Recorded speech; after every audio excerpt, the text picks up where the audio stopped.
32. No.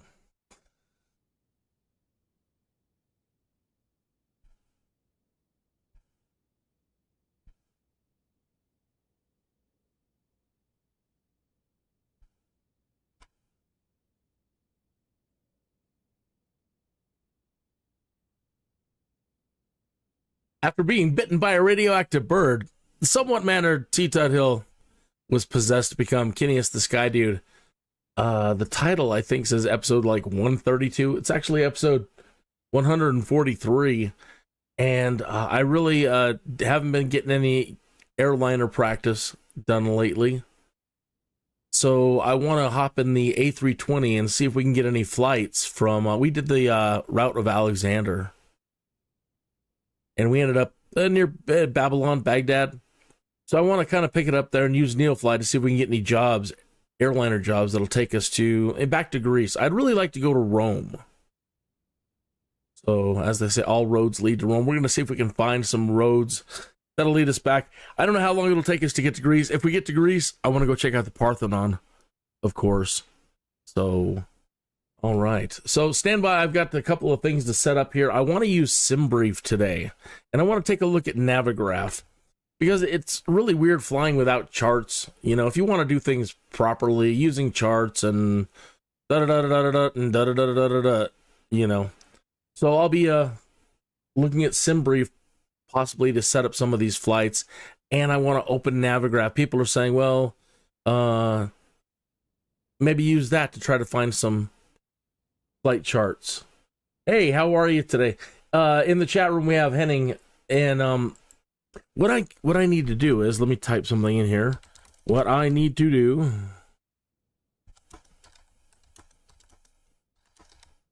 is get your possible schedule for this week so I can possibly plan. So give me just a minute, folks, and I'll be right with you. And I'm going to start us out at Baghdad from the parking. I got to look at our parking spot and see if it's okay first. And then I want to get us started there, and I'm going to start us cold and dark, and I'm going to go through the startup procedures, basic startup procedures for the A320 NEO. I'm not going to be using the fly-by-wire full study model just yet. We'll get into that later again. And they're releasing an A380. I think it's out now. So I'm sure that one's going to be amazing too. You know, they're all about realism in all the systems. So if you think that you're up for the challenge of flying a full study level airliner, then check out fly-by-wire. Okay, something that could happen here, a bug that can happen. Sometimes when I start cold and dark on these parking spots and I get everything set up, for whatever reason, and I don't know why, and I don't want to reload Microsoft Flight Simulator.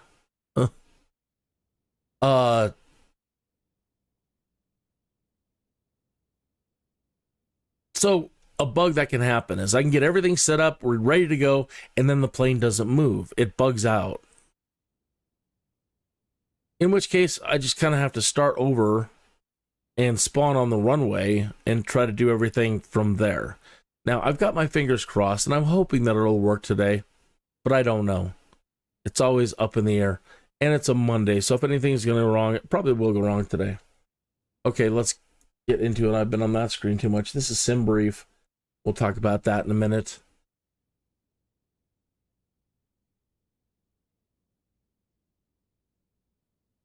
On the auto scene switcher. Thanks for joining me today. Hey, if you need a new follower, just click hello, type hello in the chat room so I can click on your name and go to channel and subscribe to your channel. Doesn't matter if you have any content or not. We all start somewhere.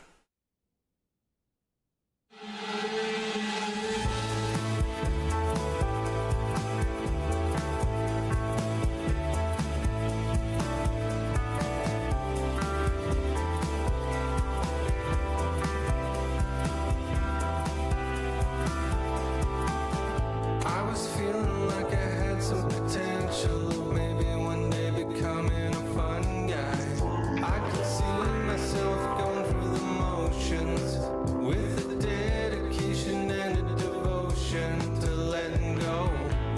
was dreaming that I had to eventually transition to being a fun guy. It was striking in my brain like lightning, with a little help from psilocybin. Yeah, I'll be in touch with the dirt and the earth, and the bugs and the birds, and the drugs and the bees. Send my body to somebody who wants it. I won't have any need for it anymore. Wherever I'm going, I'll be in touch with the dirt and the earth, and the bugs and the birds, and the drugs and the bees. Send my body to somebody who wants it. I won't have any need for it anymore. Wherever I'm going, I'll be in touch.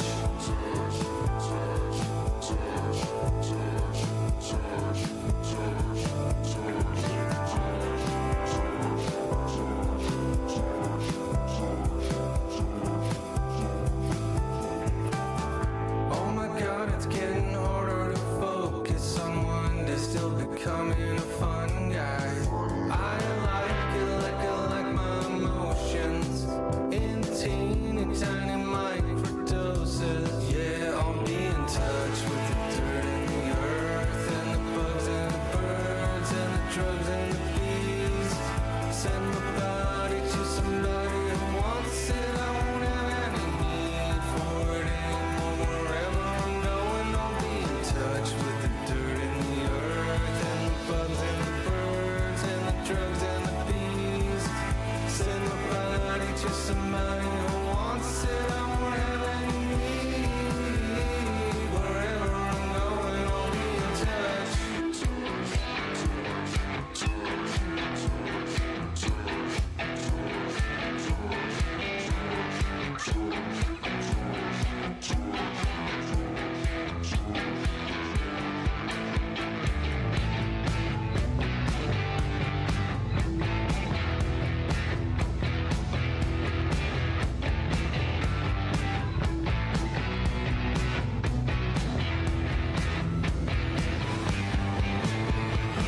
I was looking down on my normal life.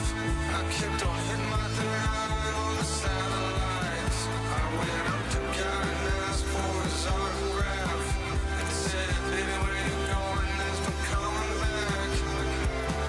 My brain was broken, my mind was blown. Did I fix all my problems, or am I very stoned? I was only looking for some space and time, but now I'm crossing over to the other side. Yeah, I'll be in touch with the dirt and the earth, and the bugs and the birds, and the drugs and the bees. Send my body to somebody who wants it. I won't have any need for it anymore. Wherever I'm going, I'll be in touch with the dirt and the earth, and the bugs and the birds, and the drugs and the bees. Send my body to somebody who wants it. I won't have any need. Wherever I'm going, I'll be in touch.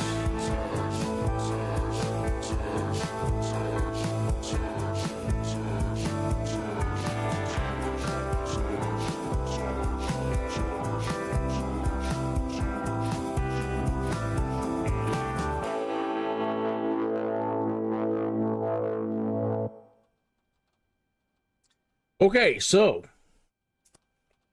I know. So did I already say thanks for tuning in today? Thanks for tuning in today. Man, I had a good chat the other night. It's nice when old friends, just out of the blue, call you up in the middle of the night. Not that I was going to sleep anyway. And you talk until the wee hours of the morning, reminiscing and just having a good old time. And now with, face chat technology, live chat technology, face-to-face Jetsons technology. That's the way we old folks describe it. And we get to hang out with an old friend for hours and hours, and it was wonderful. And then today, didn't have long to talk, but connection with an old dear friend. that I haven't really talked to in a while. And even 2 minutes of reconnecting, it's like, good, I know you're still alive. Smile, smile, smile. Good to see your face. Great stuff. Okay, so in Neofly, I found us a job that will take us to Mosul. Okay. So I've never tried to use these in combination together, and I don't know actually how this is going to work. I'm trying to figure out in my head, like, the proper steps to do this. Like, do I take the job? Do I set up the job? Do I set up the job in the flight simulator before I take the job over here? Because if I take the job over here, then in flight simulator, I would almost have to load it manually. I think to load it, there's two ways. Okay, now I'm remembering. There's two ways to load from SimBrief.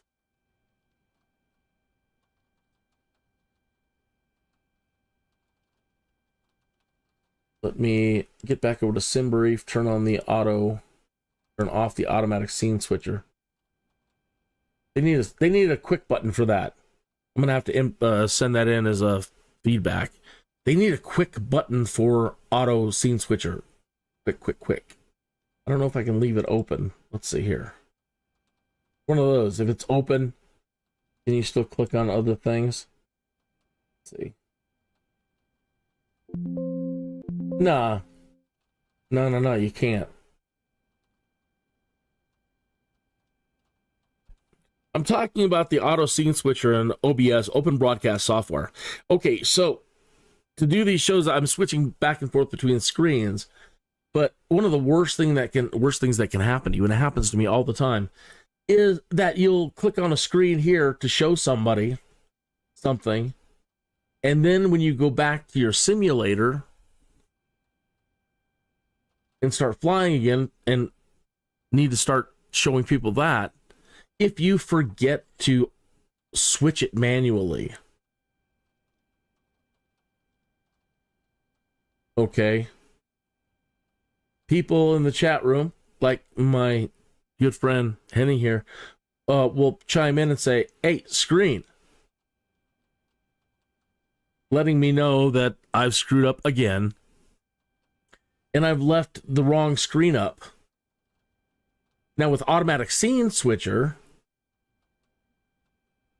I can switch to another screen like this, but any time I move for whatever reason, or you click or do anything, again, it automatically scene switches back, right?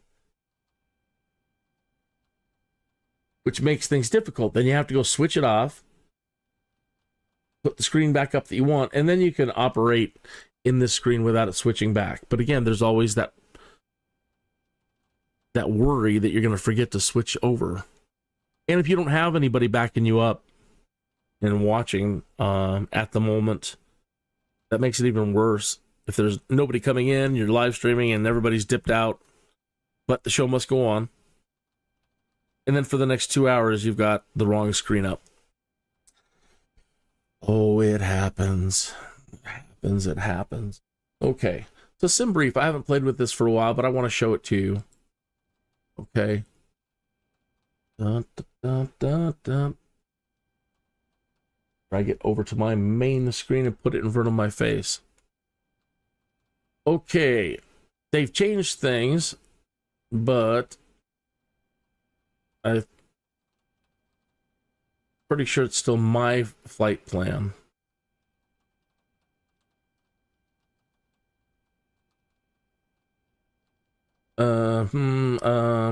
Really? I should have one, but I don't remember it. I don't remember what I signed in with. See what's down here.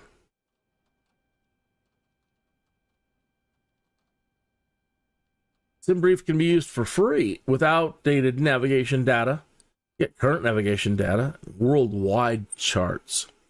Get the Navigraph Unlimited subscription, unlimited access to all our data, apps, and services, charts, navigation data, and flight planning. I would really like to get it, but That's $9 a month. I don't even make that in live streaming, right? That's how low end on the totem pole I am. I don't even make that kind of monetization through live streaming to even afford it. So, you know, any expenditure right now, I can't, I just, we have to do it the poor way, you know, or find other means. But we can still use it with outdated, and that's just fine. We're just trying to get closer to real world activity. No thanks. If I hit the big time, I will subscribe. I promise you, folks. If I were to hit the big time, cha-ching, cha-ching, ka-ching, whatever. If that were to happen, and it's like, money's not a problem. Whatever. Do whatever. Sure. That'd be nice. Okay, flight plan not available. Click here to create a new flight. Now, there's a lot of features that I don't understand yet. I mean, or I've been through it and I understood it at one time. But I'm getting old and I forget things. Okay? So, it looks like it's just going to quickly giving you a window. You can calculate and compare, looks like the different suggested routes. Okay, that doesn't mean anything at the moment. You have no idea what I'm talking about. Okay, the airline ICAO that we're at is OROS.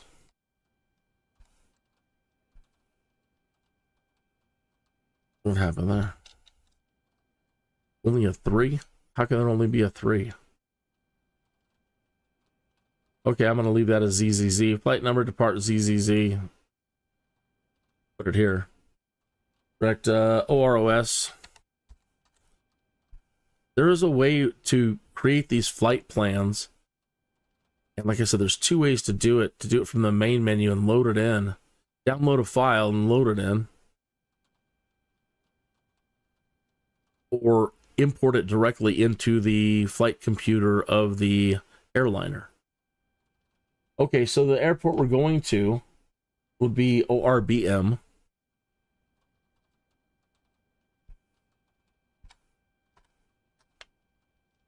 And I don't know what alternate the weather is. It's going to be clear for us right now. Departure time today, 1950. That's fine. Okay, the aircraft type, A320. You don't have to be really unknown departure airport. How could you not know OROS? That's Baghdad.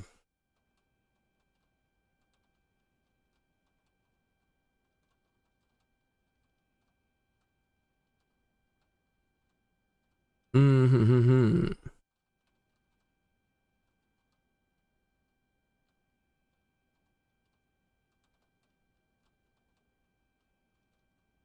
And Baghdad is there.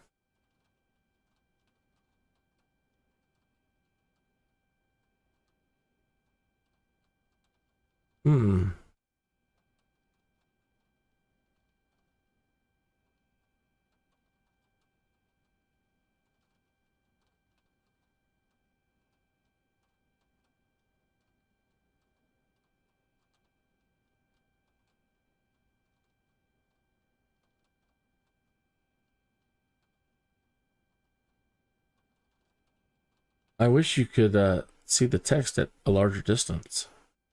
Then it just cuts out. Can't be 100% certain that I'm in the right area.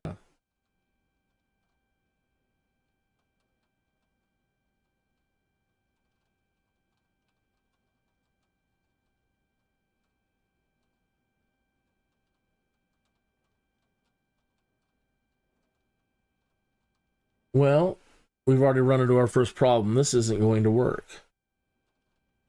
You know what I'm missing? It's like something's missing. Something's missing. That's better. Uncomfortable silence is uncomfortable silence. Okay, so we've run into our first problem. For whatever reason, Baghdad, OROS, doesn't want to be seen. So let's try to find one that matches what we got here.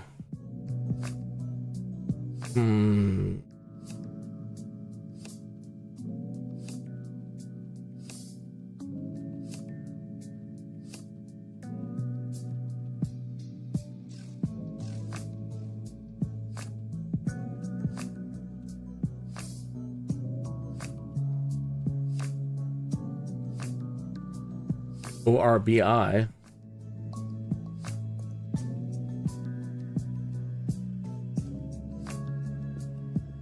Okay, so we have ORBI in SimBrief. All right, see, here's a case where you're not seeing what I want you to see because automatic scene switcher's off. Okay, so what I did is I looked here and zoomed in, and I found at least ORAA and ORBI and ORNI, and those are relatively in the where we're at in the world at the moment. So we need to go back out and respawn at one of those locations.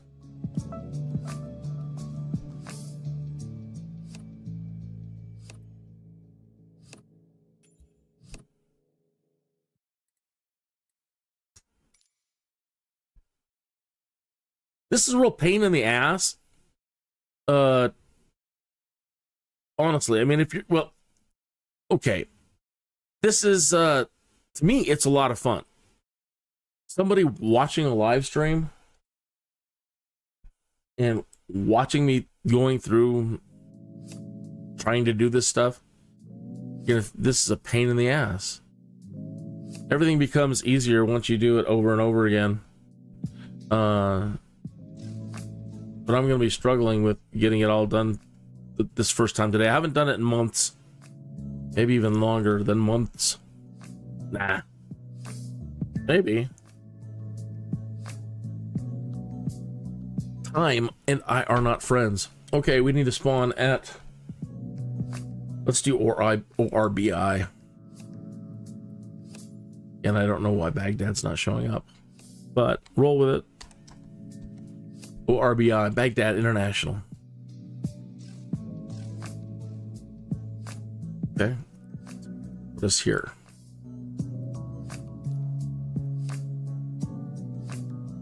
Okay, so I'm going to go ahead and leave us here for a moment because I talked about two ways to load in, right? And this is going to be the simplest way.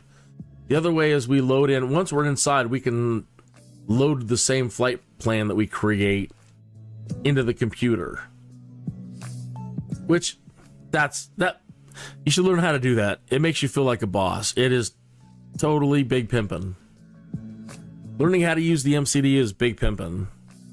You'll be very happy. And I know you can do it. You can do anything. Okay, so back over to SimBrief now. So now we can set up one for ORBI.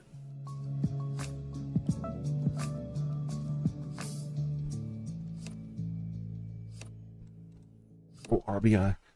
My buddy that I talked to this weekend has offered to create me a theme song. I don't know that I need a theme song, but it would sure be nice to have a library of different bed music that I can use. I love this one here that's playing behind me. Hio Hio by Arthur Uria. I love it. It's just so mellow and hip. I love it. He's such an amazing artist. But after a while, you know, everything gets a little bit, you know, old. You want to hear something, just switch it up a little bit. So I need more bed music. Okay. Now let's get back over to, okay, so we see we've got it. ORBI to ORBM, which is the job we can get. Let's see if we can still get that job. So now let me get back over to Neofly. Okay. Airbus. Let's just go back just in case. And then come back into freelance. DGAA. What?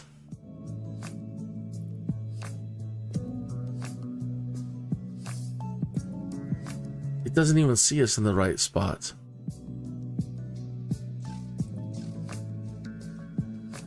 Oh, you know why? Duh. See, ugh. Because we haven't spawned in. Let me see if I can.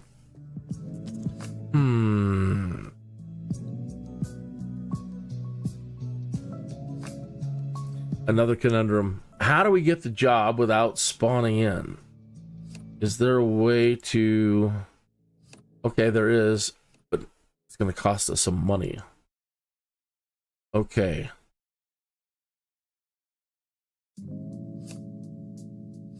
We need to move our pilot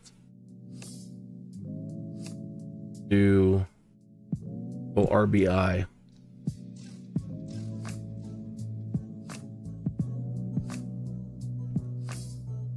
Okay. Move your pilot. Move our pilot to ORBI. $20,000. I questioned them about that. I'm like, how come everything is so dang expensive? When, you know, just little things like moving a pilot. And they're like, well, you look at it this way. You have to make an emergency flight from where you're at to work to where you need to be, where you want to go. Yes? So we're calculating the cost to get you from where you're at to where you want to be in this game, what it would cost in the real world. So if I needed an emergency flight right now, and I will pay whatever it takes to get me there as fast as possible, this is the rate they come up with. And I'm not even that far away. Everything in Neofly is very expensive. You've been warned. Okay. Now our plane, I don't really need it right now, the one that we have. Let's return our rented aircraft.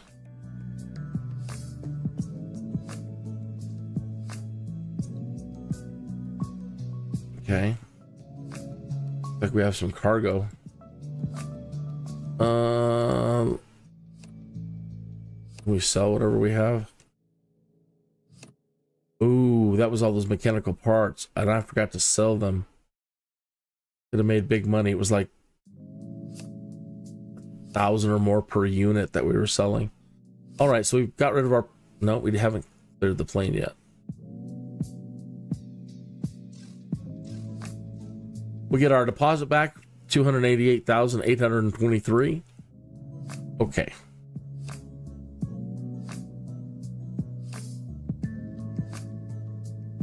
Now, when I click on freelance, let's see if it... You son of a gun. Why it wants to set us up down here?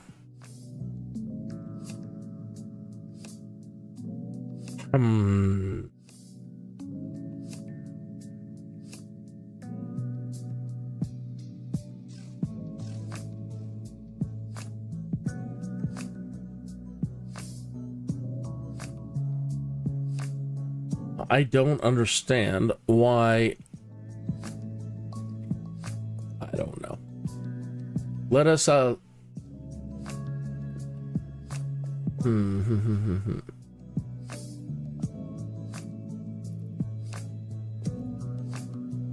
me spawn in and see if it'll, just for a moment, and then get back out.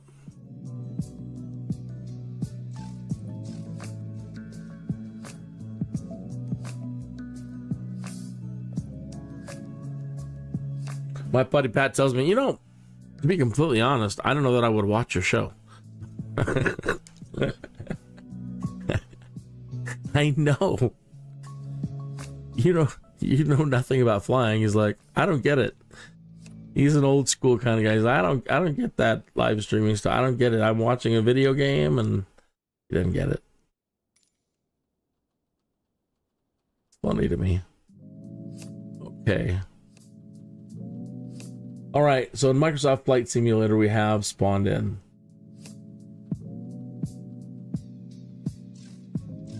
Okay. Now let's go back to freelance and see what it says. Okay, good. Okay, so up in the corner here, it says that we are at ORBI. And so now let's look for a job that will take us towards Greece. Hey. No, that's That's up near Mosul.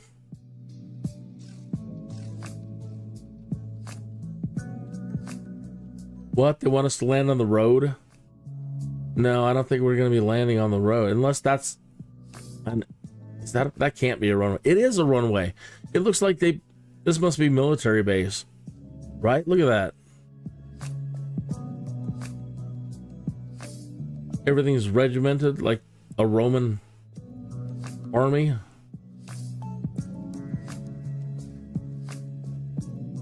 Wow. Wow. This place is huge. Oh my lord. And so perfectly regimented.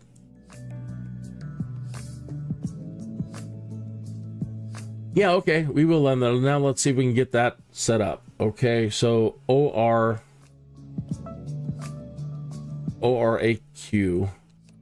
So before we set it, let's double check that we can do this.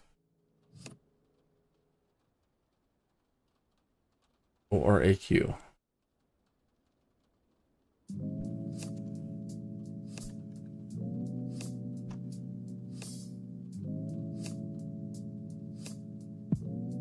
Oh my goodness. That son of a... So now that airport isn't in Neofly. Back to Neofly. Alright, let's try to find another one. Same place. No, I don't want to go south. No south. South. Is that right or wrong?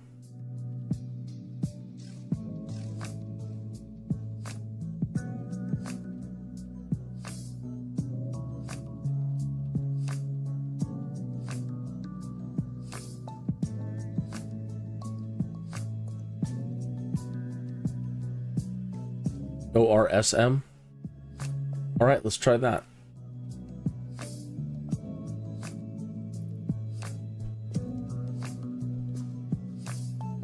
If we can get this darn thing going here and get it to work.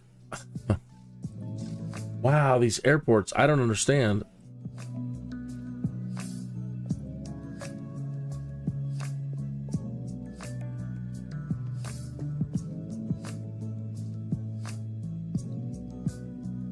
Or, oh, no wonder, well, RBM. That's my fault.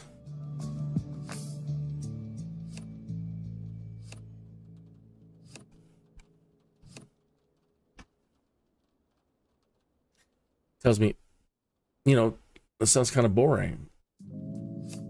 Like, yeah, I know. I mean, you know, unless you're really into simming, then yeah, you know, it's not going to be your cup of tea. And people just watch you and listen to you talk. Yeah, I can't do that. I you know, he's like, I'm so boring. All right. Now, this stuff I don't know. I mean, I don't know the fuel factor. I don't know the climb profile. You know, I could walk through some YouTube videos on how to use every thing in here.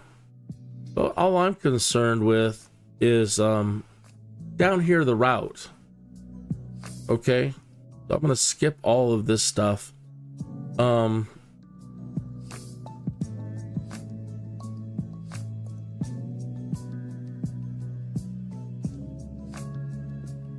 You can put in VIN numbers, registration numbers, blah blah blah. There's a way to put in the weight, the weights, the runways. You want to select runways, your fuel planning. So it's really in-depth flight planning. It's really cool. Okay, but what I'm looking for just simply to do is just to get from ORBI to ORBM according to the rules, the real rule. So they're gonna take us to these points. This is the information that we need right here. MUTAG L417, UMESA L17, SVKU. So that's the third way to input it, is you don't have to download anything from this site at this point. All you have to do is in the computer, in the A320, input this if you know how to do that. Okay. But let me show you the rookie newbie way to do this. Okay. That is now up at the top here, generate flight. It's going to calculate, it's going to fill it all. So just hit generate flight. All right. It's going to generate a flight plan.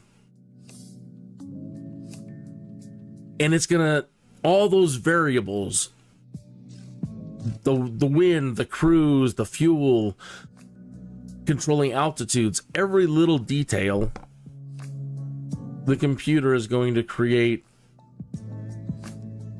a very, very, very detailed flight plan for your airliner. Okay. Now, up at the top of the screen again, you can edit things, you can view the PDF, open in charts. Flight plan download. This is the one you want here. Now okay, they have a tool called the SimBrief Downloader if you plan to use this a lot, and you can pay more for it. But I don't use it often, so I'm just going to download the files manually. Okay, now in this list that comes up, you want to use Microsoft Flight Simulator 2020. Okay, and you want to download what it has just generated for you. Okay, and you'll get a prompt up in the corner saying that it has downloaded.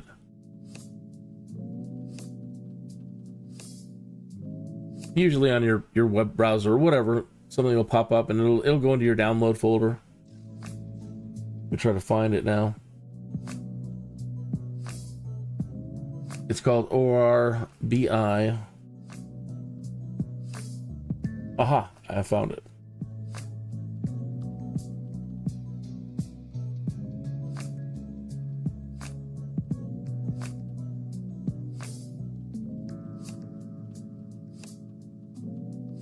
All right, I'm moving a copy of it just for ease to the desktop.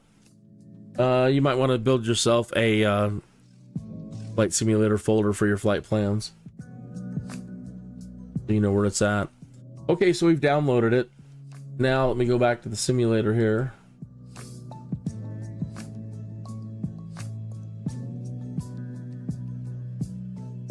Well, now that everything's worked out, before I do that, let me go ahead and see if we can choose this job now.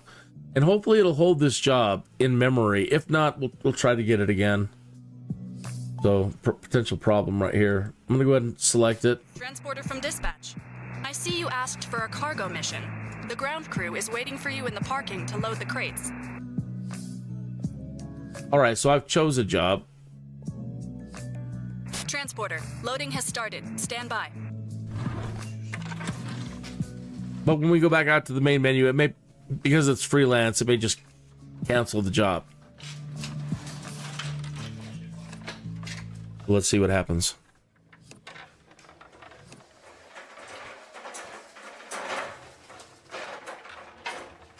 $139 here. Cheers. Here's your health, well-being, and prosperity.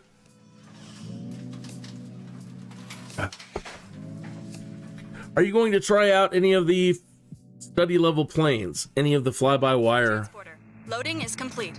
Let's go. I'm really interested in seeing what that 380 is like.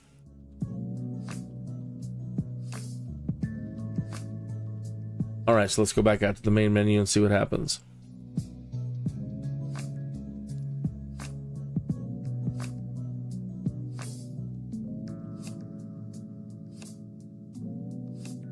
And if all else fails, ditch Neofly and let's just fly. After a while, if you get too frustrated. Okay. So now we go to load, hit more, load from this PC, and find the file that you just downloaded, the flight plan. Okay. All right. Oops. Let's see. That's what I mean. The automatic scene switcher wasn't on, and I didn't switch it over to Microsoft Flight Simulator to show you.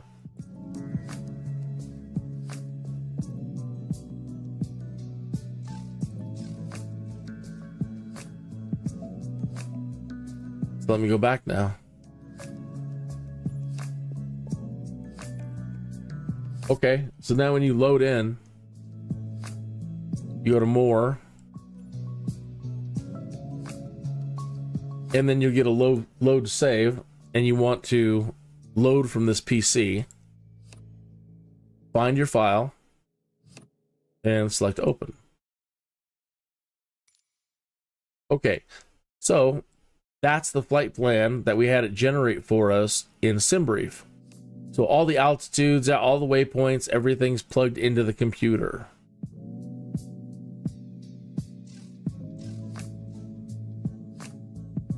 And then all we have to do is fly it.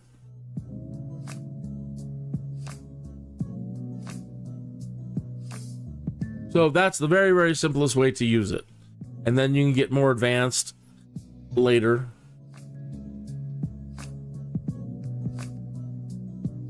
I really recommend you learn how to do it manually, though, still.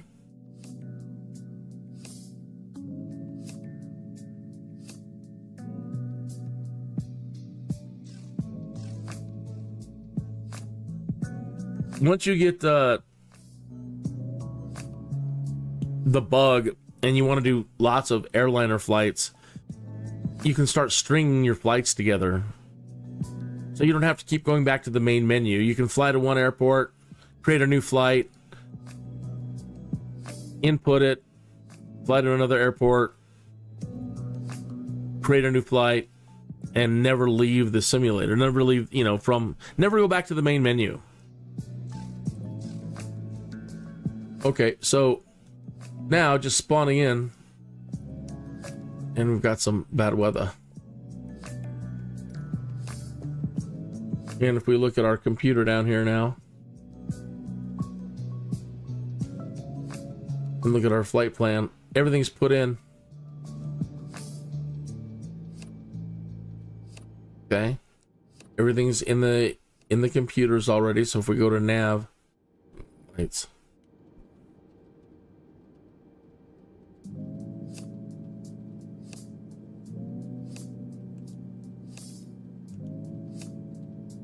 Okay. See, everything's already there.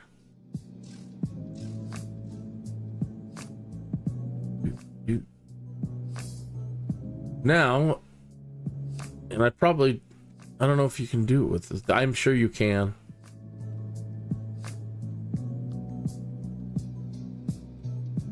You can spawn in, and you can link. There's a way to link SimBrief directly to this again, so you don't never have to leave.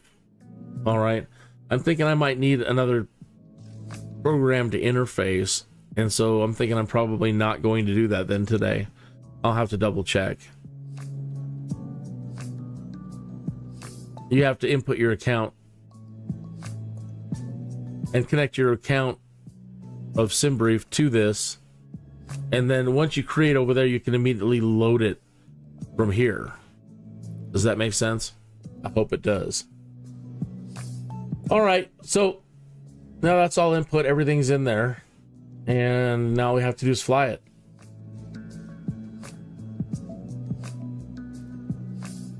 And let's go see if the job's still stuck. No aircraft, no aircraft.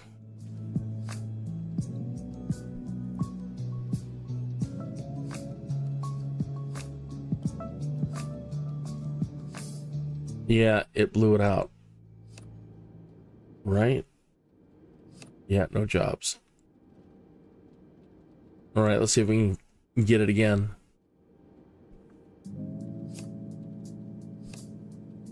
We need RBM.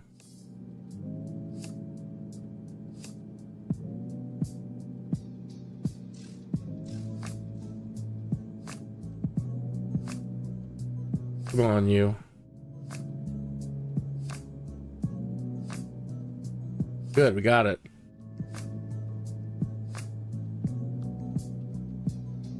This is the final boarding call for passengers. Please proceed to Gate 3 immediately. The final checks are being completed, and the captain will order for the doors of the aircraft to close in approximately 5 minutes' time. Okay. Ladies and gentlemen, welcome on board. As you find your seat, may we request that you place large items in the overhead compartments and smaller sized belongings, including duty-free bags and liquids, under the seat in front of you. Our cabin crew are available to assist.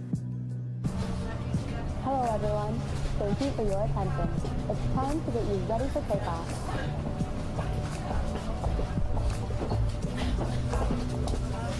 We know you have lots of choices, so thanks for choosing American. We're happy to be your airline.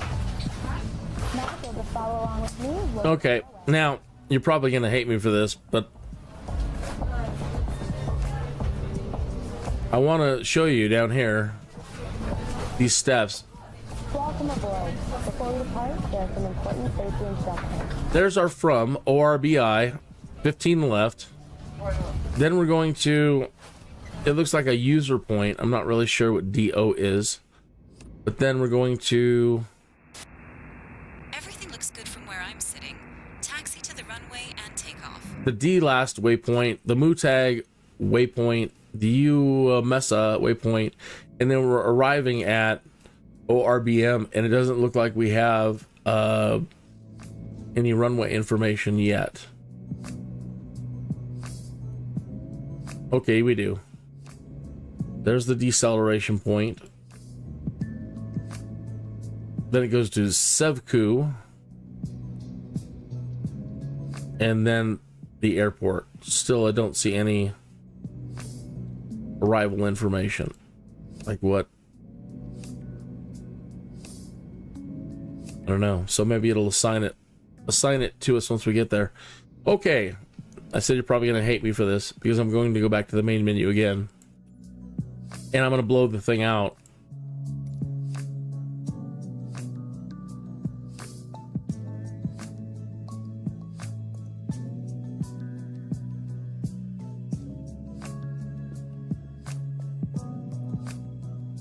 Could have probably just done it from there.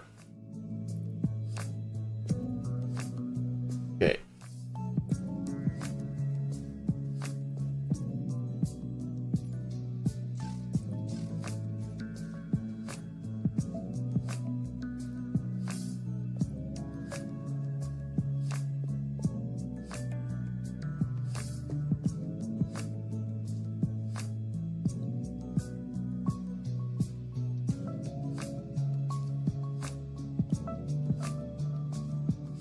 Okay.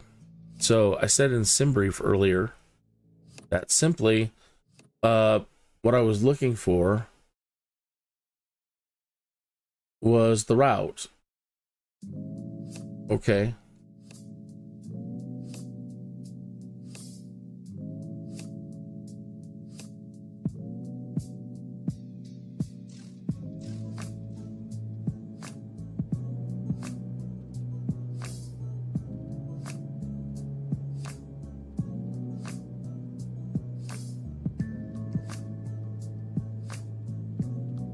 Okay.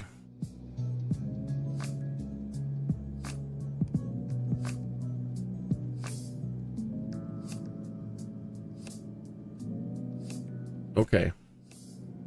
This is the information I wanted. The MUTAG, UMESA, Sevku. Our flight plan, once it generated a lot more points. Okay, so simply we to keep things simple, we can go with this one. If we want to get more complex, then go to the generated flight, and we could open that up and pull a more detailed. But to keep it simple, let's just go with this. So once we've told it to just generate the route for us, okay, that's what we want. Let me get back into the computer here. I put us on the runway to just speed it up here and come down here.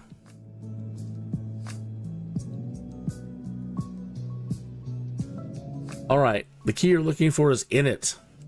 INIT, okay, and in the upper right hand corner we have the from/to. So, and the button next to it, you got the line and then the button. These are the buttons on the side corresponding to those entries. Okay, so down here, our keypad, we need to set up where we're at and where we're going to.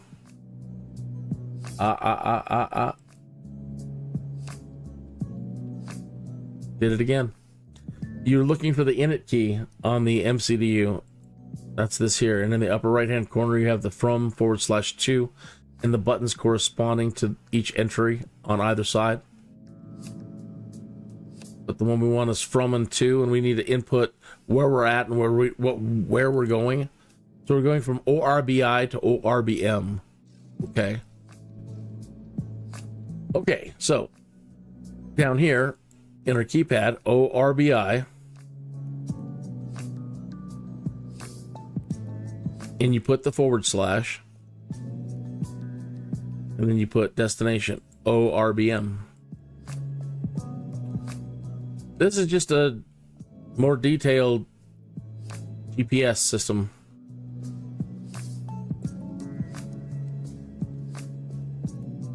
Okay, and then you input it by using the soft key on the side. It'll take a minute to think about it. Now, this next screen that pops up, it doesn't explain to you what it is, but what it is at this point, you would be able to load your own flight plans if you had a flight plan. You know, and you could insert your little computer disk chip into this thing, and you could load a flight plan, or the engineers will already have loaded a flight plan in for you for this, and you select that. Okay. We don't have a flight plan or a disk or a chip to input and yada, yada, yada. So just hit return to get out of this screen. Okay. Now in the upper right-hand corner, you see we have ORBI / to ORBM. Okay, we've got that part established. Okay. The only other button we need to concern ourselves with right now is F-plan, flight plan. So init and flight plan are the only two buttons at the moment that we're thinking about. Okay, so flight plan. Okay, from ORBI to our deceleration point to ORBM. And if we look up on our screen here, and we set this top switch to nav, we can look at our flight plan, and let's zoom out to 320 miles. And then zoom back into this. You see that we have a straight line between the two airports, and there's a green square that says deceleration. Decel.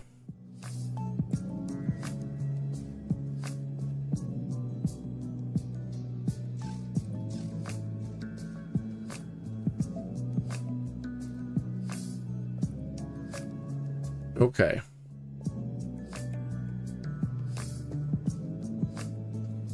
Now, this way, now you have to, let's find out what runway we're on.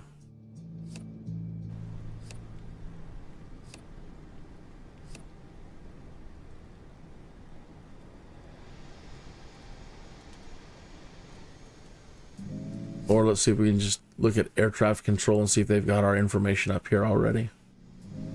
Okay, we're on runway 15 left. Cleared for takeoff. Okay. So in here,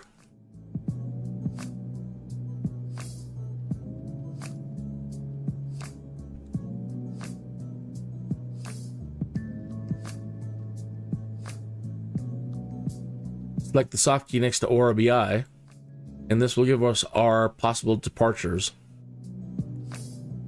Okay, and we want 15 left. So we'll click the soft key next to that. Okay. Now, available SIDs, standard instrument departure. Standard instrument departures. I don't know what the last S is. Now they have one set up here. They have one as none. You don't want to use their SID, or they do have a SID set up.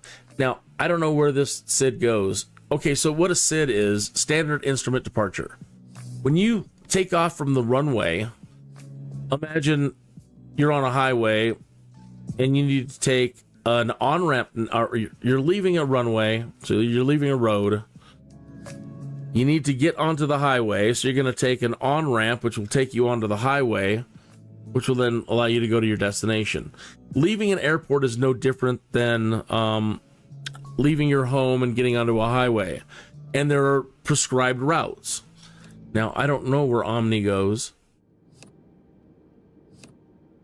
So when we leave the runway, it'll take us out to a point and then release us to the next point that we put in. So just for demonstration purposes, I'll go ahead and set it up. It might take us south for all I know. But we'll go ahead and input it anyway and find out where it does go. And then we want to now insert runway 15 and Omni as the SID into the computer. So we hit insert. Okay. I don't know what runway they want us to land at yet, so I'm going to just leave it alone. But once we get it, you come in here and click destination, and we set up our arrival.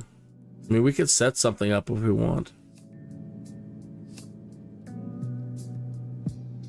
Doesn't look like they have any prescribed approaches, so we might just have to wait till we get there. Okay. So we've got our point to point, airport to airport. But now we need to do it by routes. And the first place they wanted us to go after we leave the runway is Mutag.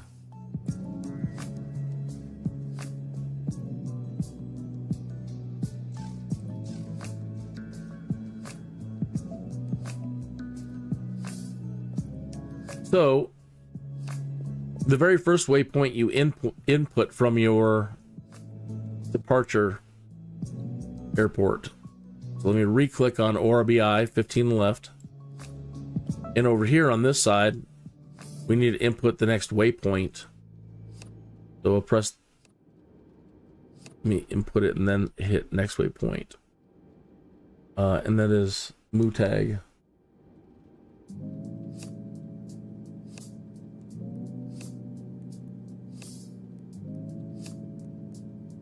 This is probably confusing as hell if you have never seen anything like this before. And I am not the best teacher. I'm just trying to get through it. The guy you want to look for is A320 pilot. I think that's his name. A320 sim pilot, maybe? He's a real world A320 pilot. And he will walk you through every step of this from a newbie level to an advanced level using the MCDU here. He'll explain everything in glorious detail in a way that I can't do. And you'll be so happy because he's such an amazing teacher.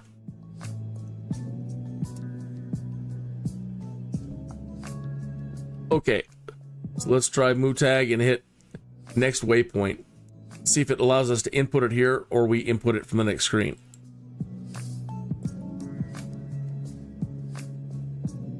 Okay, it took it. Orbi 15 left to Mutag to the deceleration point to ORBM. Insert it. Okay. Or it's set it now in green. It's not in amber anymore. ORBI 15 left to Mutag to ORBM. It'll put what? It'll rethink here in a minute, and it should put our deceleration point in here somewhere after a moment. It'll, once it settles itself, it usually shows back up.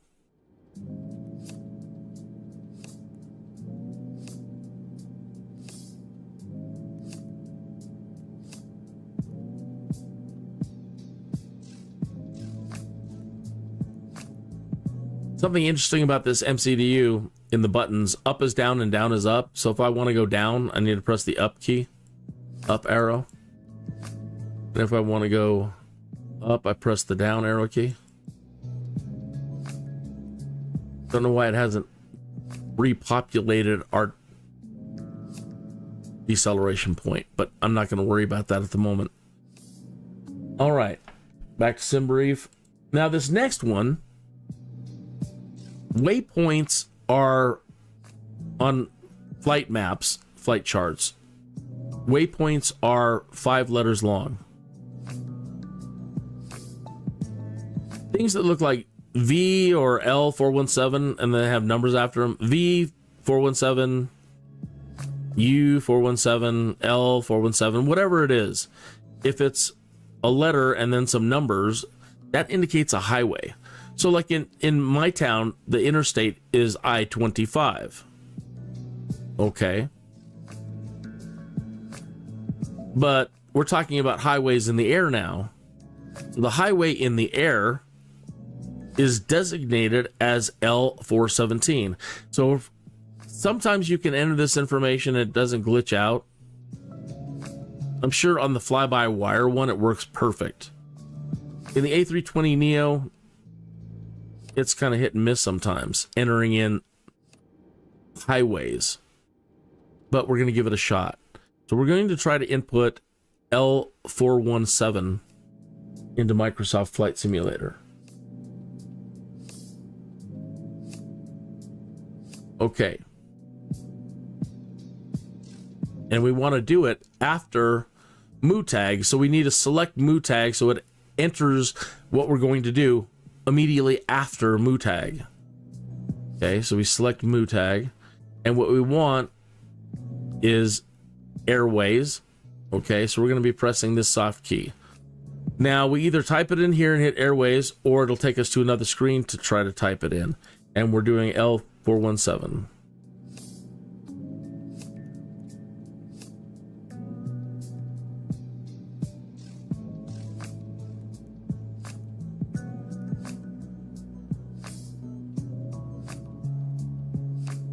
Okay, it looks like it wants me to input it on this next screen.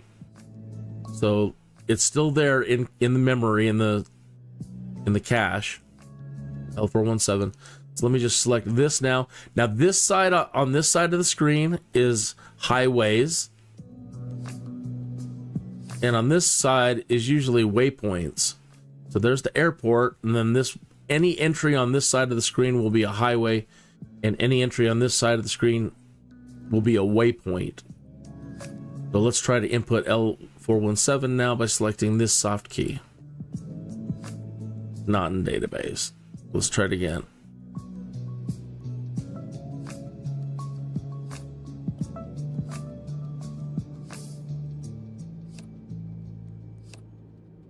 Not in database. Go back out. Let me try it again. Sometimes it's worth trying again. I'm just gonna hit insert again.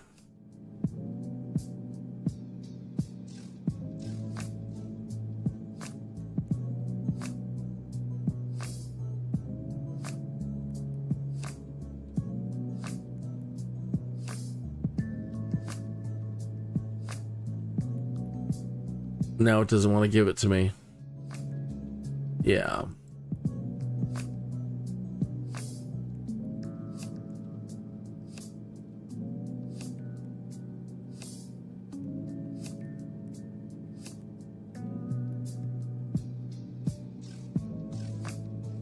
So now when I click on MooTag, it doesn't want to give me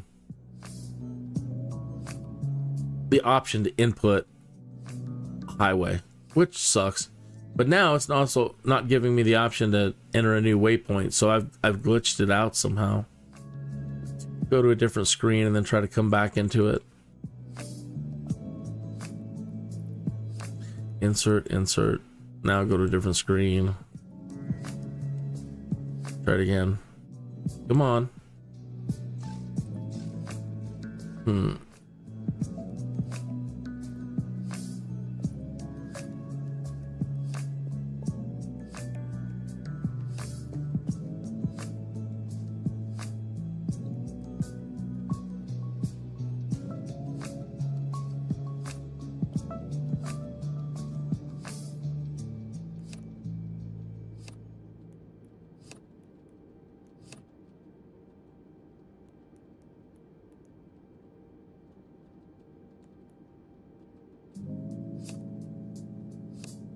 All right, so it does not want us to go to. It doesn't. It's not allowing us to enter the highway, and it could auto-populate it too. So I'm just going to move on. The next waypoint we're supposed to input is U Mesa. On this side of the screen, type in U Mesa.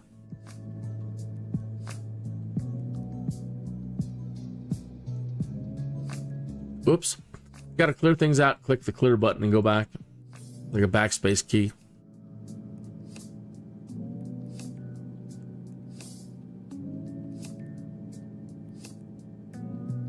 And let's try to put that on this side of the screen. And it's not showing it, but I'll go ahead and try to insert it and see what it does. Okay, it input it. All right, so after MooTag, we've got U Mesa now. And after U Mesa, the highway we're supposed to put in is L718, so I'll give it a shot.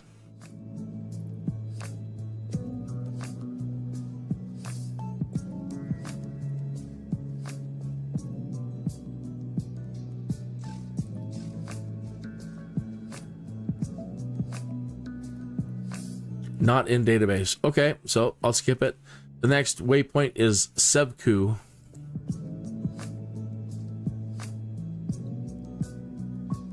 Clear all that out. SEVKU. Sevku. Okay. And insert.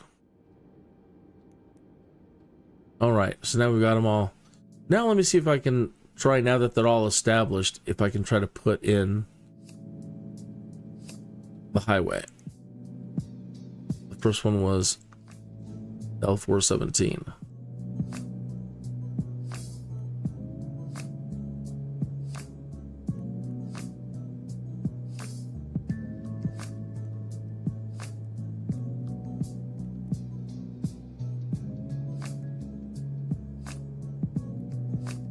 Nope.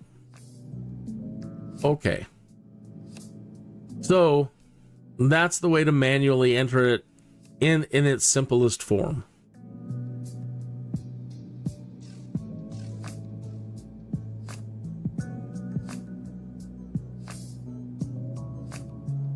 So now we have, if we look up on our map here, that's basically the map that we have in, how do I orient this north? Put a plan. There we go.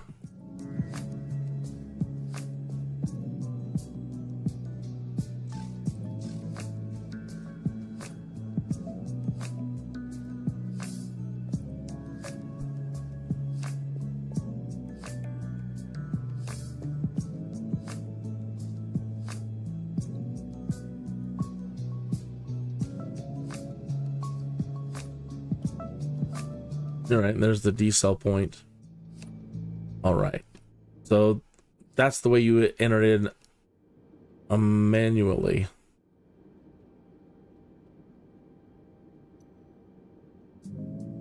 Now I want to see if I can remember which key.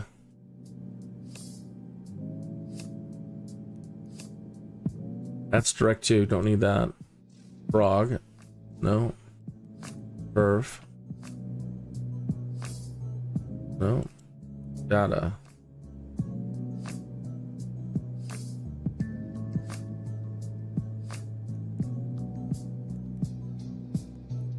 Secondary flight plan. Airport.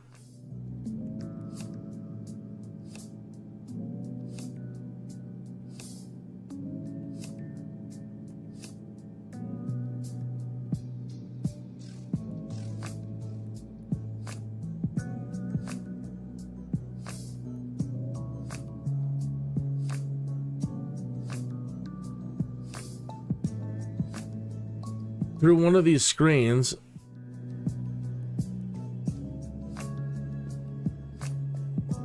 you're able to link into that sim brief.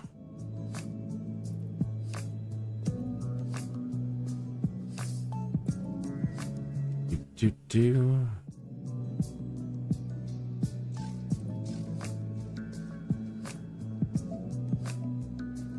Okay, let's see what we get here now that that's input. Probably after we take off, then we'll contact air traffic control again for an instrument flight rules flight to ORBM. Okay.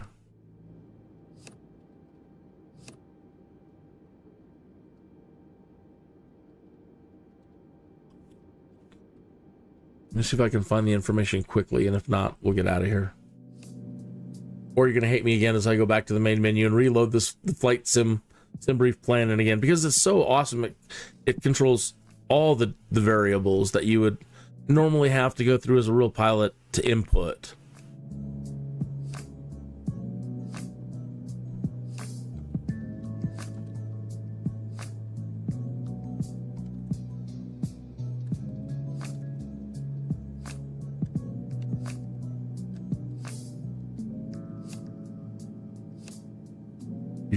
Do a quick method to save your sim brief automatically loaded into the MCDU.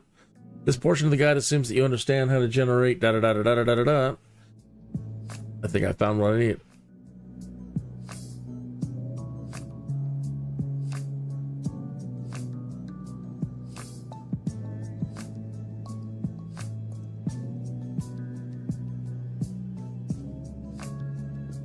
And that's that. No, we don't want that version. That's the A320 NEO version.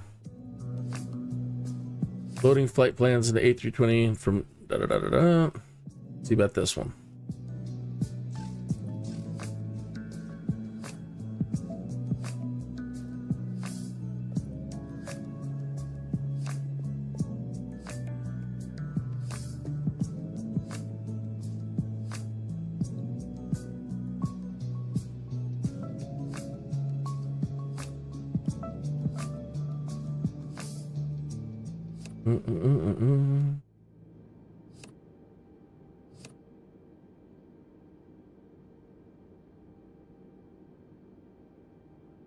After you've made your flight plan and sim brief, click Generate OFP near the top left of that screen. With the sim running and in the 320 in the MCDU, simply click on Init Request on the initialize screen. The sim will automatically then load that open flight plan. Okay, so we'll try that. Back to sim brief. Load OFP. I don't see that. Let's try to generate the flight again.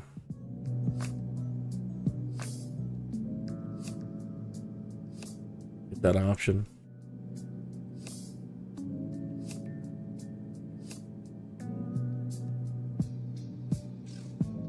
I don't see that.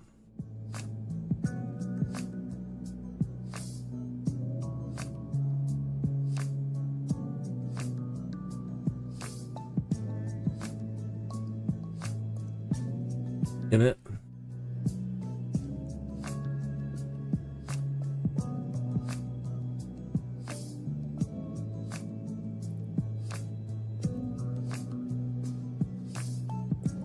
Not in here. I don't see it.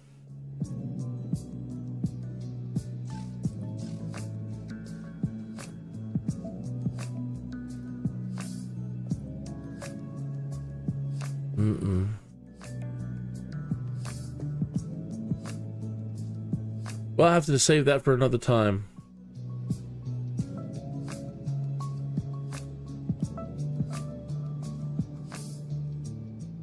I know it can be done. I've done it. But I just don't remember today.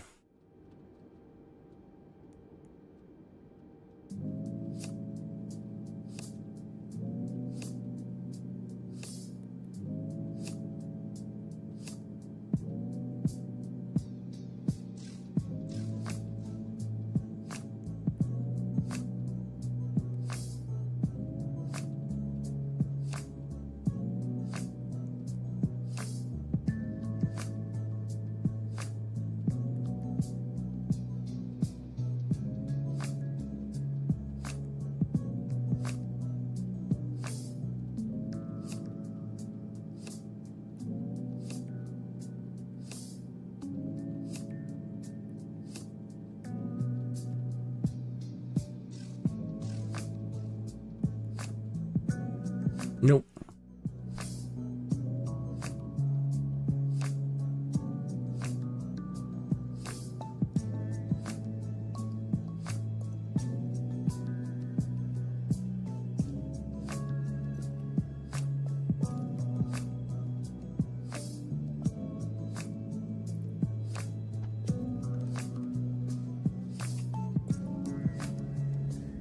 Okay, with that done, we still have, see, again, we don't have a lot of the variables input by doing it that way, like the fuel costs and everything else that are loaded into these other screens, right? Normally you go through, again, like init screens, where you put in cost index. Now, I'm not really sure how to explain that yet. Your cruise altitude, your flight temperatures, okay?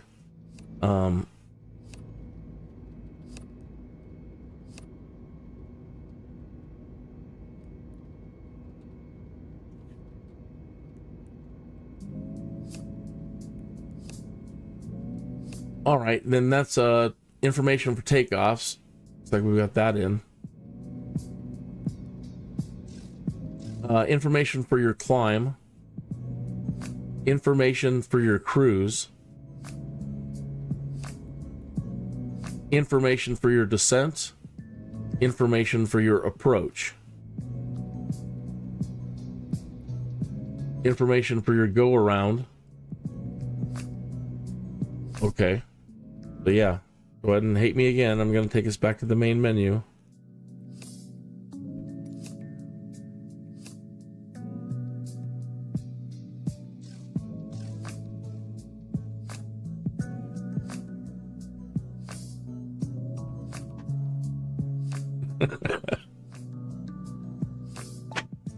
It's like I might be needing to take a vacation down to Missouri. I've been down there in a long time. Oh, go back. No, more load. Load from this PC.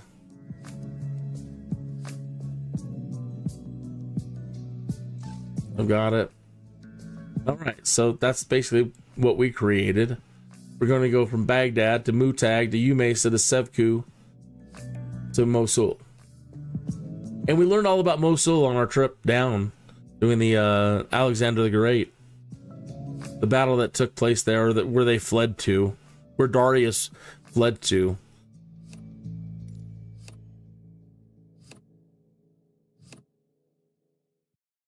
Okay. Now, in this, I'll probably have to set that job up again, which isn't a problem. Once we get in there.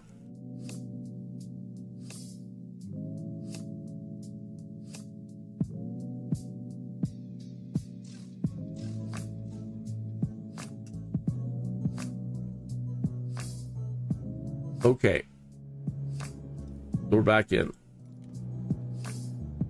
Now.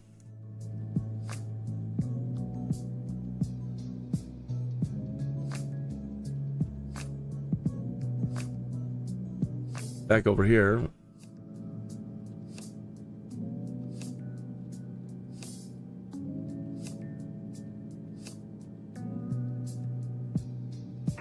Hey, pilot. The cargo is ready and waiting. You know what to do. Have a safe flight.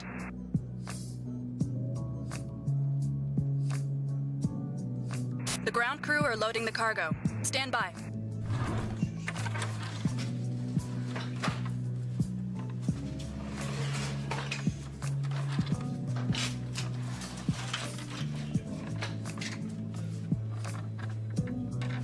Okay.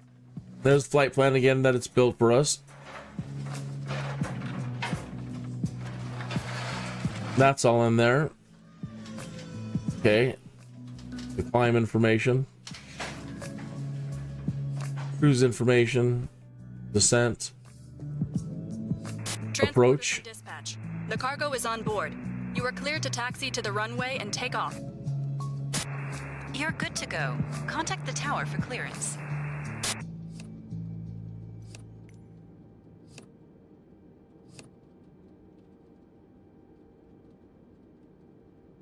All right, we're cleared for takeoff. That's got us at 5,000 feet to start.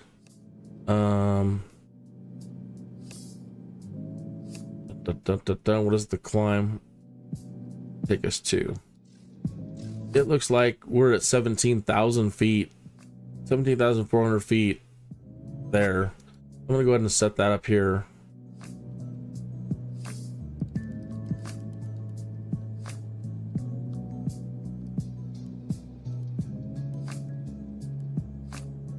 And the small dial, that's kind of hard to see. There's two dials on top of each other here. There's the big knob, and then down here is a smaller knob that you can switch, or it's just a switch, and it allows you to increment, enter data in hundreds of feet instead of thousands of feet by toggling it. So let me toggle that switch. Yeah, you know, if it doesn't take if that's going in thousands. Just get your mouse in the right spot, and eventually you'll hit it.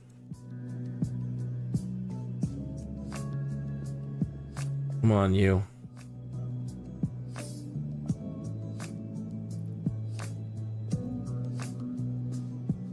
Being a pain in the ass.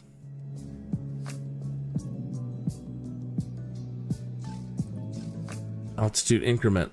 There, see that switched?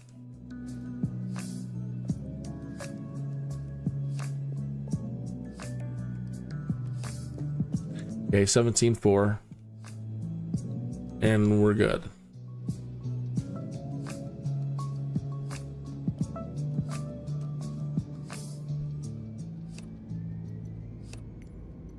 Gonna use my magic superpowers and put the sun up. And I'll leave it at this weather for a minute, but once we get up, I want to be able to see things. Sightsee, so. All right. Next thing we need to do is prepare for the takeoff. Make sure, okay, flaps are up. I'm gonna have to have them down for takeoff. We need to move this thing to toga, which is full speed. Then we're going to be moving it to climb as we climb. And then as we hit autopilot, we need to drop it into this area here, which is ATHR, auto throttle. So this needs to be anywhere in here between climb and 0 to be in auto throttle mode. Okay, let's go.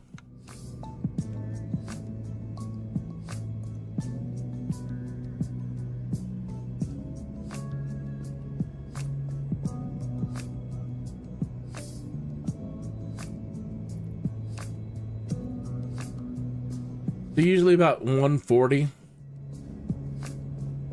is your first slow rotation.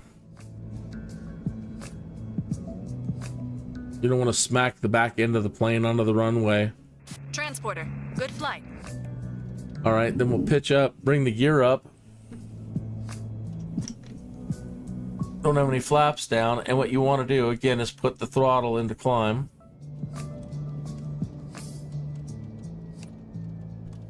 All right. That'll keep you at the appropriate speed under 10,000 feet.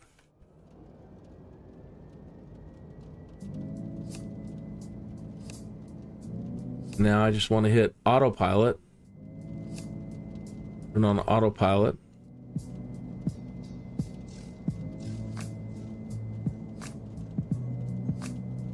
And until we get over 10,000 feet, I'll just leave it here in climb.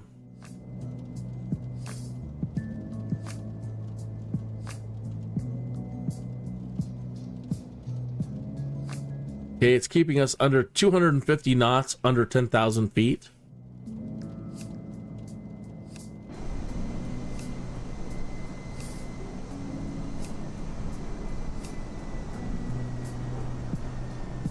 And now we want to request an instrument flight rules clearance for instrument flight plan.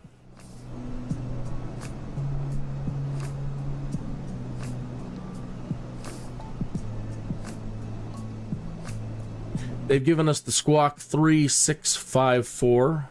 Usually I've got an AI handling the radios and that, but they're just squawk down here. You do want it on, then you dial in 3654. Okay, the altimeter is 2980. The altimeter in here is this knob here. Right now it's 2992, and we need to be at 2980. It's the pull. This button here. Just rotate it. Don't pull it unless you want to switch. 2980.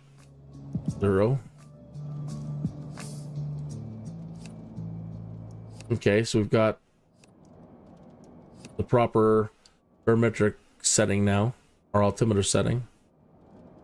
And clearance to continue to MUTAG. Following heading 335, resume on navigation, climb and maintain 14,000 feet. All right. I'm going to go ahead and pull it up.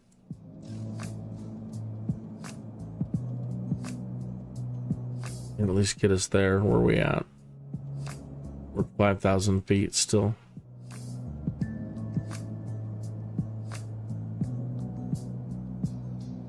When you dial your altitude, it doesn't automatically go to that altitude. You do have to pull it down. So when you hover over this button, you get a option to rotate it, or when you go above it, you can pull the knob up, slide the knob up, or pull it down. Pushing it up the knob will let the autopilot take over. Pulling it down says, do what I have input. So I put in 17.4, and then I pull down, and it tells the airplane, go to 17.4. Disregard whatever the computer, override the computer, and do it manually. But they were telling us 14,000 feet, so let me just get to at least let me switch the this over here. Go back to 14,000, just to comply with what they want on the way out of here. All right, and pull down again. Tell the computer 14,000 feet. We're at 9. Okay, so we're over 10,000 feet now. So I'm going to put this into auto throttle. Okay. Now the computer is handling speed. If we want to change our speed with this knob here, same thing. We could input the speed that we want.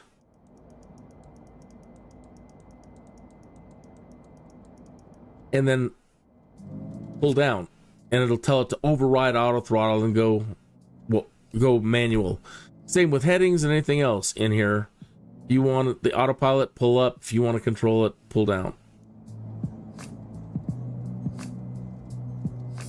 Up, down. Up, down, up, down. Okay, we're at 12,000 feet. Go back out and change the weather.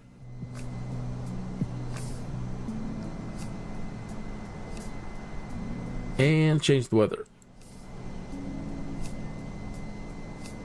Turn off live weather.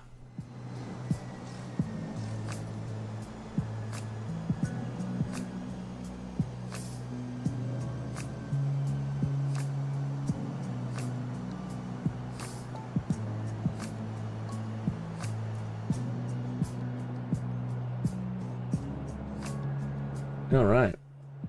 29 minutes after. Same thing. Didn't have the right screen up.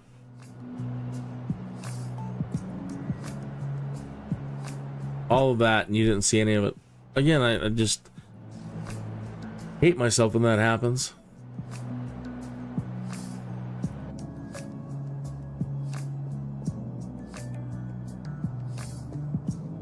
Gads.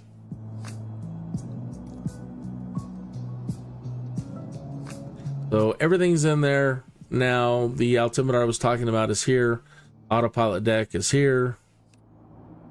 The knobs I'm talking about are altitude, altitude increment, vertical speed, the arrow moving up and down on any of these knobs.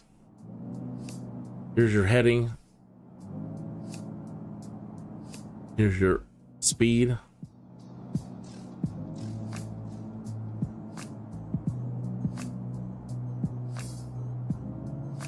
All right, we are arriving at 14,000 feet. We'll see what air traffic control says once we get here.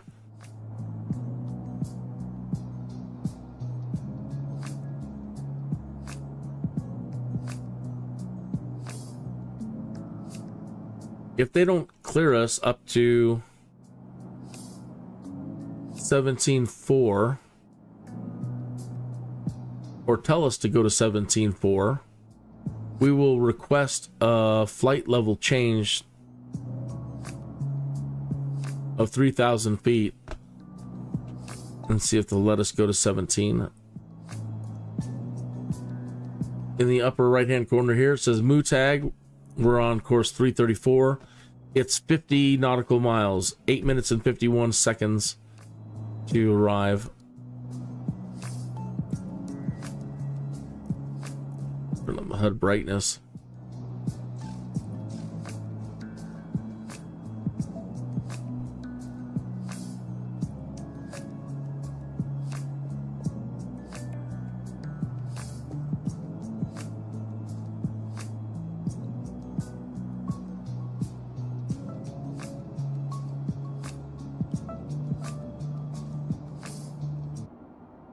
Yeah, it gets a little tiring after a while.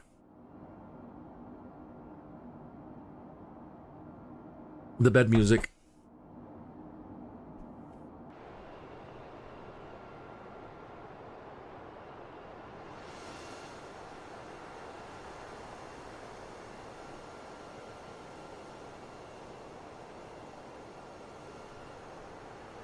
Well, they haven't given us any authorization to climb, so I'm going to go ahead and see if they'll let me now. We want a cruising altitude increase.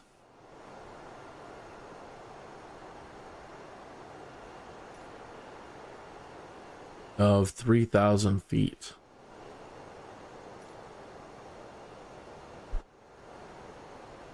We want 17,000. Okay.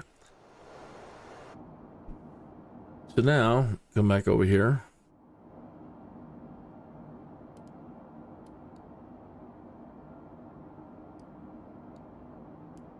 $17,400 feet. Pull down on the knob. And I check the green needle on this side to make sure we're climbing.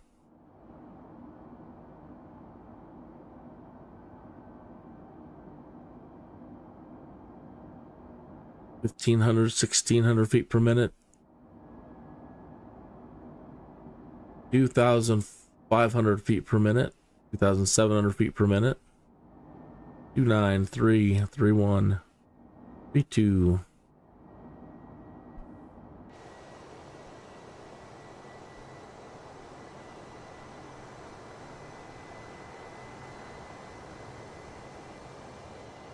Doesn't look very steep.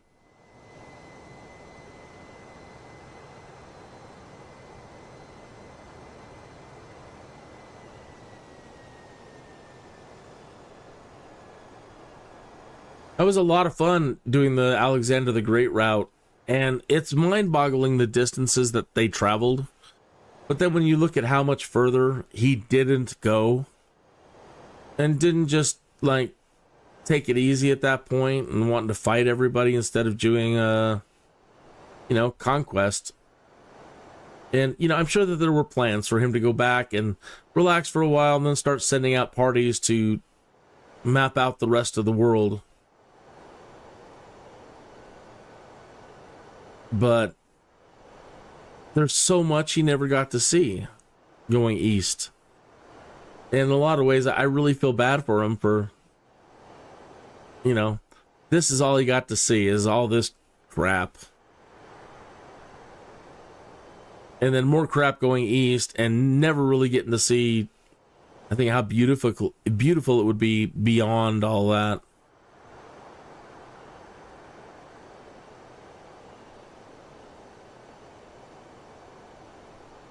They want us to be at an even 17,000 feet. All right, well, 400 feet isn't a big deal.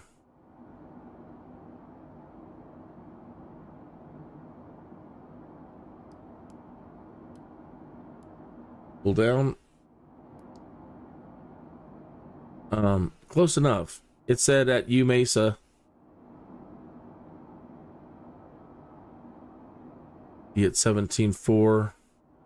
We're still on the MUTAG route. I guess there was no hurry, but this one says flight level 201, 20,000? You're right.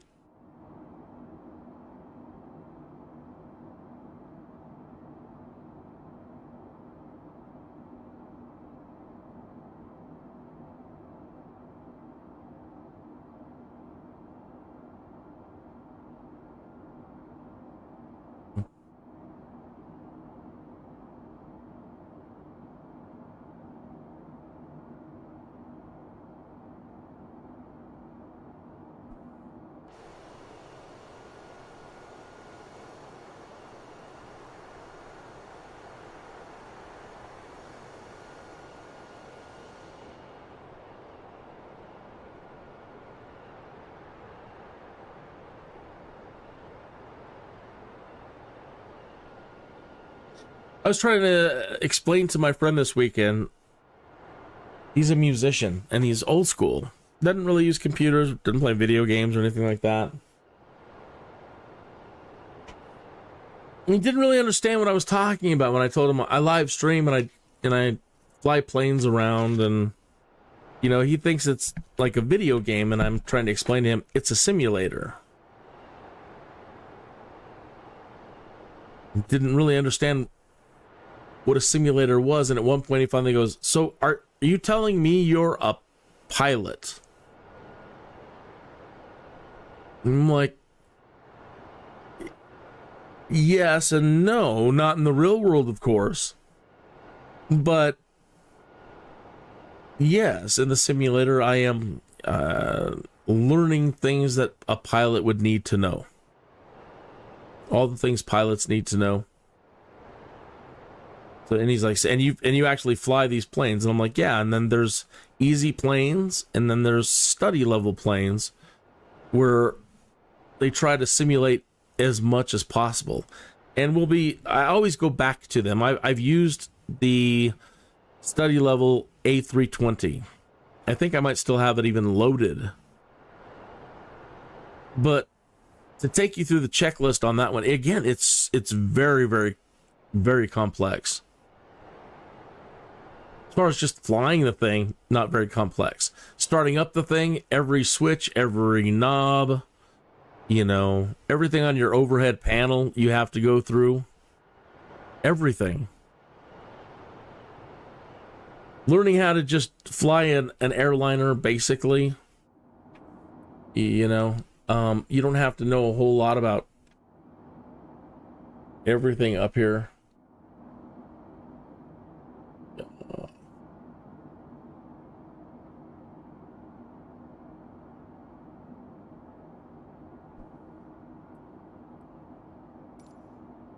So you only need to know a handful of buttons for the startup and shutdown procedures up here. But in the study level ones, yeah, you're going to go through almost every single thing. Establishing how to set it up, what it is, what it does.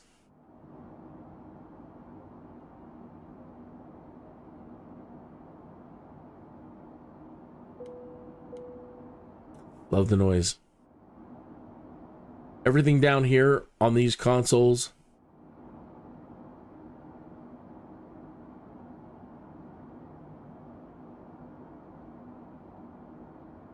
I don't know how much of like your radio stack. I'm sure a lot of it.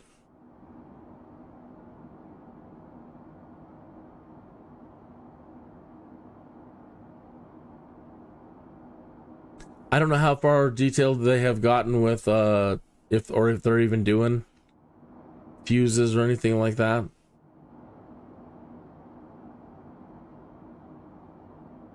But if you want the full experience,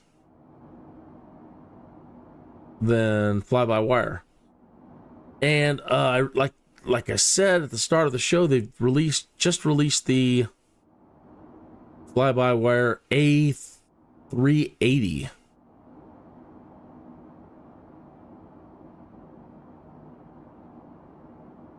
And I think that would be interesting to check out. 320 knots, 17,000 feet, nothing from air traffic control. I guess there's a way to there's a way to do communications between planes, right? So let's say you're flying in the air and I'm flying in the air, and we don't have to go through air traffic control to talk. As I understand, there's a way with the radios that we can just call each other. Or I guess there's a way to even send each other text messages using this system. There's a printer in here somewhere. I think that's the... Yeah, there's the printer. There's the print button right here. So, messaging. So, as I understand that, yeah, that they've even simulated that. So when you're flying with other people, and they've hooked it to printers. You can hook this thing to a printer. So, again, they're making it super detailed for guys that have the full blown home cockpit experience, or schools or whatever.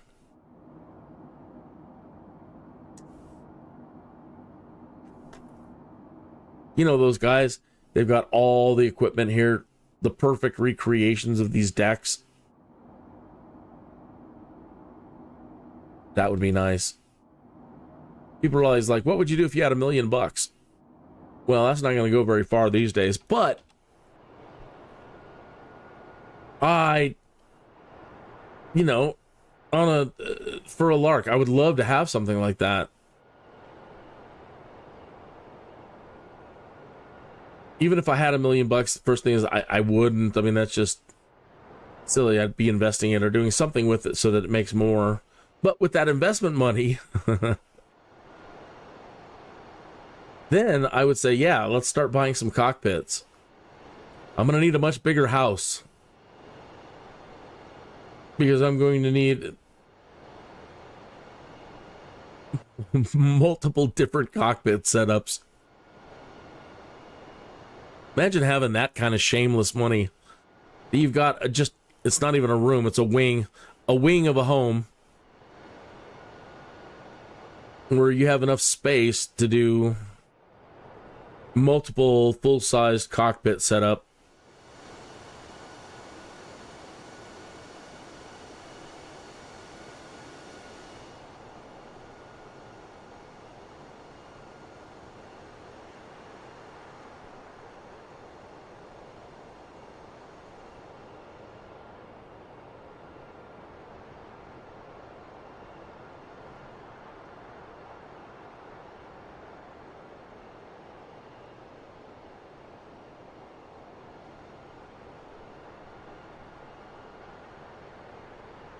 My last few landings are crap. I've been really neglecting spending time in the airliners. And when I started out, my landings were crap. And then I was doing really good for a while, stringing a lot of flights together and nailing my landings more often than not.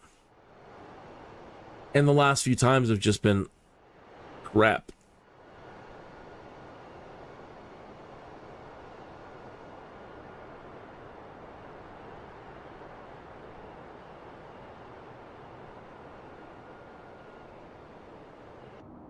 How are we doing?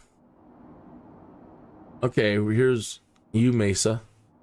I'm 75 miles south. Maintain present heading and altitude. Expect vectors visual runway 15 approach. Okay, vectors visual runway 15 approach. Let's see if we can put that in there. If not, we'll get it. Destination Mosul. Arrival. Approach. Nothing.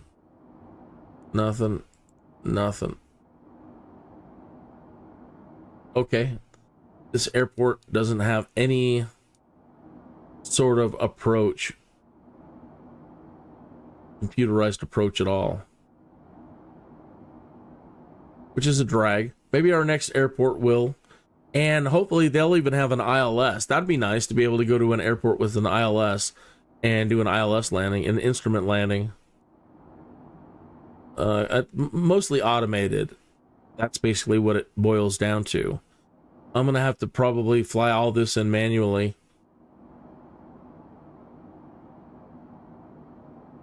Okay, so this waypoint, let's go back to flight plan. Sevku. At Sevku, we're supposed to be at 4,250 feet.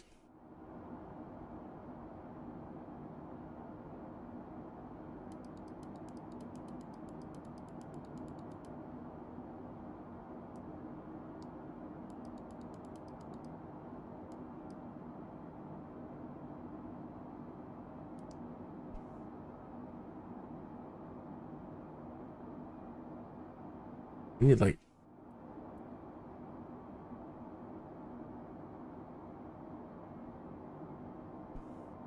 13,000 feet.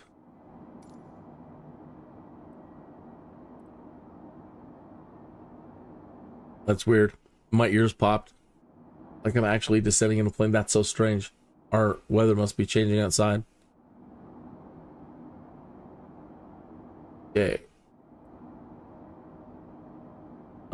Yeah, and it tells us we need to be down to 4,250 feet. And we have 49 miles to get there.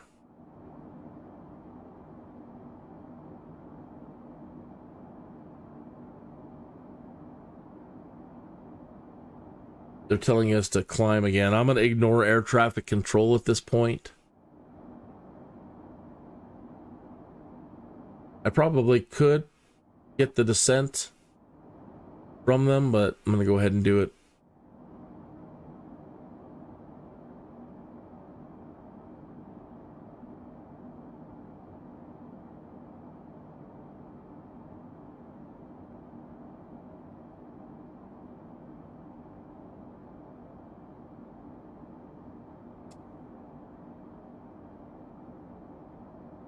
All right, so that's runway 15, so that's going to be basically more of a northeast to southwest turn.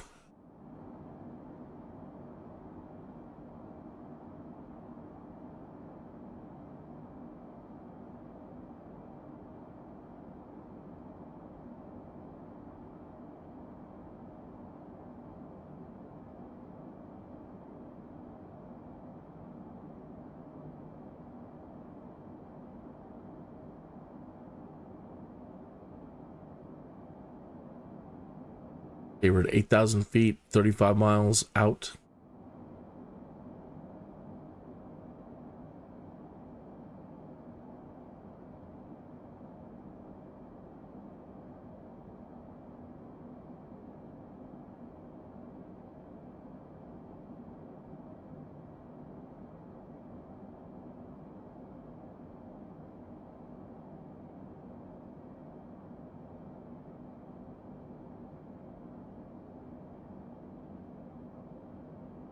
Auto throttle slowing us down.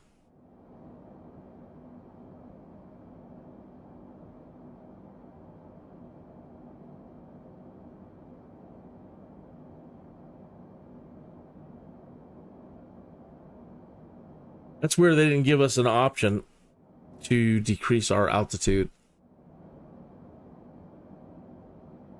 They said they're coming out with a better air traffic control, and people are introducing now chat-based, chat GPC, whatever, GPT, whatever the chat AI is. I guess that there's options for that now for Microsoft Flight Simulator. That sounds pretty neat.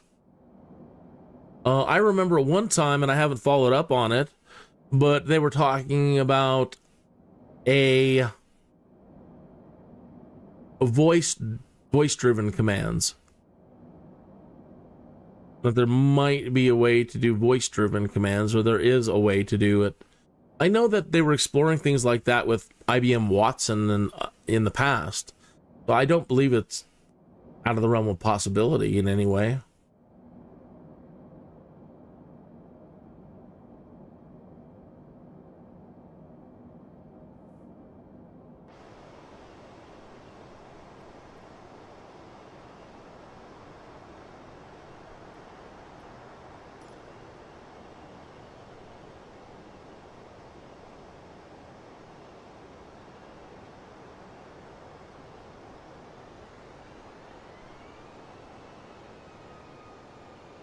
It's like we're starting to level out. 546. There's our deceleration point right ahead of us.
Okay, deceleration point.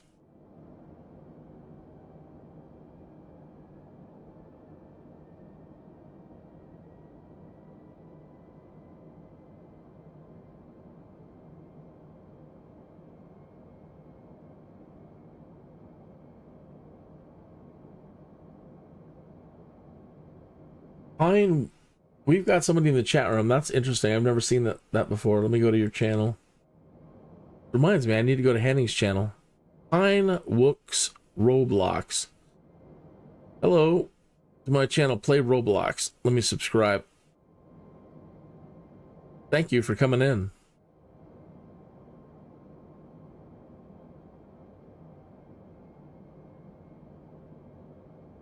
All right.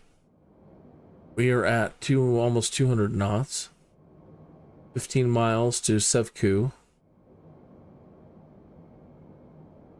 I could probably put in one little bit of flap here.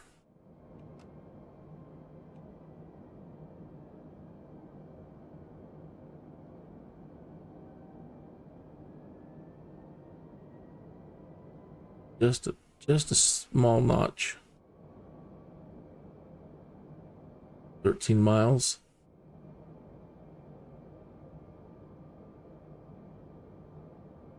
I'm looking in the upper right corner of this screen here where it says Sevku for our waypoint. Right climb to 17, ignoring air traffic control. I do what I want.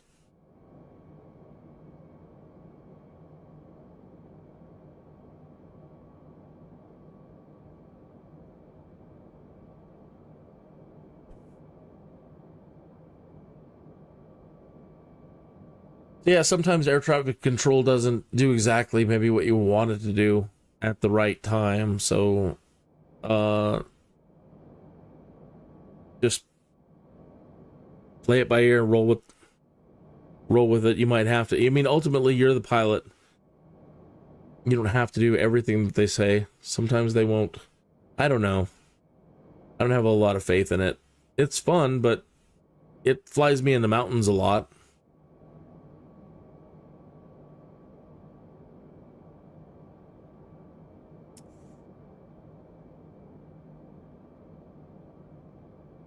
Okay, there's Sevku. I don't know if that is the runway right after that.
Do.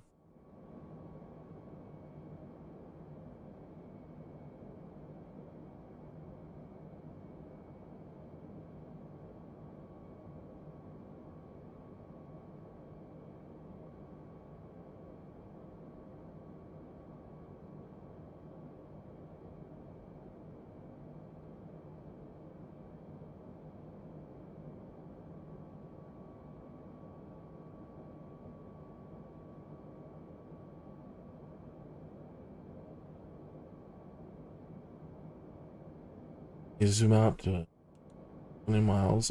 Okay. There's the runway up ahead then. All right, let's put in a little bit more flaps. Let's go ahead and put our gear down.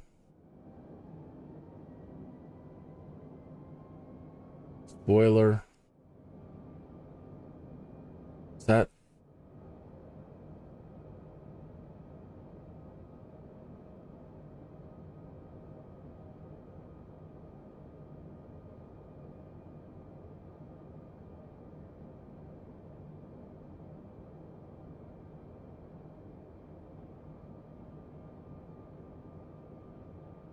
That looks like the runway there. You'd have to come in this way.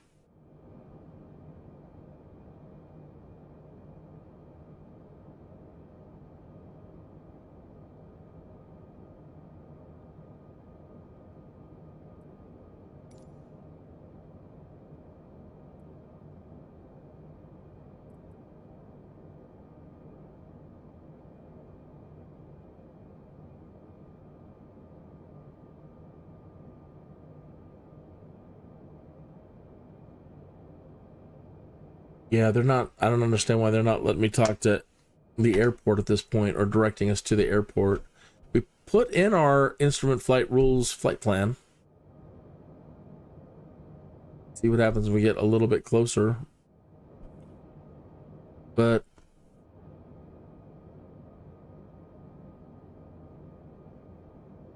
should have been done a lot earlier. They still want us at 17,000 feet. So I don't know what it's doing.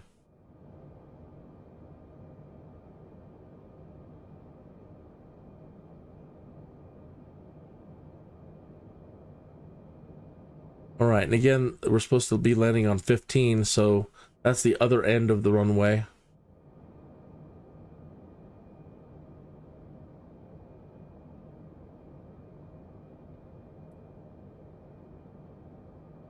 So go ahead and put us on.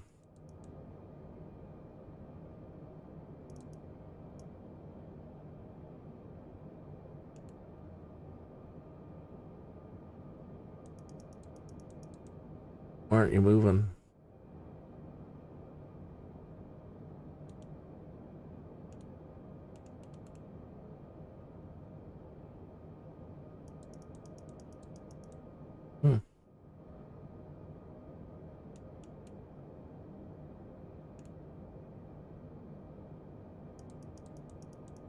Not getting any movement.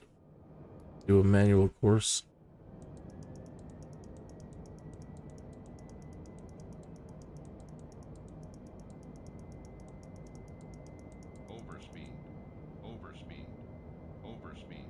Oh boy.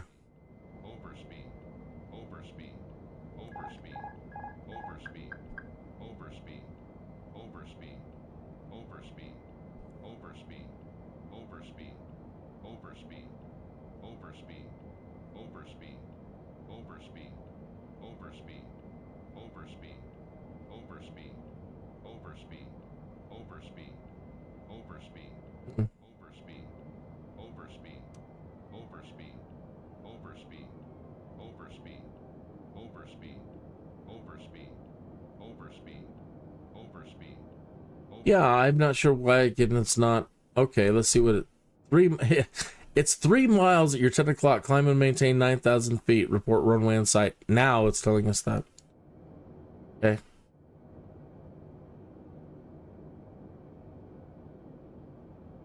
I have runway in sight. Did. Send and maintain 2,700 feet. Okay.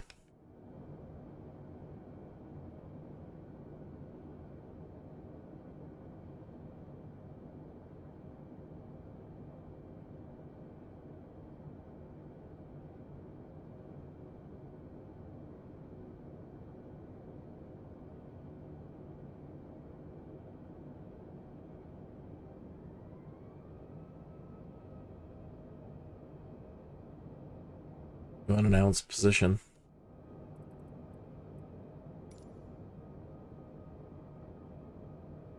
Three miles east. 1,400 feet.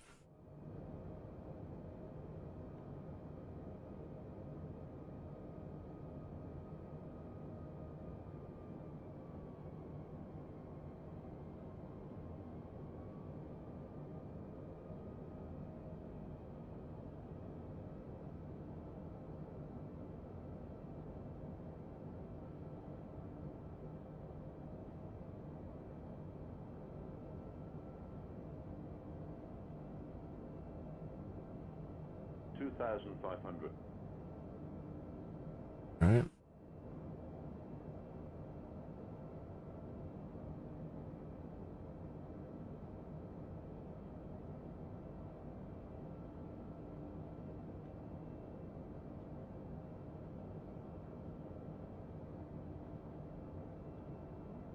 Overspeed. Overspeed. Overspeed. Overspeed. Overspeed. All right. Let's put the flaps up one. Overspeed. Overspeed. Overspeed. Overspeed.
$2,500.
Who's it?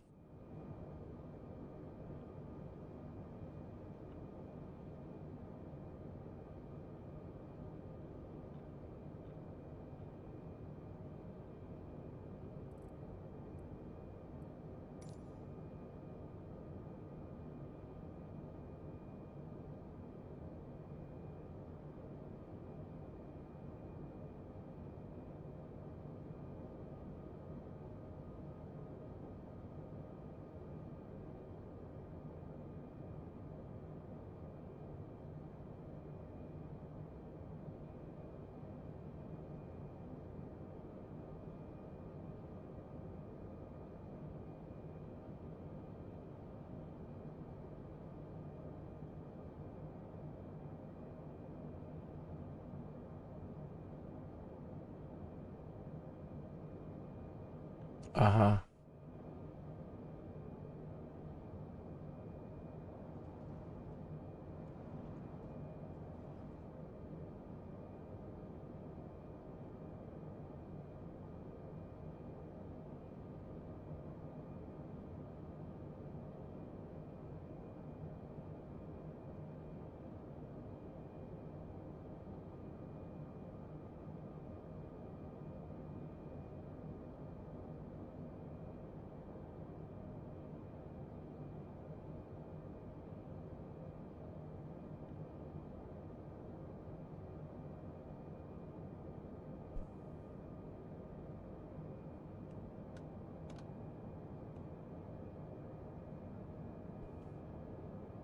Overspeed.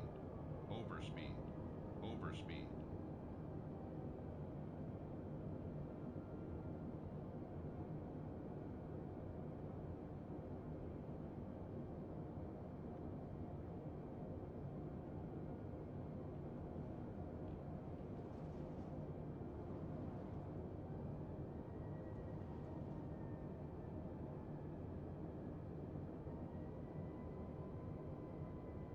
$2,500.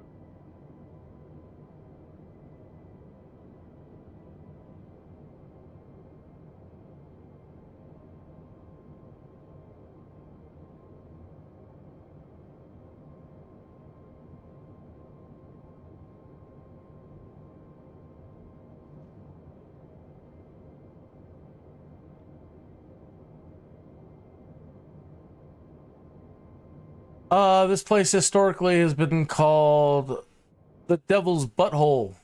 That's a nice way of putting it. This place is, Moss Isley. It's historically known for horrible, murder, crime, every evil thing that you could imagine is the 500. the reputation of this town. 400. The Devil's Butthole, 300. Mosul, Iraq. 200. 100. 60. 50. 40. 30. 20. Retard 5. That's pretty close to the center line, pilot. Nice job. Taxi to parking, please. Contact ground for your parking assignment, then shut down your engine.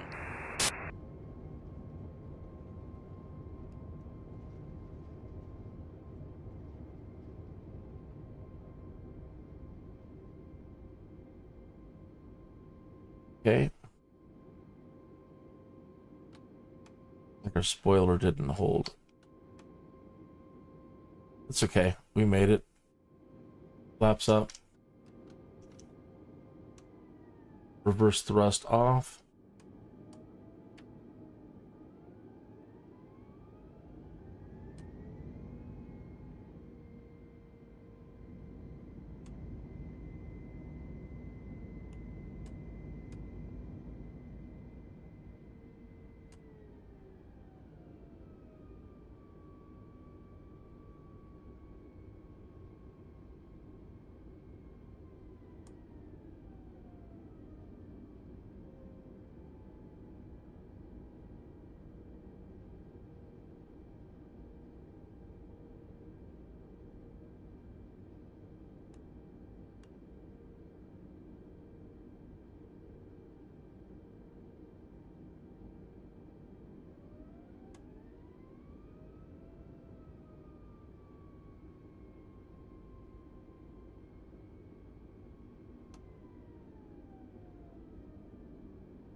All right, so welcome to the Devil's Butthole.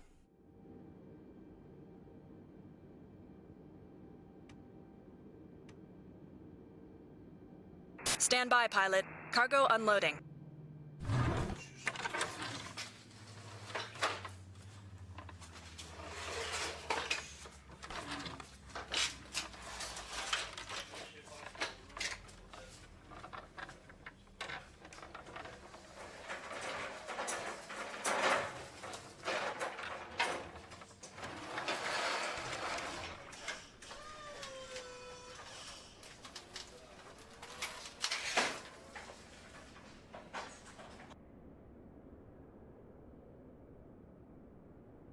Transporter from dispatch. The cargo was picked up by the customer. Your mission is completed.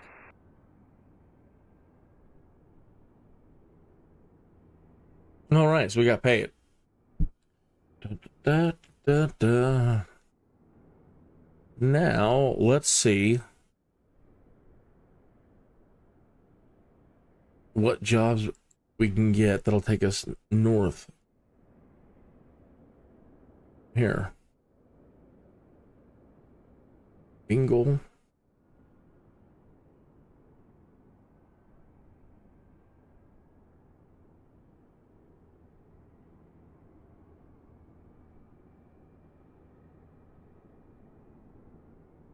What is it?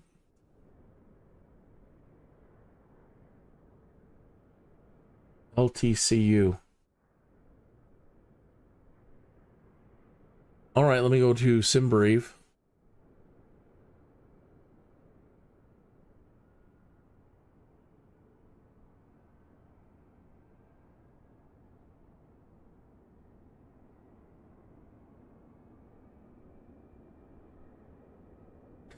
And we'll go back out to the main menu. New flight. Now we're at ORBM. And the job that I want to take is going to be at, let me go through some of the other ones real quick and see what they have.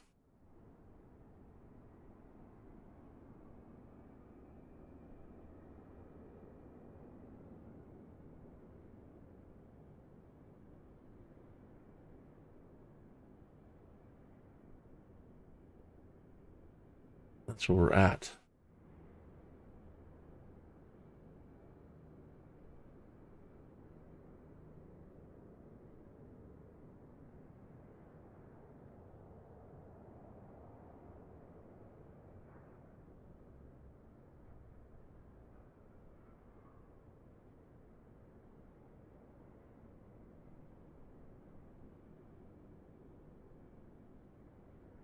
That seems to be the only flight going north.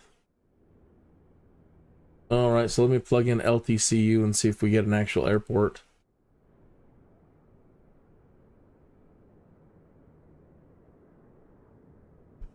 LTCU and enter.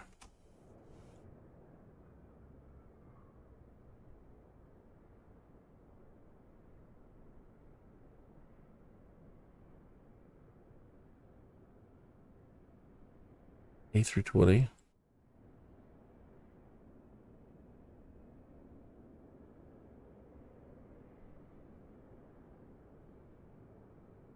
All right. Okay, so in here it found the plan. Use, guess that's the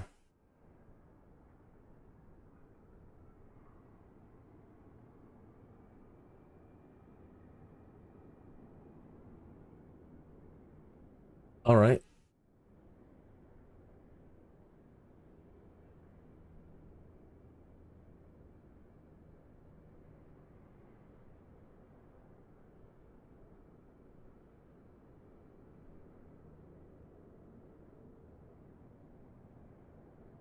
So these are all the, this is the suggested route. EMIDO to Highway L718 to the K-band waypoint to the T332 highway. I'm not sure what 0TKEP is. That's a new one for me. A G8. That's a new one for me. Unless it's a SID or a star. SRT, that's a VOR. And then a waypoint.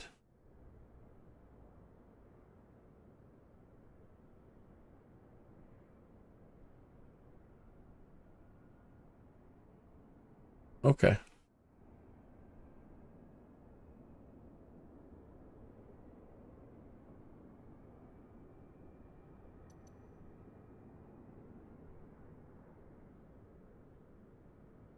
Let's go ahead and generate that flight.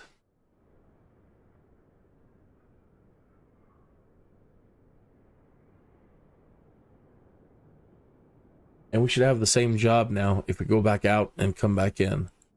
Let's go back out to the main menu.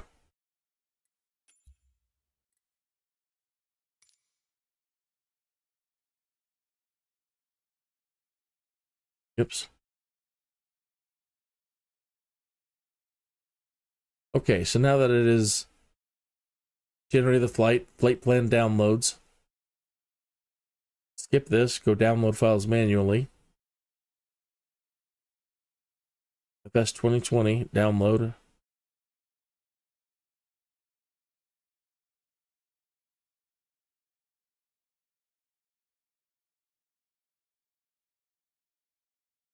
RBM LTCU. All right. Go to the folder. Save that where you want it.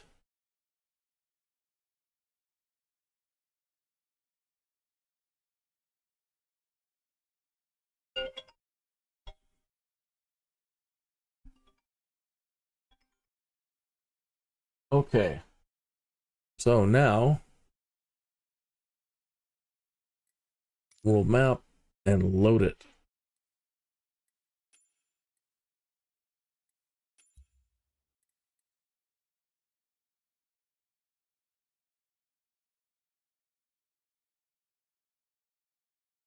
Okay, ORBM to LTCU, change flight conditions.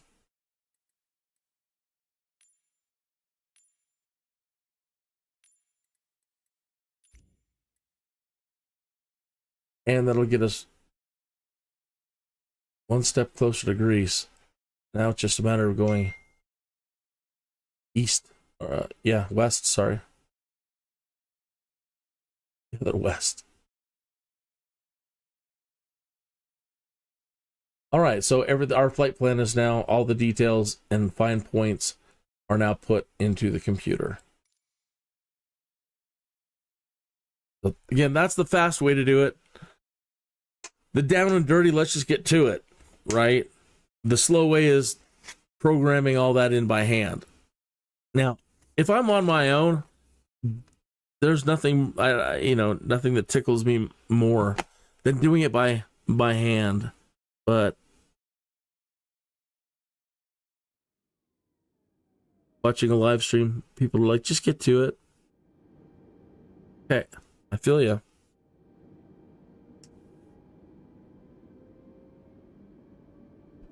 You've wasted enough of my time. Fly, man, fly. Okay.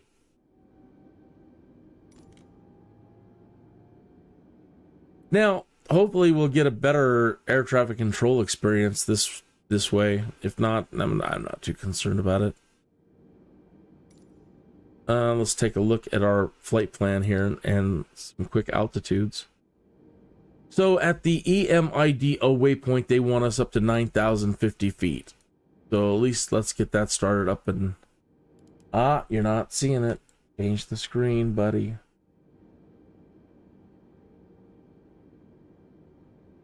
So from the main menu, I came in and I loaded it from the main menu. And now the flight plan is in the computer. And I'm looking at the EMIDO, our first waypoint.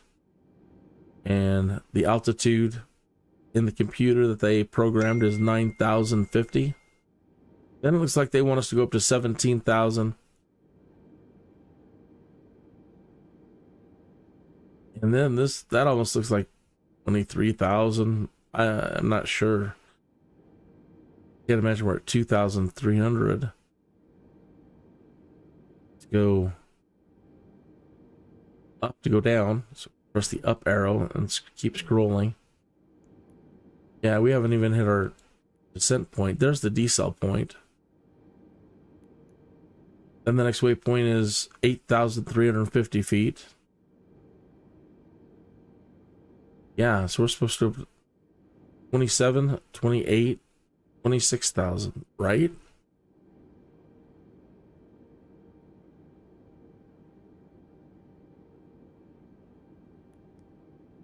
And then the destination. Okay.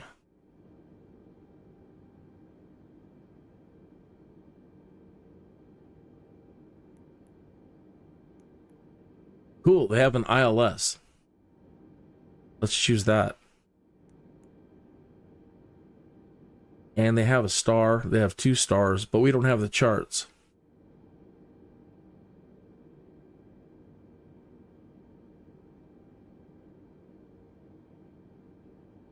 Well, I'll just pick one. I don't really care. Might take us out of our way, but and let's insert that. Cool.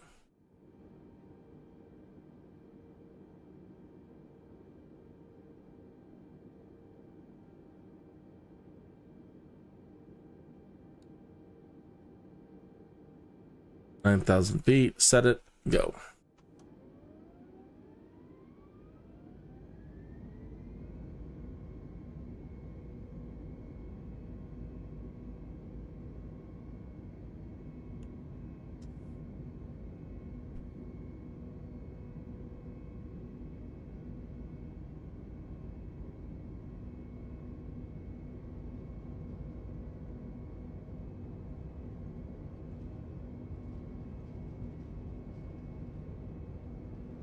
These are a lot more fun to fly in the United States because in the United States we have something called SkyVector. It's a free website you can go to, and it's real-time flight charts. And you get all the VORs, all the navigation aids are there. And flying these things, get the gear up, get the flaps up, put us in a climb. Turn on the autopilot. Flying these things manually when you have all the navigation information at your fingertips, it's a lot of fun. You can do VOR to VOR in the A320 with your radio options here under radio nav. You put in VOR frequencies, course, and ILS frequencies. In this case, the airport that we're choosing to land at, it sets the ILS for us as 108.35. Got the course in there. You do the ADF stuff. All right. Put this in the flight plan. Our first switch here. Put it in plan. And then go out to 380 miles. Oh, we don't need that far. 320. All right. There's our flight plan. Now, I don't remember how to take points away and add points and build a flight plan as you go. There are a lot of advanced ways to use this thing, the MCDU. I watched videos, then I'd go try it, and I've had a lot of fun. I just don't remember. I don't use it enough. But I know that, there's a lot of fun ways to create custom courses as you go. And again, like if you wanted to skip this waypoint, go right to here. You can edit things and change things as you go. All the different knob settings for doing ILS landings.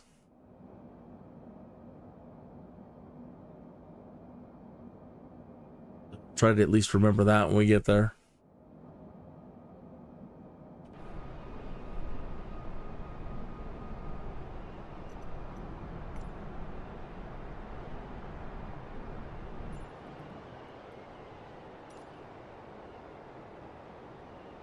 All right, where are we? And what does air traffic control said? They want us to go to 16,000 feet.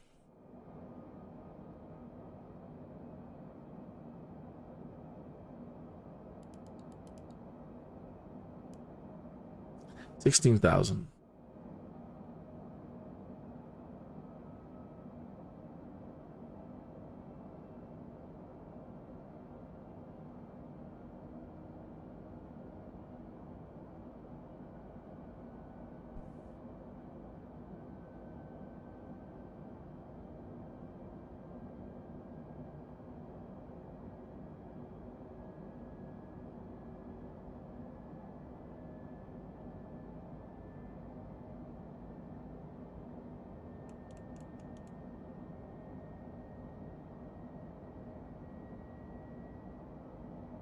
Okay. You do want weather radars or terrains. There's these options here. Terrain. Don't really have to worry about that here. We're not in Switzerland. Not a whole lot to worry about.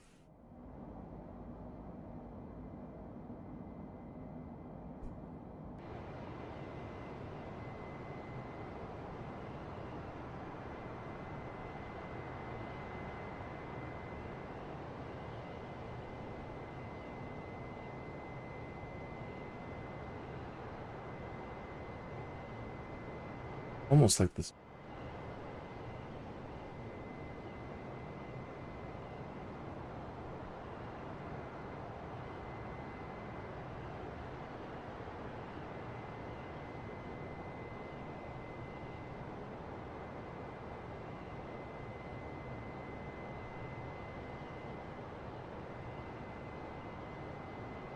It wasn't. Man. Screen's been crooked this whole time. It's not been showing the whole... That's typical. It's Monday. Monday on Skydude. Expect nothing but tragedy and mistakes.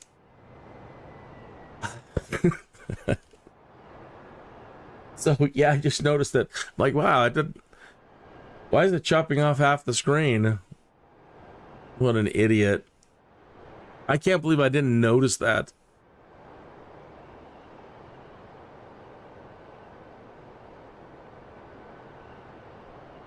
All right, where are we at? 15. We needed to go to 9. Oh, no, we were going to 16. Now they want us to 26,000. I need to put us in the auto throttle mode.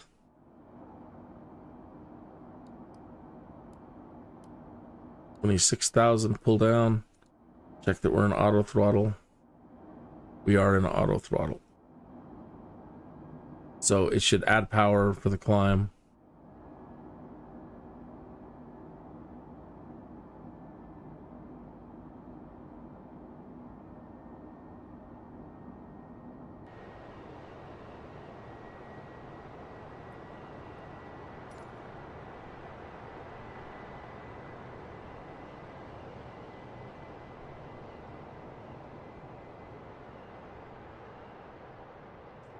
Like, you need to be quiet a ways away for the sound to drop off.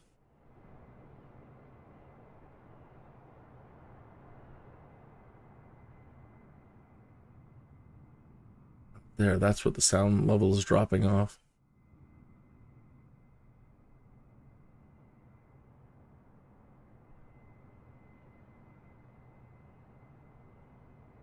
I can still kind of hear it. Let me scoot back a little bit more. Man, that thing's loud.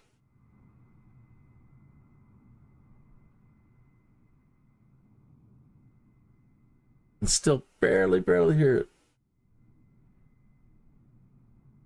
All right, I need to be this far. I mean, I can just turn the sound levels down and get back closer up on it, but yeah, that's just probably what I should have done.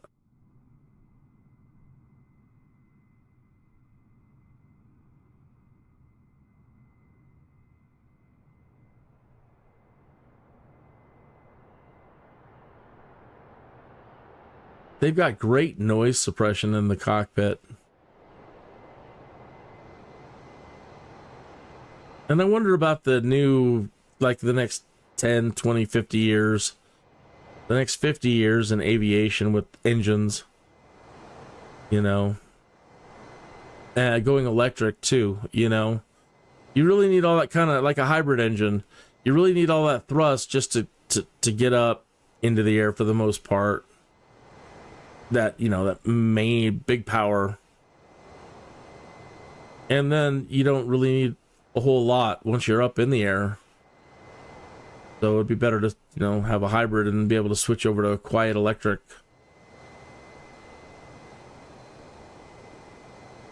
We're going into interesting times. Okay, so instead of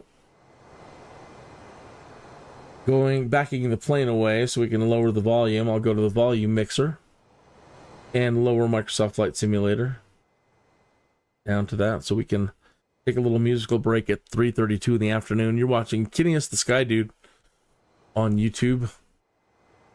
Episode 143. And I'd like to make my way back to Greece and possibly go to Rome. I think that'd be nice. I'd like to see the Parthenon in Greece, the Acropolis and the Parthenon.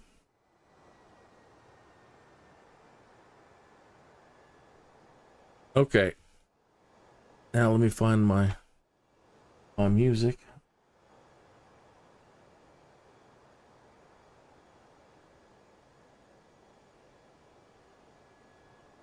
Where did I put it? Maybe I closed it.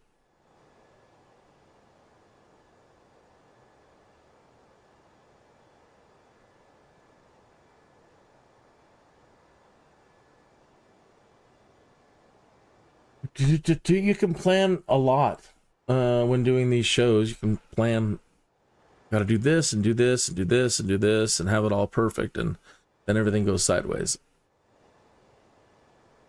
Best laid plans. Okay, I found my music. So I feature, this is the featured song of the day, and I need to edit this in. And it's called Fun Guy, right?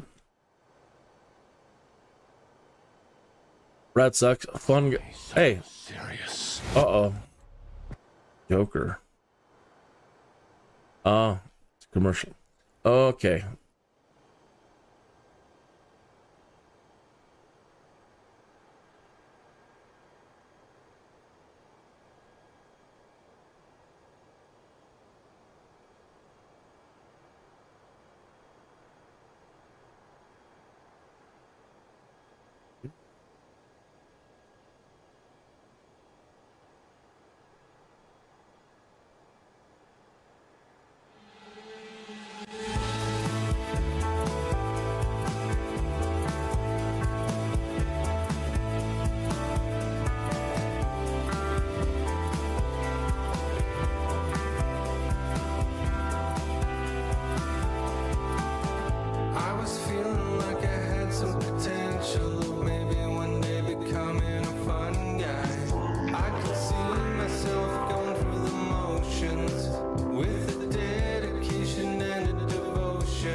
I was looking down on my normal life.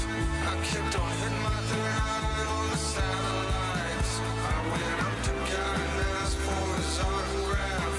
It said, baby, where you going? There's no coming back. My brain was broken, my mind was blown.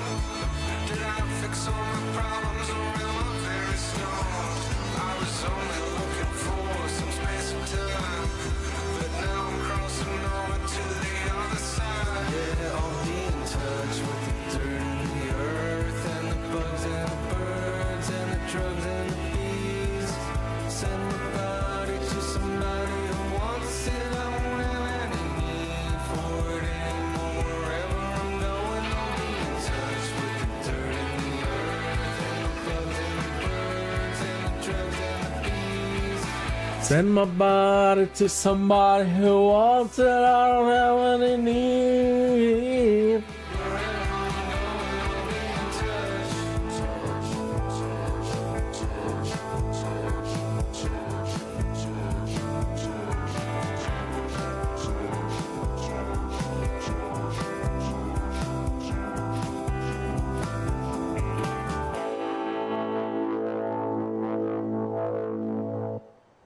I love it. Brad sucks fun guy. Do do do do do do.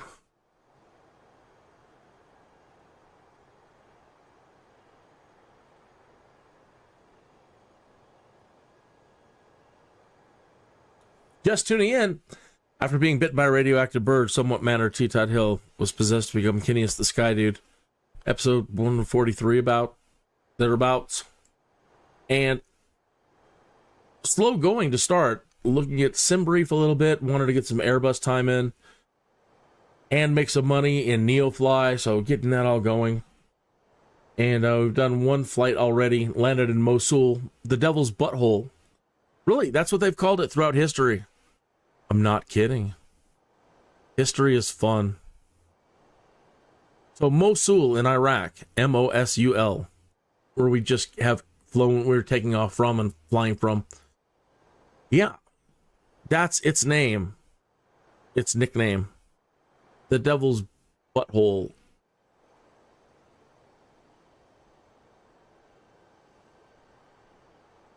Because it's such an evil place historically on Earth. Not kidding.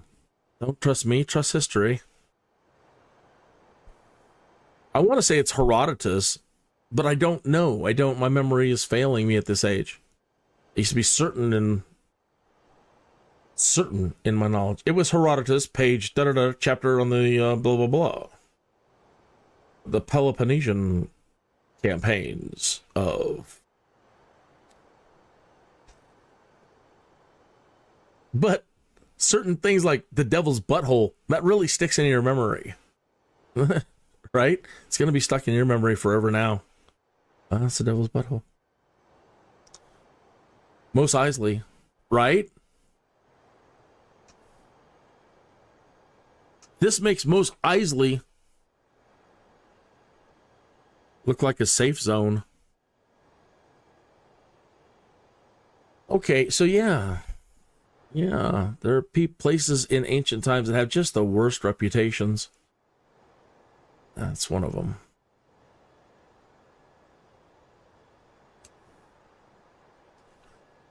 Who knows? That could have been written by somebody who was not a fun guy. And it was maybe like Vegas. You know, a little bit of good, a little bit of bad. I mean, it's been a big place forever, so obviously people liked it. It's not like it was just some little village. It's massive. And that is where I first learned that in ancient times anyway, they always built down first.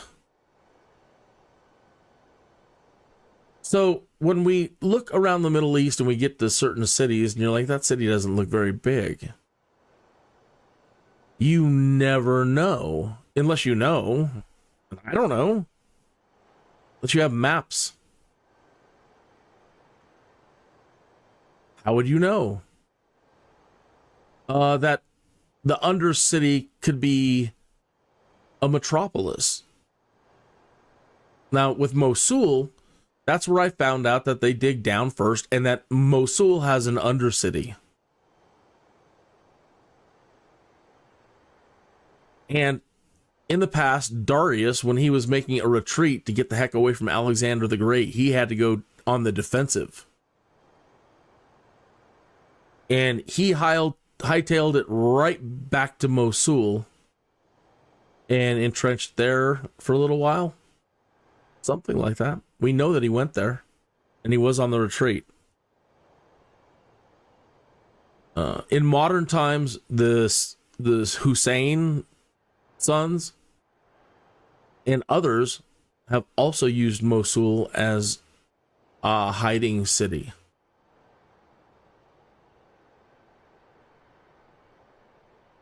So,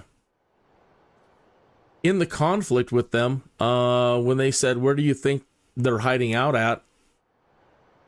That's what all of us history people were saying to the media. They were asking, where do you think they're at? Because the media does that. They'll have a general on. So where do you think that they're at? If you think you know, then contact us at Blocks News at blah blah blah. And so that's one of the times that Blocks News, or one of them, could have been the MSN, blah, blah, blah. I don't recall anymore.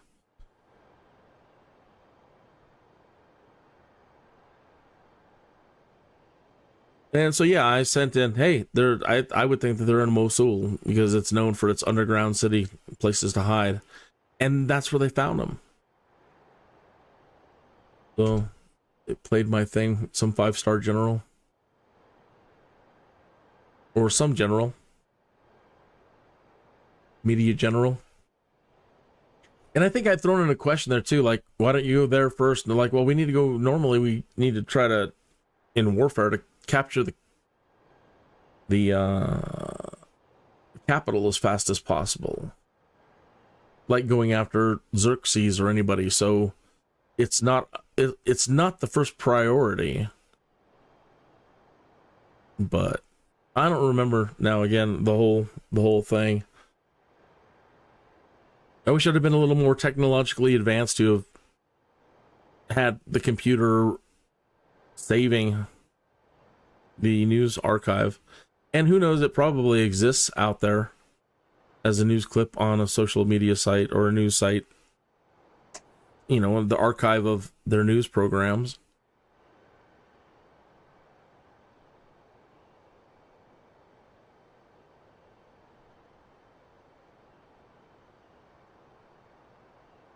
I never did get to work out with Henning when he stopped into the rooms earlier. He just says, Hans DCS doesn't work right now, and his Microsoft Flight Simulator doesn't work right now.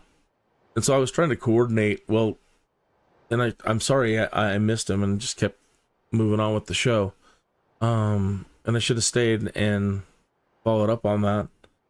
To still maybe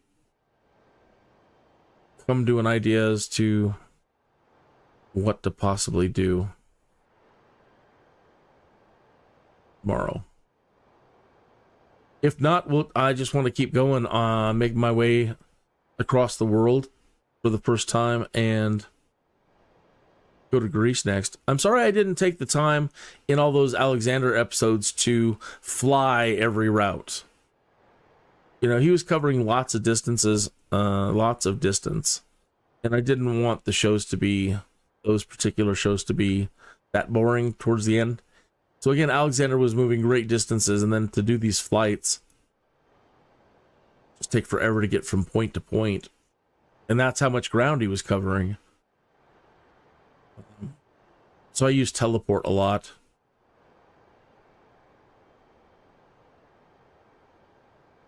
But since we're just no particular place to go, other than trying to get to Greece,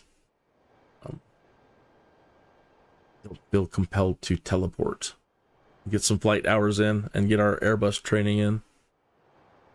How pretty! I mean, even though to me, it seems completely inhospitable, especially where we're coming from. It still has a really amazing beauty to it. All the color changes that we're starting to see now, and the landscape really is interesting and beautiful. Every bit of Earth is mostly beautiful in its own way. Even the stuff we're coming from, which is just dead Earth, man. And that goes back to some of the stuff we talked about, the Anunnaki on the planet. If those histories are to be believed, and that there were either advanced humans or advanced beings on the planet in the past, either of those parties in the histories say that they were detonating weapons of mass destruction. And one teaching on the law of unforeseen consequences has to deal with one of those moments.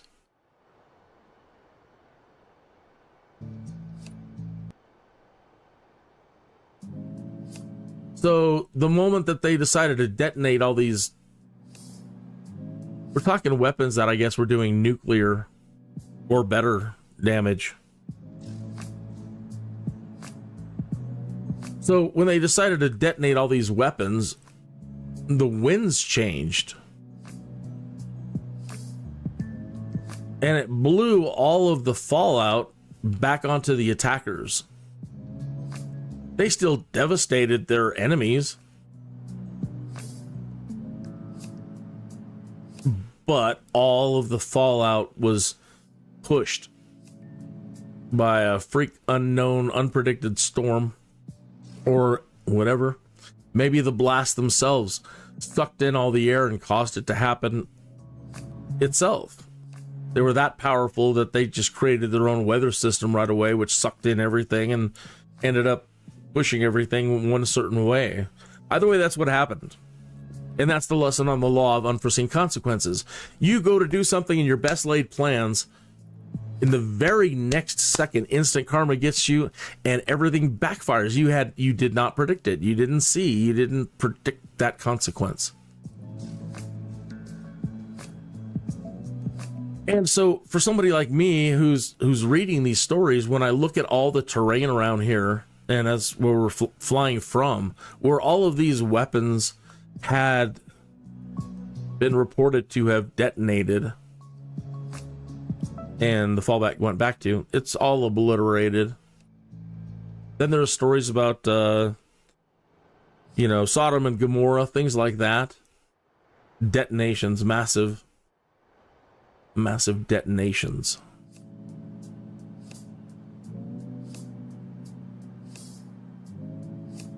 People make fun of the ancient alien stuff a lot, and I think a lot of that has to do with the fact that they never get to the damn point. As far as I know, man, I gave up, and now they've got like offshoots, and I haven't seen any program yet on ancient aliens that just unifies it all. Sure, they'll bounce all over the world, and they'll tell you all the myths and stories from all of these places. And then they'll keep going over it again and again. The sunken ones, the undercity ones, the this ones, and there's that one. And they just keep repeating the same crap over and over again. They never get to the point. Kind of like I'm doing now. I'm not really getting to it. Finish your 20 miles southeast. Descend and maintain 11,000 feet. And I'm cleared to runway 11. We're there already?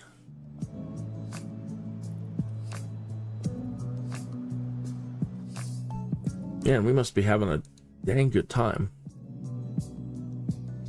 Sure enough. Holy moly. We just bent time and space.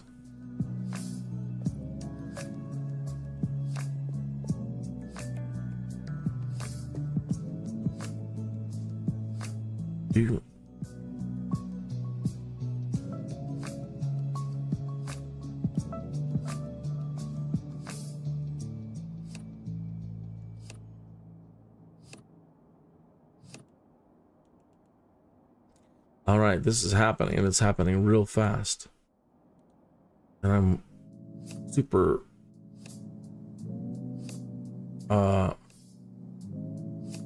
altitude is stupid high. Whoa.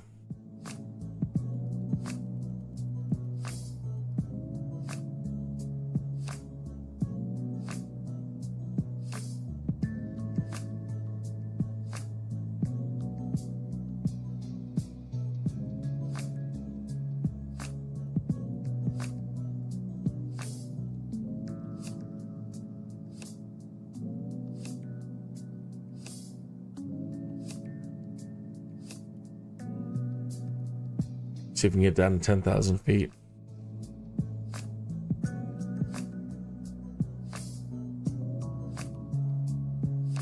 All right.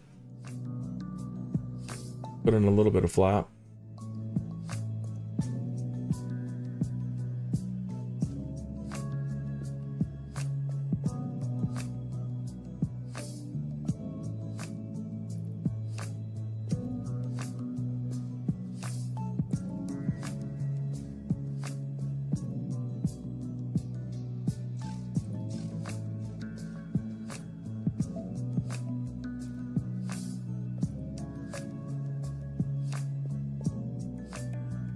I think I'm gonna have to do something drastic here. And that's a vertical speed change, where I'm gonna tell the plane to descend.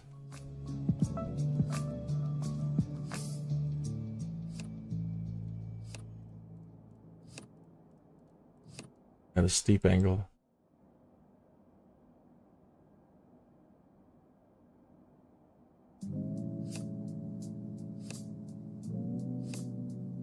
Because our decel point is coming up super fast. And we're still at 23,000 feet.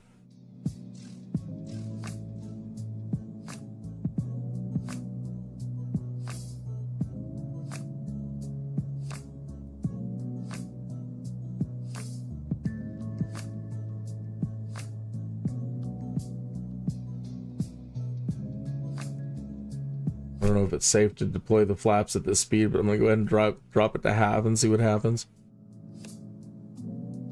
That allowed the nose to drop, but we're overspeeding. See if the computer can correct it. Hopefully we don't shear a wing off.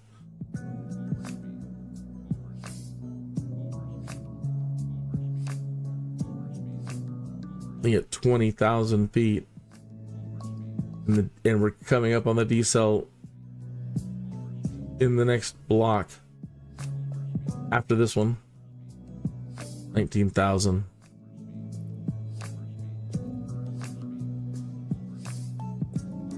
Let's try speed brake.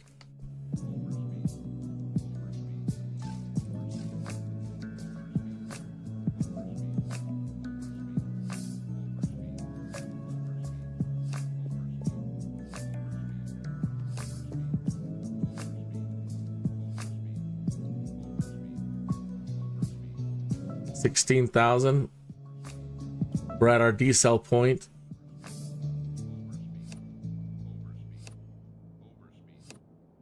Runway.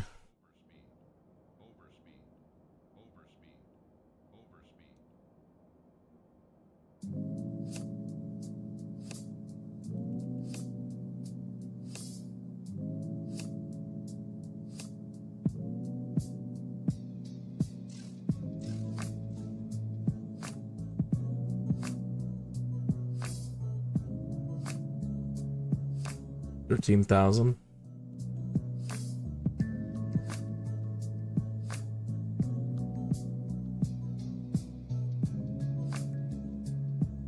Oh.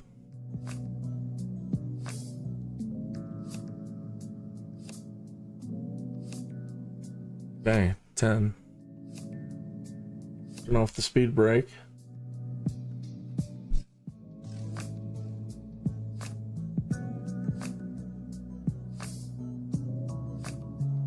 Ten 8.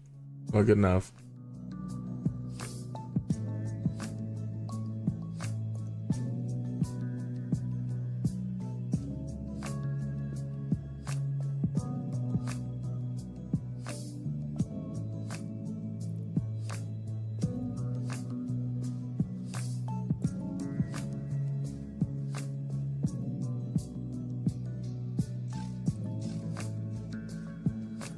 Honestly, I haven't seen the actual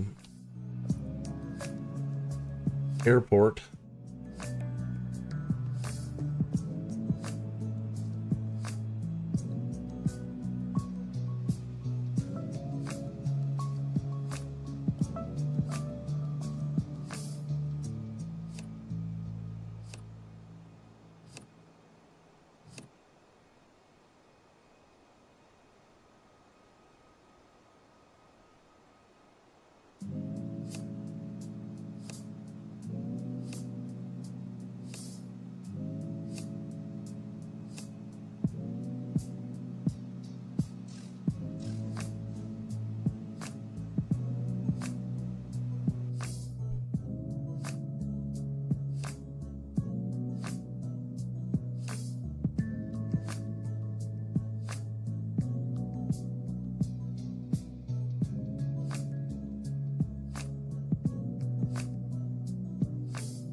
Seven 320 880.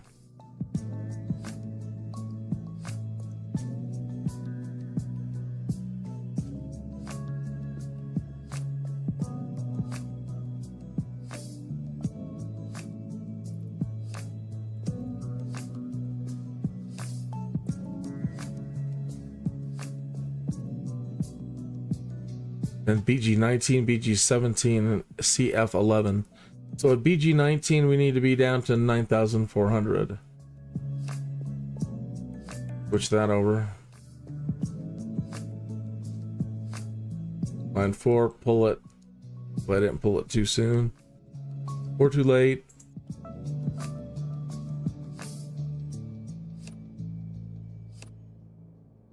BG17 is next at 8,800.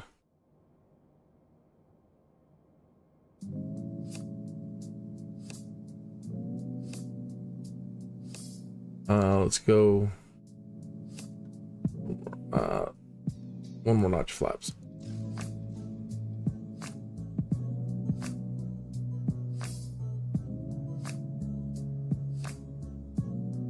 Okay, there's BG whatever, so 8,800. Pull it.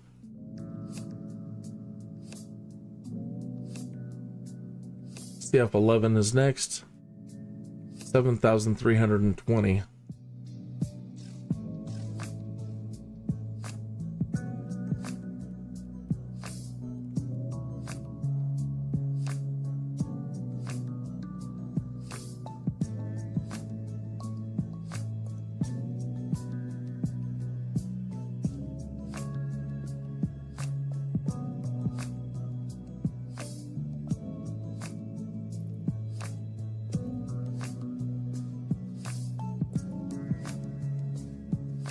An F11.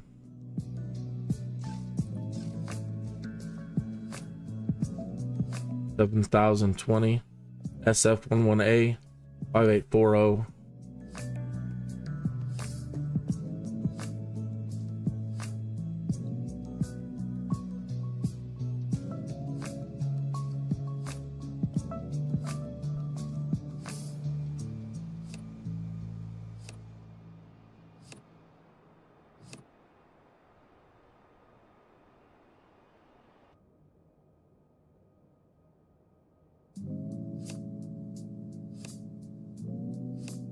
Right.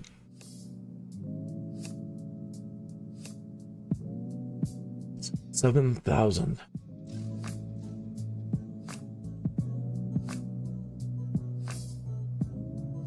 It's crazy flying around mountains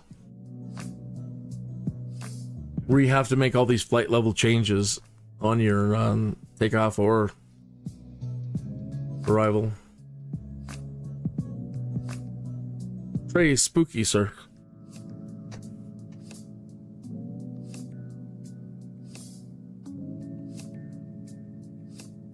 They're saying go 7 now, but I'm gonna wait to 7,000. We haven't hit CF 11 yet.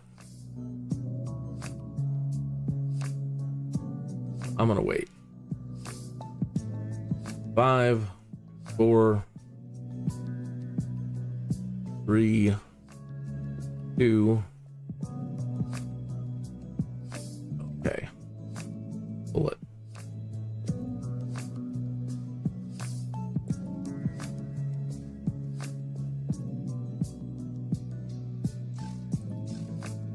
Next. 5, 8, 4, 5, 9.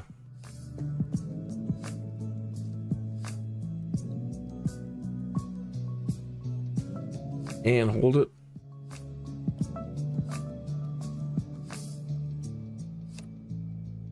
Go ahead and bring the gear down.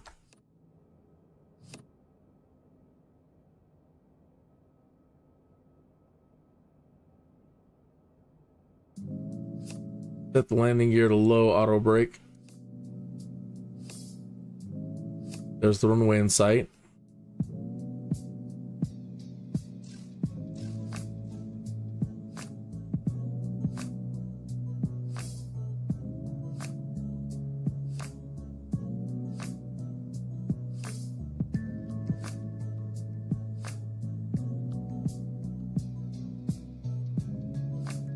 $5,100. All right. Pull it.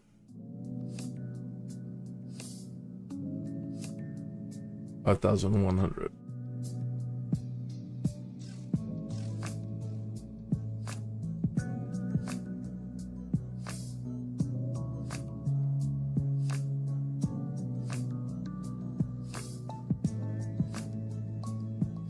And pull it.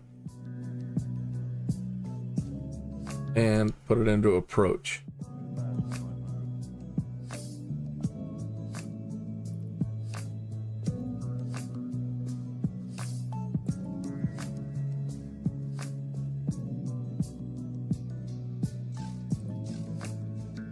All right. See if it'll take us down to the runway. And then all we have to do is turn off the autopilot for the most part. Turn the autopilot off, put the spoilers on, throw it into reverse thrust.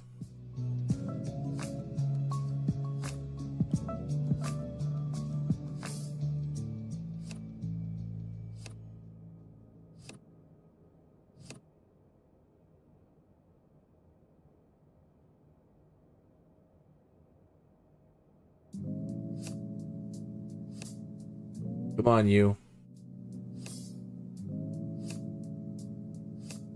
Put it down. Did I forget to do something? Did I forget to turn on ILS? We're on approach. Because we have overshot.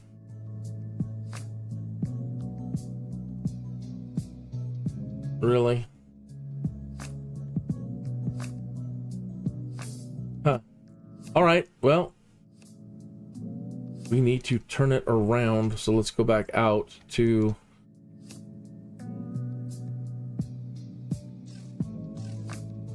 BNG 17. Direct to 1,800 feet.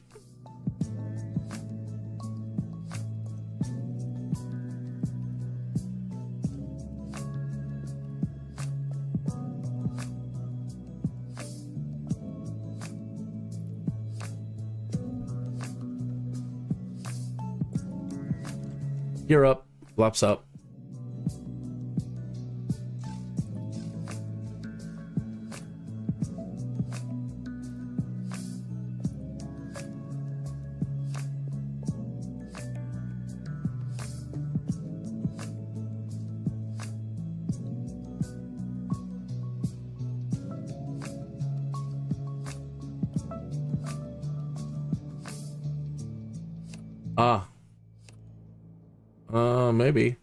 Maybe I wasn't in landing, no.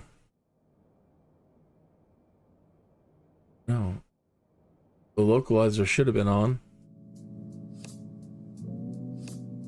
Hmm.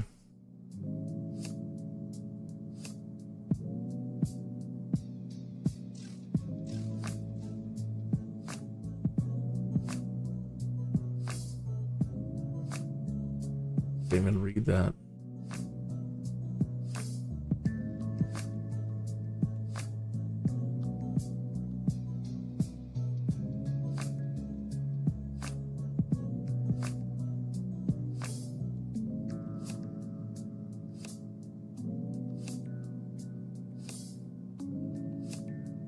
SF 111.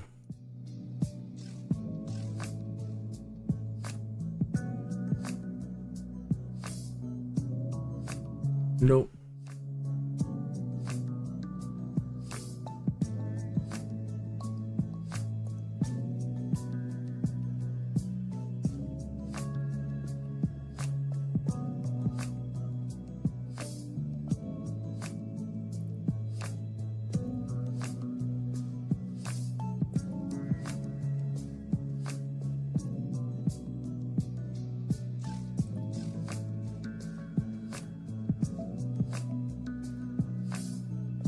The hell.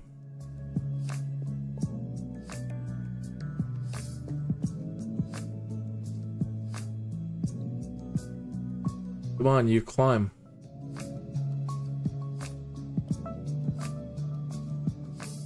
Put us into a mountain.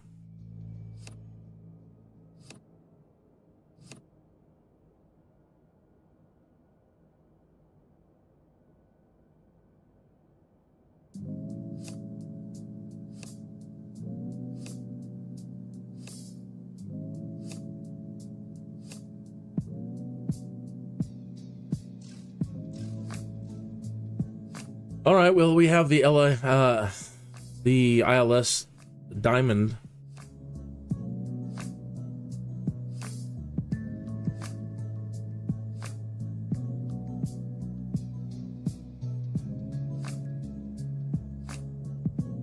So, if you don't know what I'm doing, I've when I went into land, the approach didn't engage. The ground computer didn't shake hands with the airplane computer and take it down to the runway. So I've turned around and I've told it to go back to one of the earlier waypoints, BNG 17. And then I'm going to turn around and try to come in again. This is normally where you file, you know, I'm lazy, but declare a missed approach.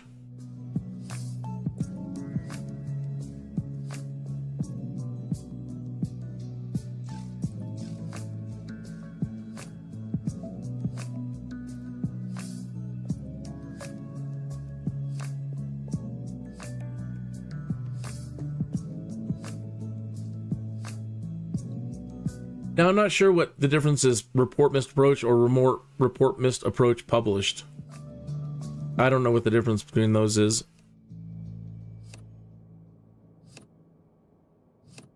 Flying the LTC VOR DMZ runway. Flight published missed approach. Advise reaching a level speed.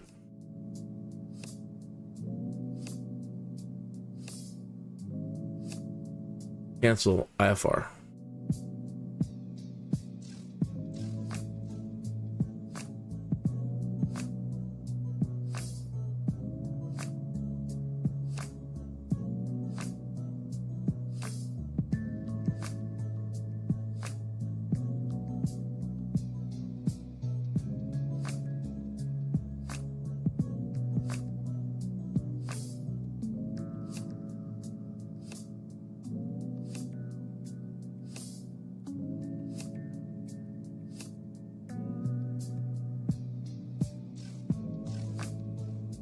Now I'm going to tell it to fly back towards the runway.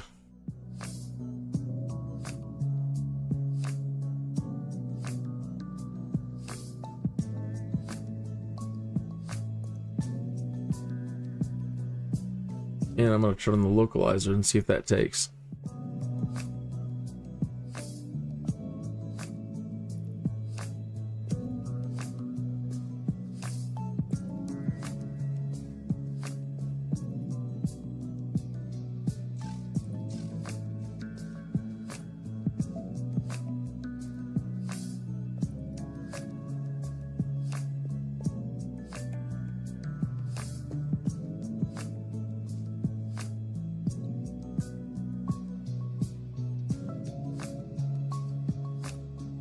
Land straight one way 11.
Or this end of the runway, it was not the ILS. Let me double check and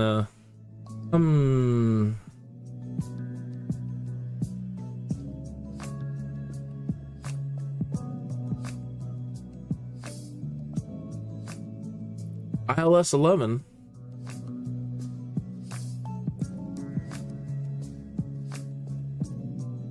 The ILS is there.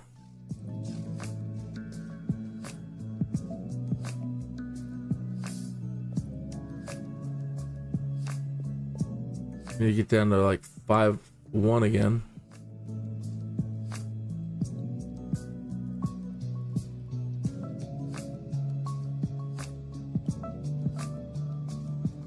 ILS Diamond is way below us.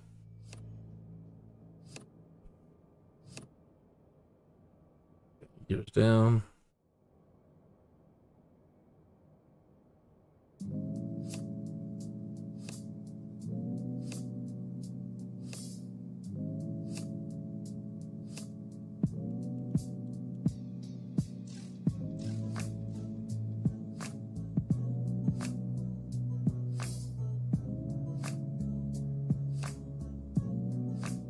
Okay, turn on the localizer.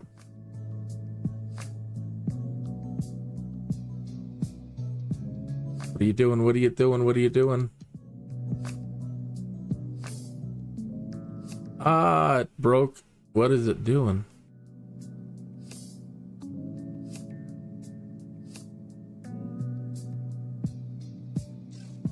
Oh my gosh. Oh my gosh. It blew it. I don't know what it's doing for the approach. It looks like it's going to put us into one of those mountains.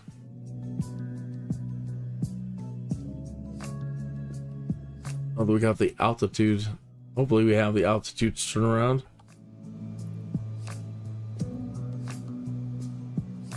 Buddy.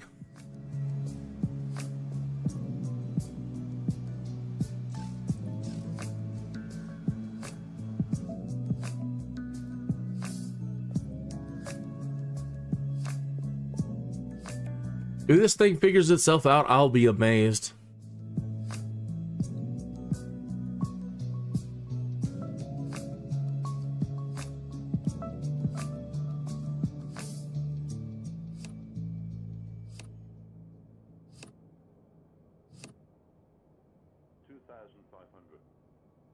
Yeah, if it turns around, I'm gonna be blown away, but I don't know. Why is it not going to immediately hit something? I want to see what it is going to do here. Well, it fails, I just turn the autopilot off and bring it back down.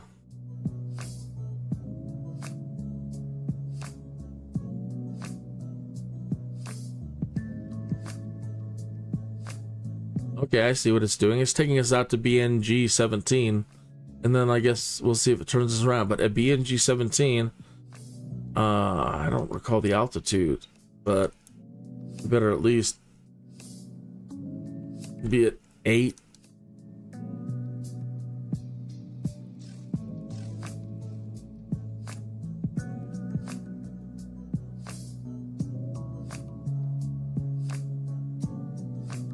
I think it was 8.8 actually.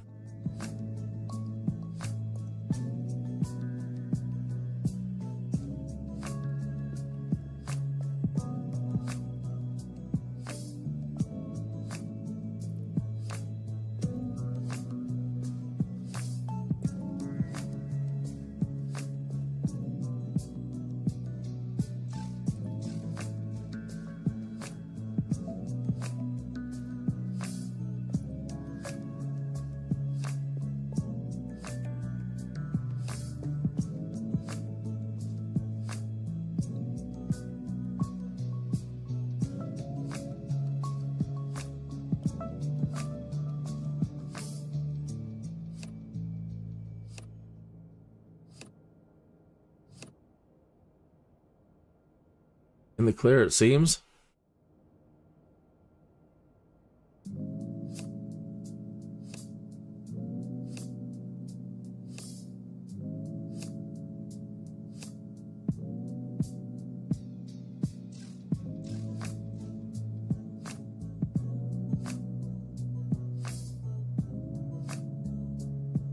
All right.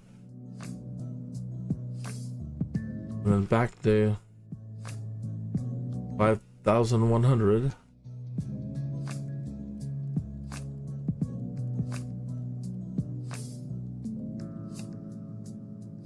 Hold it.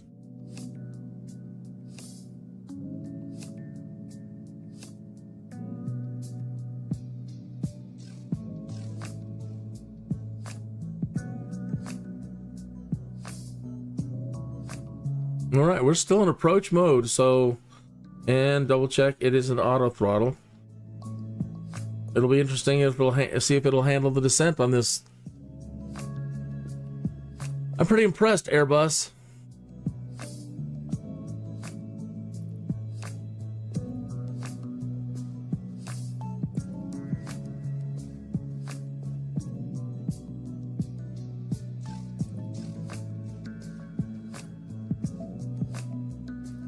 Very impressed.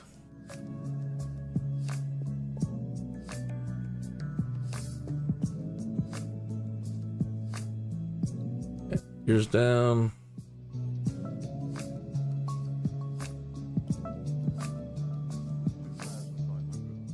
Full flaps.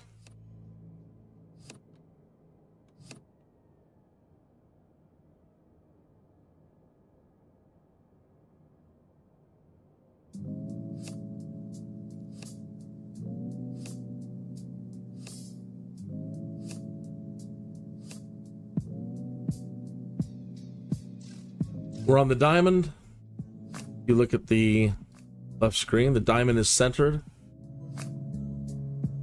Just about ready to line up with the ILS.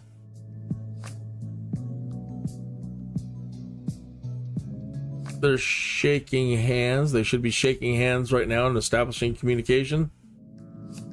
If the diamond starts to fall, we have communication. We're descending. We're still on the diamond, but the plane is actually descending now. It's managing speed. All right, 6,500.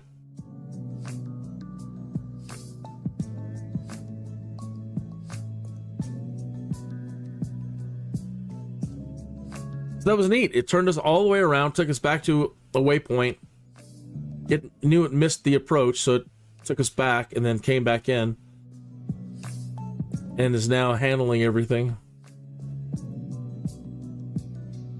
And there's the runway. I honestly don't know where we're at.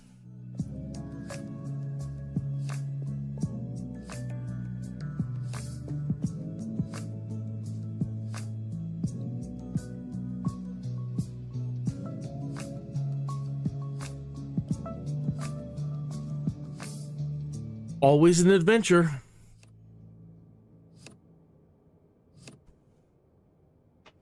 .22 in the afternoon, you know what that means.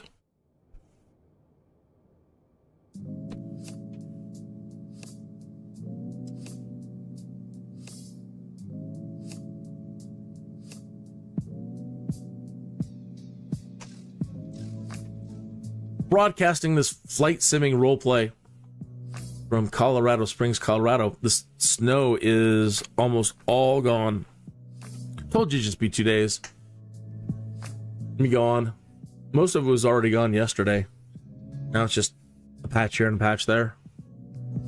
I loved getting the snow.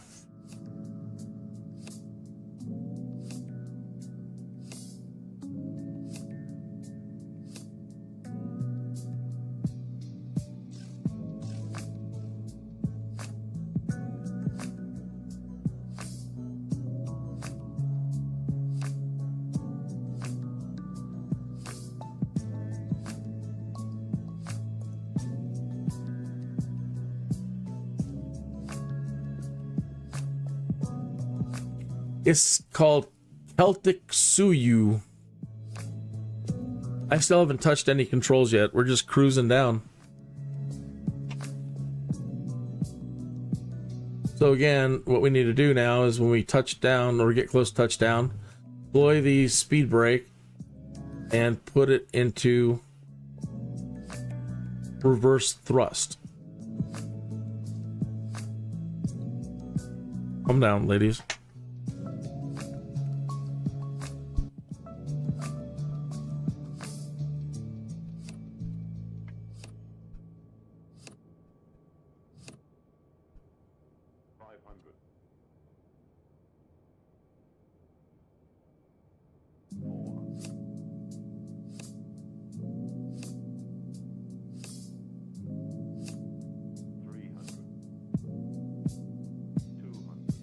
Reverse thrust or speed brake.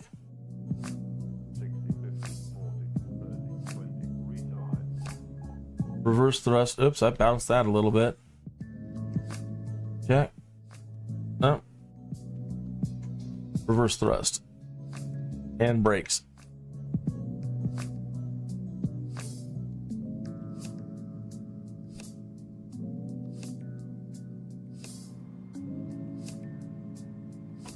And brake.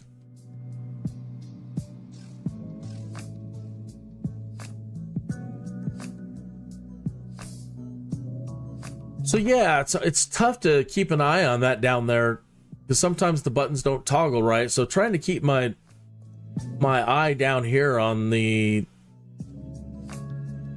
controls and keeping an eye on the runway can be rather challenging. You really got to make sure and know that your buttons are working properly. So for speed brake, this button kind of is iffy sometimes, but see, so I press it once. Okay, so now it's working just fine, but earlier it wasn't engaging, and I think if you push it back down or lift it up, it was in that position. So the first time you click it, okay, and that, okay, so now it's working just fine. The next thing is your reverse thrust. So you have to be all the way at 0 power before you press the button. And if you don't, it won't engage. So keeping an eye on the throttle in the middle of this over here. Okay. That's reverse thrust. But you got to be, again, you've got to be in neutral, 0, idle, whatever, off. Or the button won't switch. Right, so that's another reason to keep an eye on that. And if you missed where I was messing with the speed brake,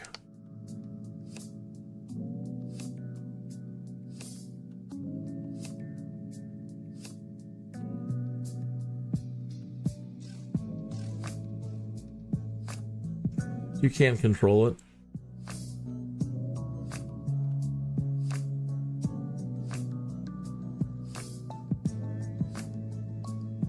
All right. We need to turn off the engines and see if we get paid. That'd be nice.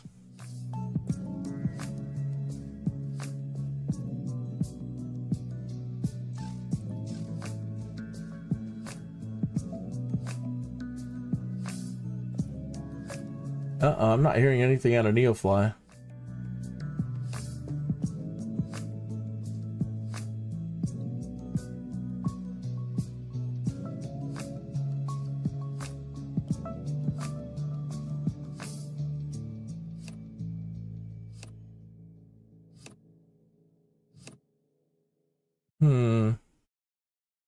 Well, that flight may have been for free.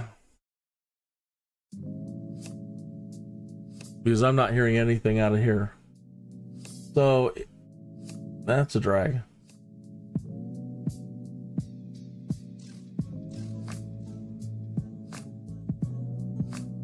And at least it knows we're in the right place at the moment.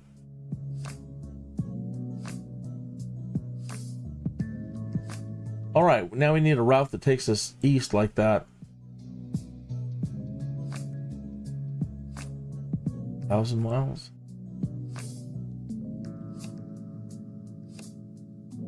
Nope.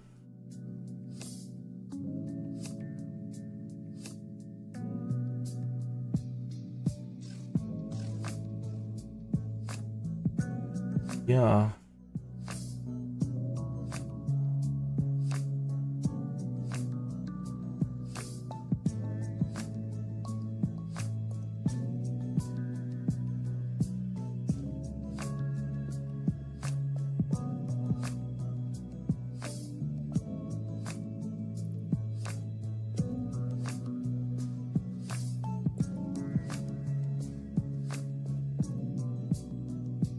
Well, that's sure a lot closer to Athens.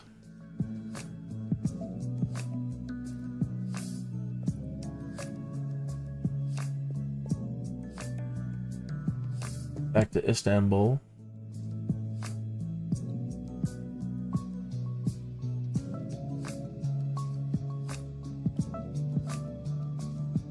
So it looks like that one up here.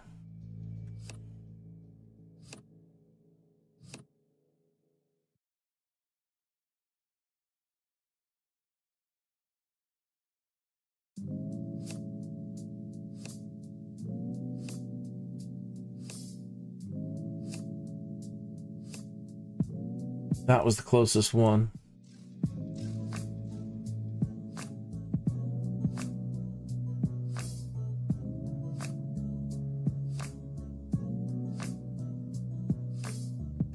LT86. Okay. Let's keep out of here.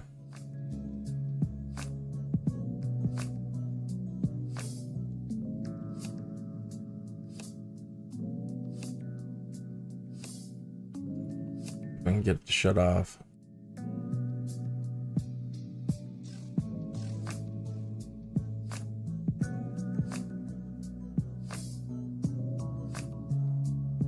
Nope.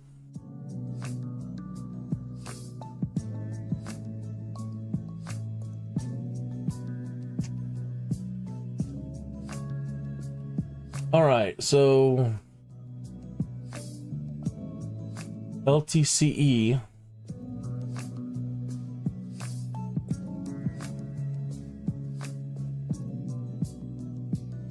That hasn't been up a long time. It should have been up at all. I guess it wants me to play it. How was that even there? Ugh. If that thing was up, the Brad Sucks music thing the whole time, oh my gosh. What a terrible blunder for a Monday.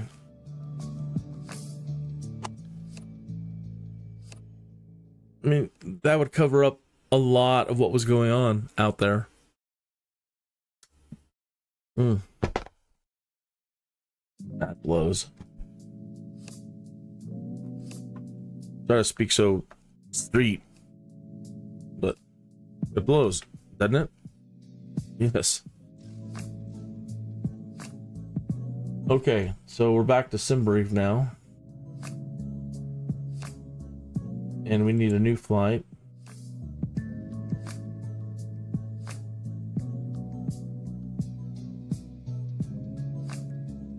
Alright.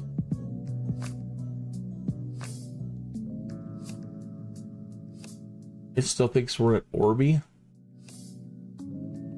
You scum. Not Simbrief. I quickly switched over to Neofly. See where it sees my pilot, and it still sees him as Orby. It hasn't been moving him, or that again, those jobs didn't take or whatever.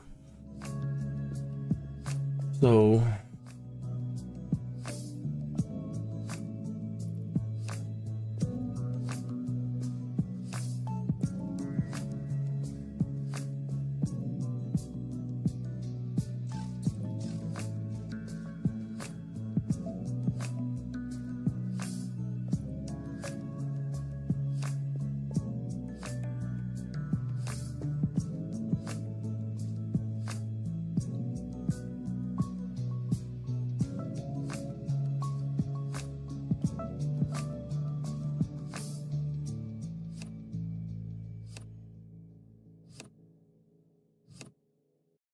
I think what we need to do here is I'm going to go ahead and go long with this show and just keep going. I really can't let it go over 6, but I can keep extending it out. I need to get we need to get a lot closer to Greece, and I don't want to do multiple shows so much this week, so better just get a move on. Man, it's going to make me spend more money to move my pilot now. And already spaced out where we're at. We are at LTCU. Okay. So, LTCU.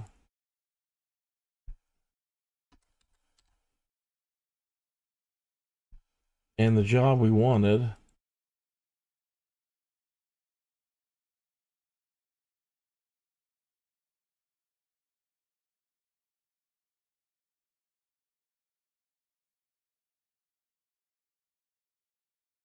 Oh my gosh, it doesn't seem the plane in the right spot again.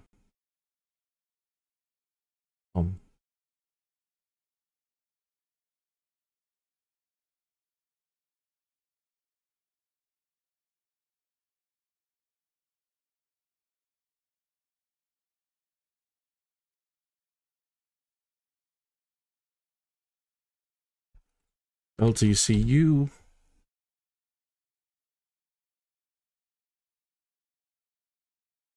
You need to get over to.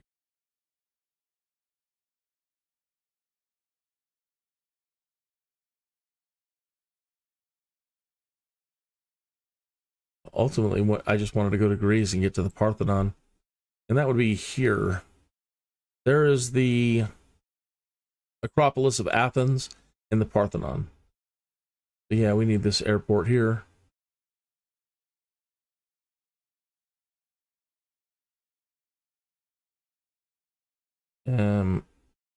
This. All right, go to open filters all the way to the bottom.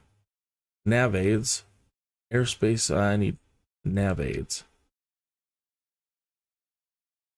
Airspace is in fixing our nav positions. Okay, whatever. Yeah.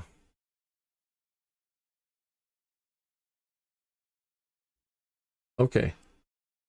So these have ILS. ATR. Yeah.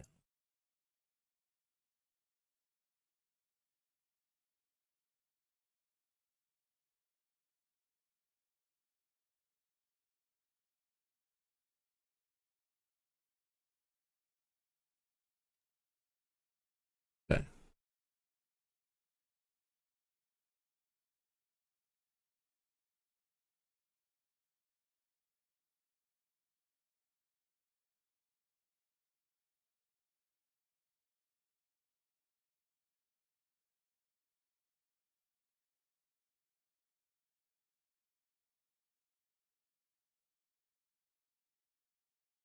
So, without messing with SimBrief, the traditional way to set up a flight plan, if you've really never seen this, you're just tuning in for the first time. What are you doing? I don't understand all that SimBrief stuff. This is the way you set it up in Microsoft Flight Simulator. Set your departure and your arrival, and then set it to IFR, low altitude airways. Set up an instrument flight. And then you have more control over the runway for departures and the SIDs and stars on the way out. The SID. And you have more control over your approaches and what runway you want. I want an ILS. Left. I have it on now.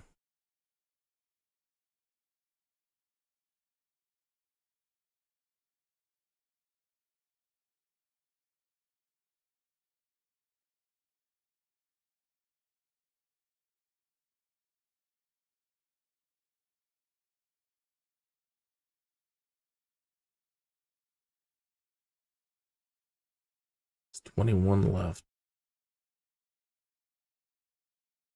ILS 21 left.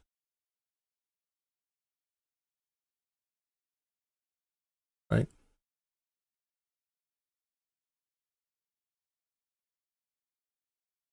So other approaches. Now this part here on this one, it's where you enter. Basically, when you get to your last waypoint, and it's going to come in for a runway, it's going to present it with different ways to approach that runway arrival. So if we were to scroll through some of these, right, this would take us all the way down here first, then here, then up, then down. Picking up the next one. All right. Sends us way out here, then doubles back, then goes up, then goes over here, and comes in, which would just be fun in general.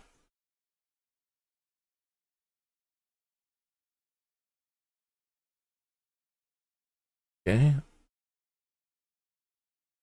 It takes us down south. And we get to pass over the island with a footpaw on it, meaning what? Seagulls.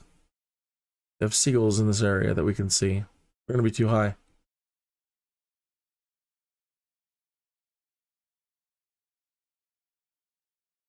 So that's what these are. These, if you're scrolling through these, just different approaches. You see the one that it's set up to begin with, the direct one. You know, absolutely more efficient. Just straight to the point. Let's get to it. And the same kind of thing when you take off. We go back to where we're taking off from. There are routes created to leave the places, to leave a particular airport.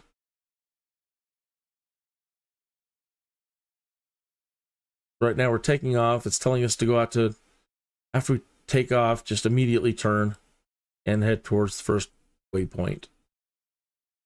Is here.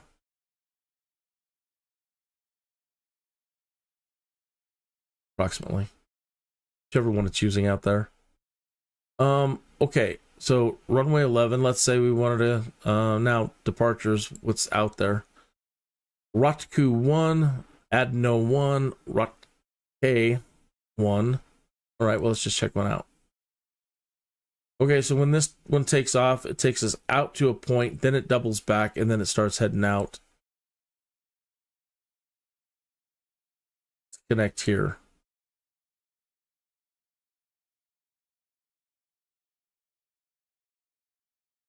Adno. Adno would be used for flights that are going north. You see that after you take off, it's going out here. It's going to, you know. So if you were traveling anywhere up here beyond that point, that would be the perfect one to choose.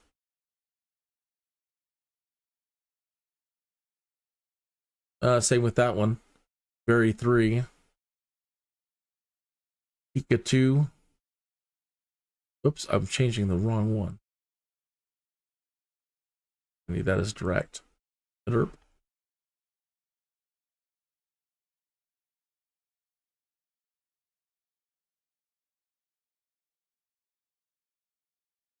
That one would work. Like we take off and double back.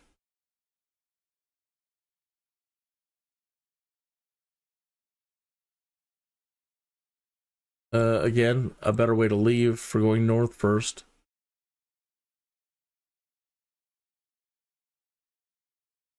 All right, let's just set it up for direct again. So as soon as we take off, oh, it moved us to the other runway, 29. Just better, we don't have to double back, up and out. Okay. If you want to add waypoints in here, make sure that they're snapping to it. Looks like that's already added. But let's say for whatever reason we want to see this little river here. We want to make a deviation. So if you left click on it, you'll get an option to add. So it'll try to build. It'll try to add it in there and adjust your route. but I wanted to be back over to this point, and I actually wanted it to not be so abrupt, or not be so shallow, if it's the right way I'm saying it. A more shallow of a turn, right? Yeah, or I guess ultimately what I was looking for, yeah, was a sharper turn. Something around here, cut. Then I wanted to cut back down to here, so add that waypoint. All right. From there, let's say we wanted to go check this lake out. Add that.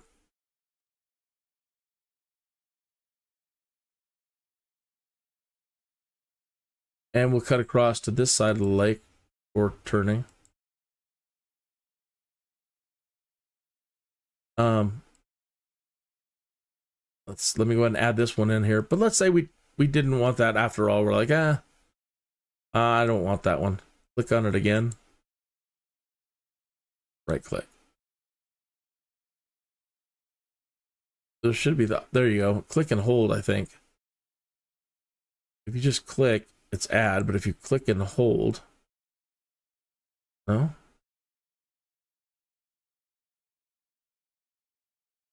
I just had it a second ago where it says remove.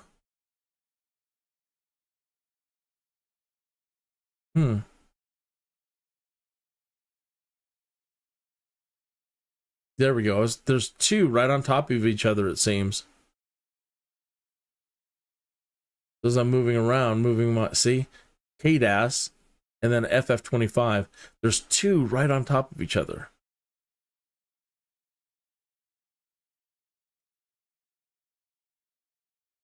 There's only one here. Let me add that.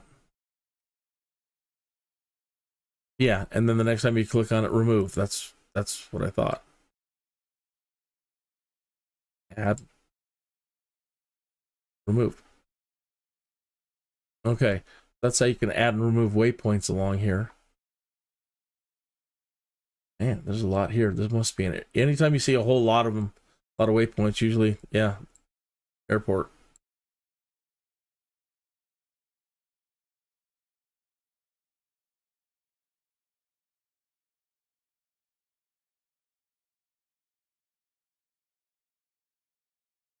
I don't know what these spots are in red.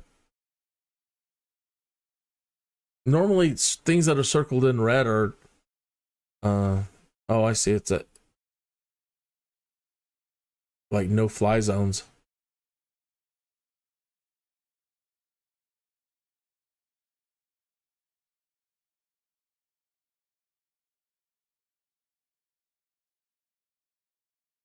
All right, so now it's all built in the computer for us. We don't have to mess with SimBrief doing it the traditional way. I don't know. I haven't really messed to see if in the nav screen at that point I can go in and set altitudes. I should have. I should have made sure I saved it. Should have.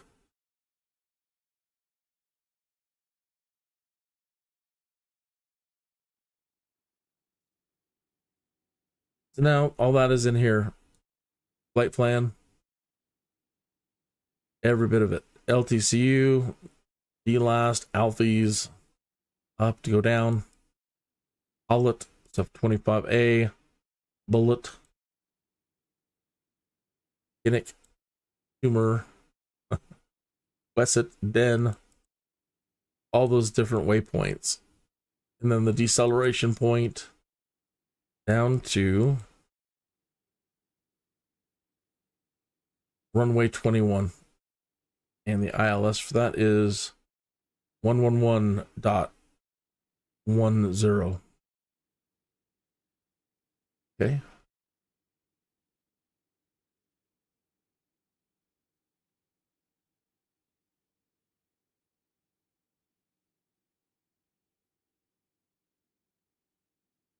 All right.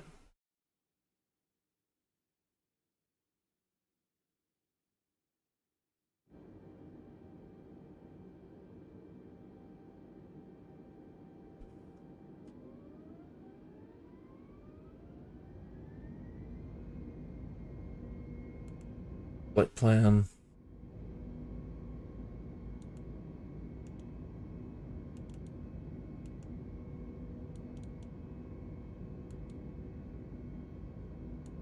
It's a long one.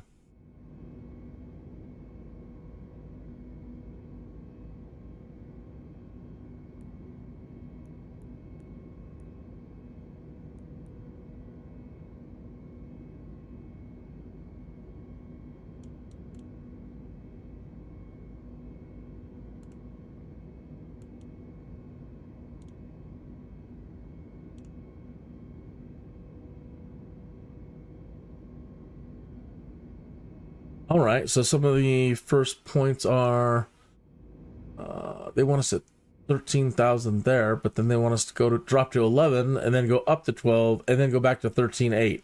That makes no sense. 13.5, 11, 12.3, 13.8.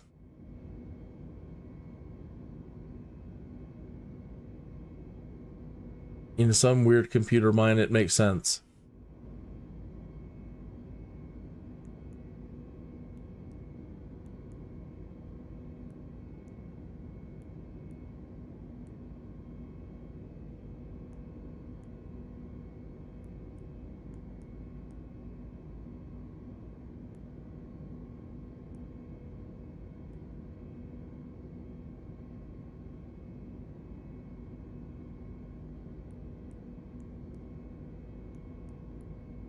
And then to 16, 19,000, 21,000,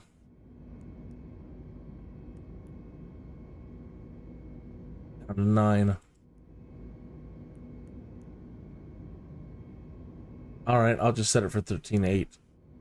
I'm not gonna mess around doing descents and climbs.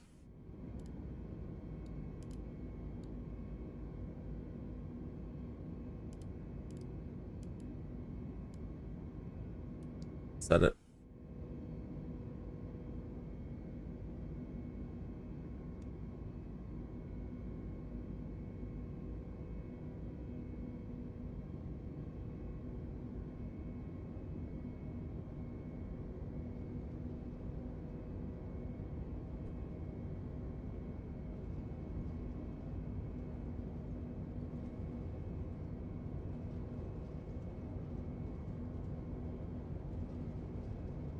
There's 140, slow rotate.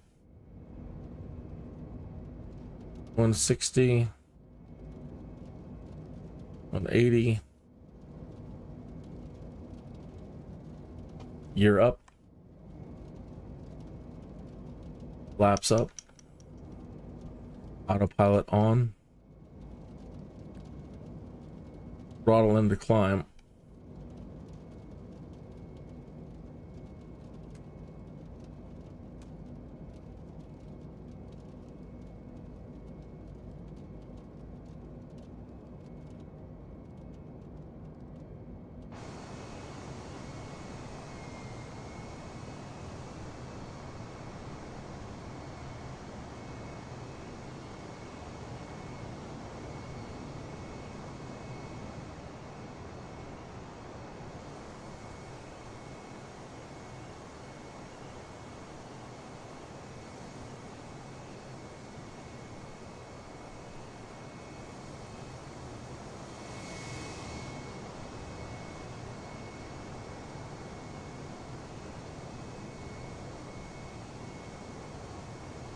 Shitting me.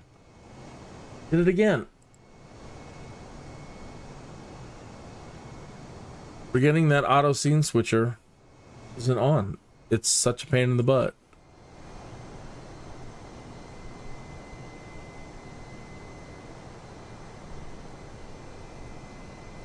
Man, you didn't see any of that. Ah.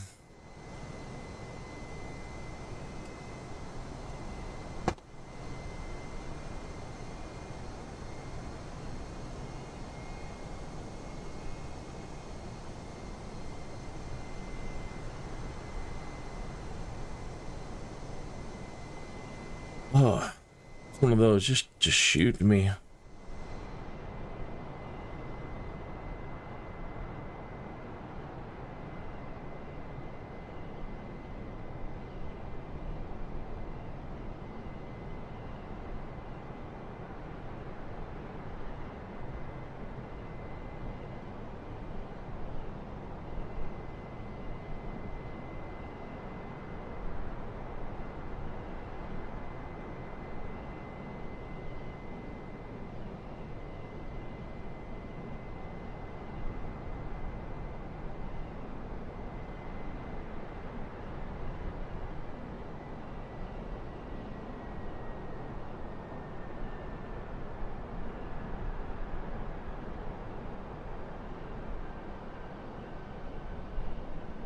Jim Tepe.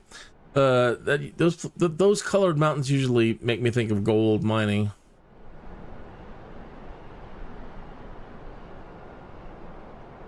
Like a bluish green almost.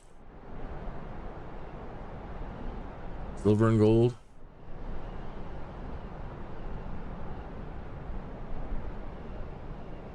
And again, you see all the runoff and the minerals in the water veins going down, and that's, to me, that's why those cities are there, is that they were mining. They're mining whatever that is. Again, I usually think about gold, but again, it could be nickel, silver, it could be everything. Look at all these flows from these peaks down into that river basin.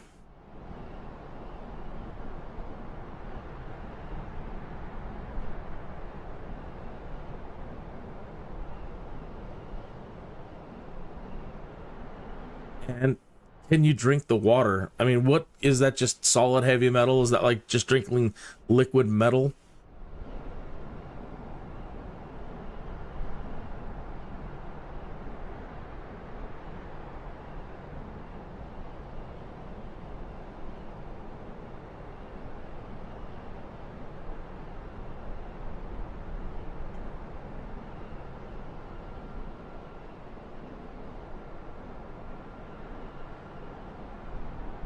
I haven't been paying attention if there's been any air traffic control. Tell us go any higher.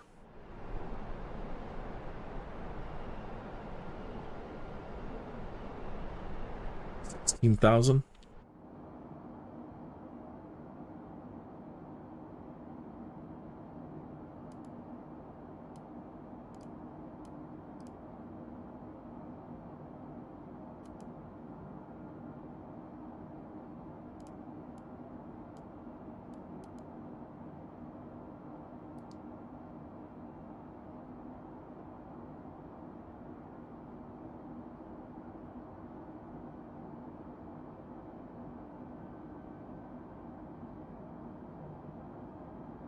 $12,000 feet. So okay, they already have us higher than our computerized route.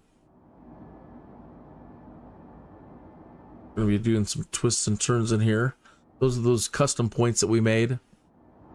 You'll turn out and see the so let's imagine that we're turning out and going to see a little river here. A little river band.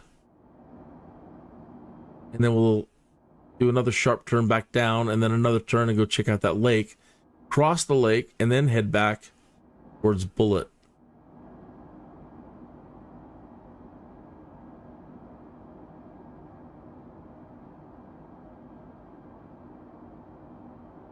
Tells you your waypoint. To do is next. 5 minutes. That matches there. There's do down there. And after do, D last, and after D last, Alfies.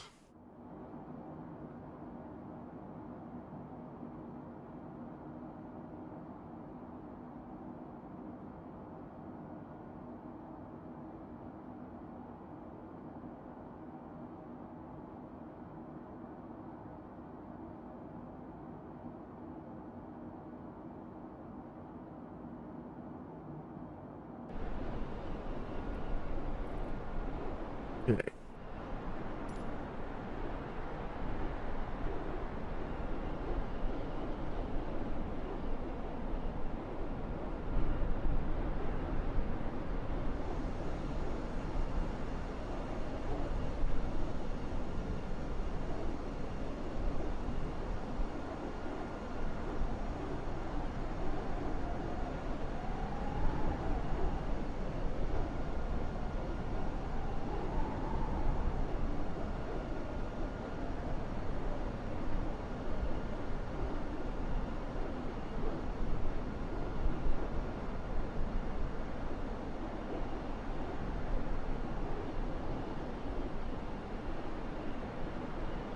All right, making our turn back towards the lake.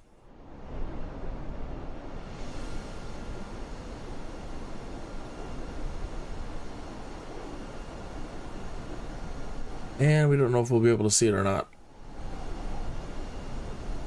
Since we have clouds, let me go ahead and turn this up, turn them up higher. Normally I haven't have the clouds on because we're doing just sightseeing. And the terrain looks pretty good, despite it being really low at the moment. Bump that up.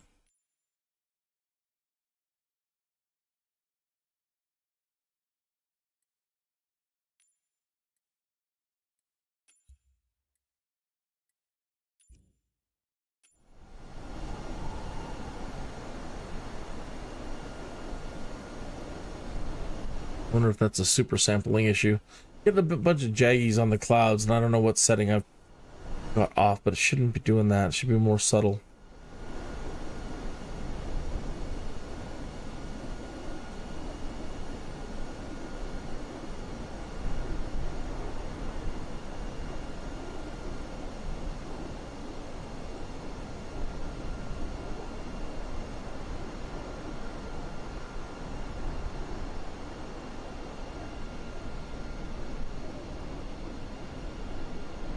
That super sampling is on.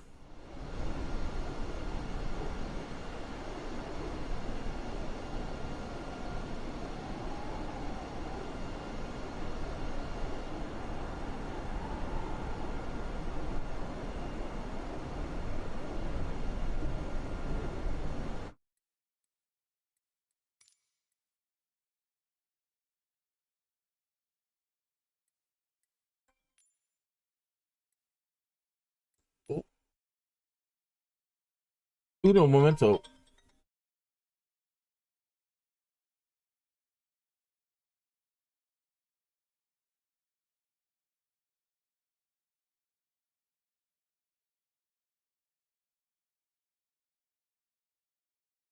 Okay.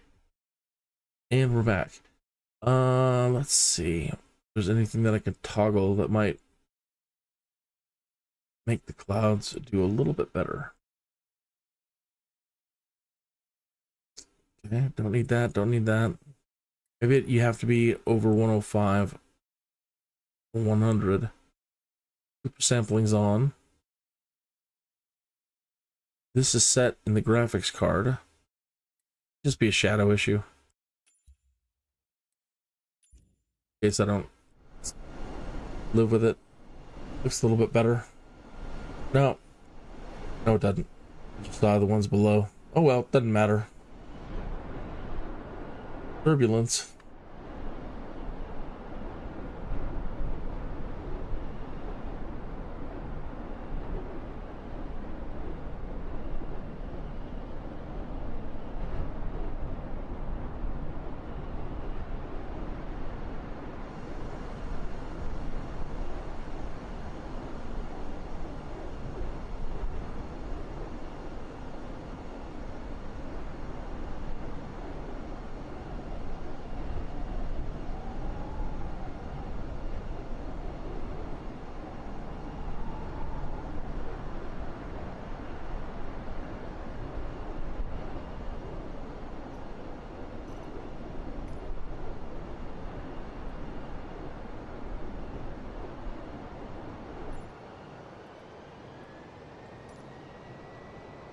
Oh, you know what I forgot to do?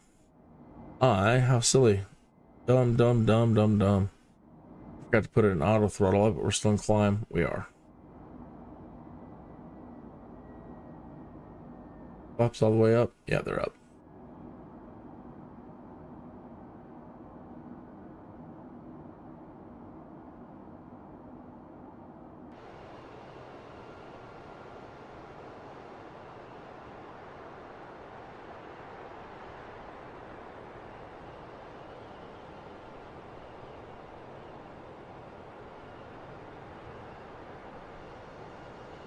Okay, so that was the lake below us that we crossed. Yep. So now we're turning back to our main course.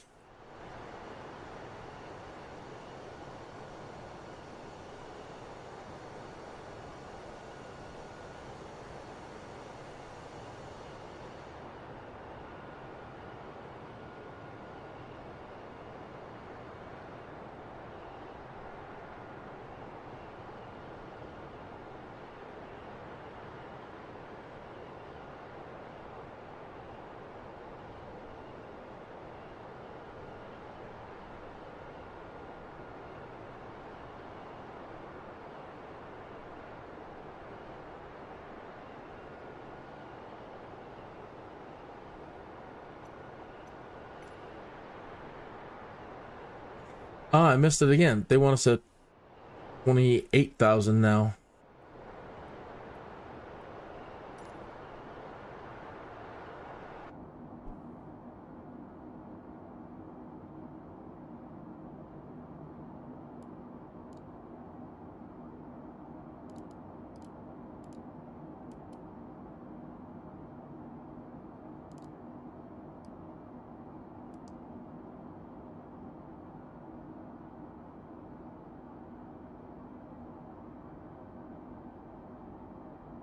And it said we didn't follow the flight plan.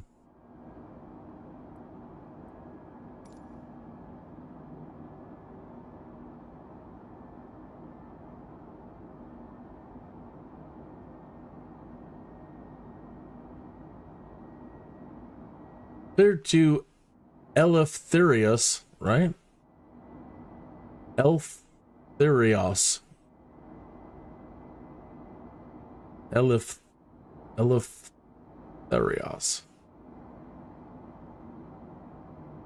Vienzelos? Venizelos?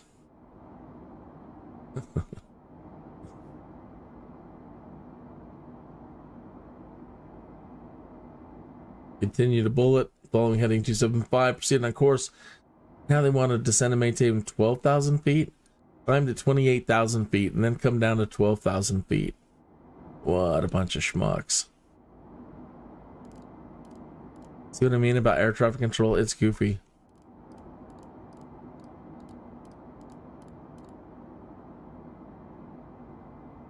Probably because of the way I filed my flight plan. So late. I don't know. It's probably me, not it. Goofy me.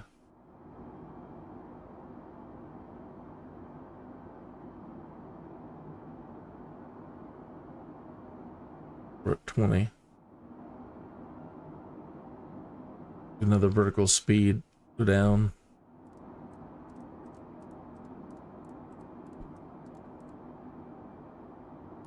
Oh.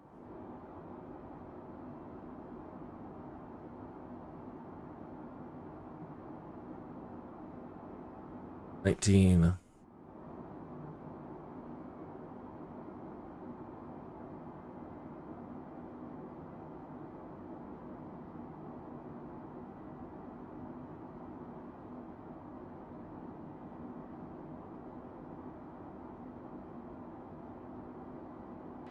$18.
Why don't we listen to today's song of the day again?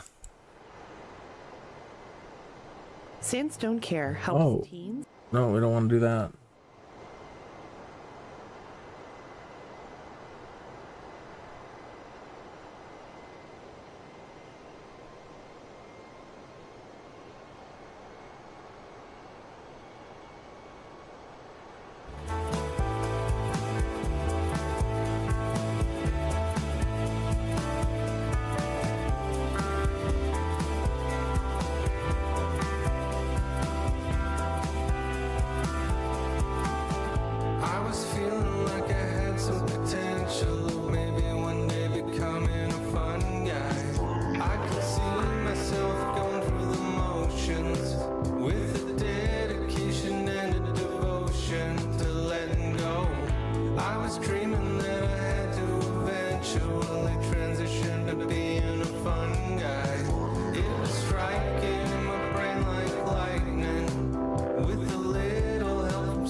Meet Renewal by Anderson. No, let's not.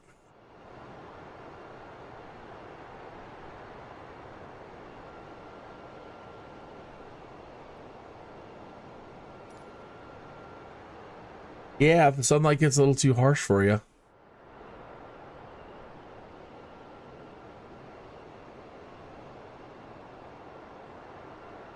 Just a slider away.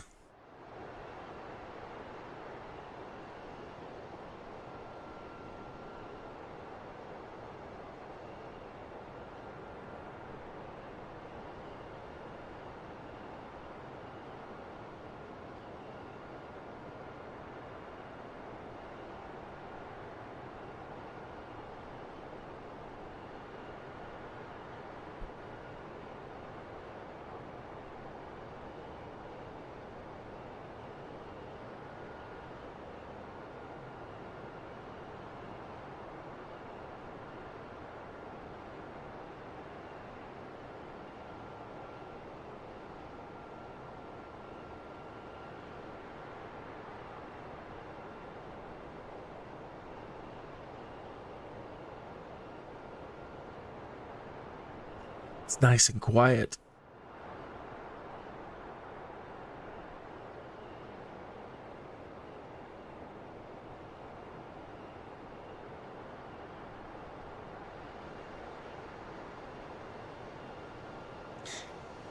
In the past, when I was learning how to fly these things, I wanted to become comfortable with night flying at the same time.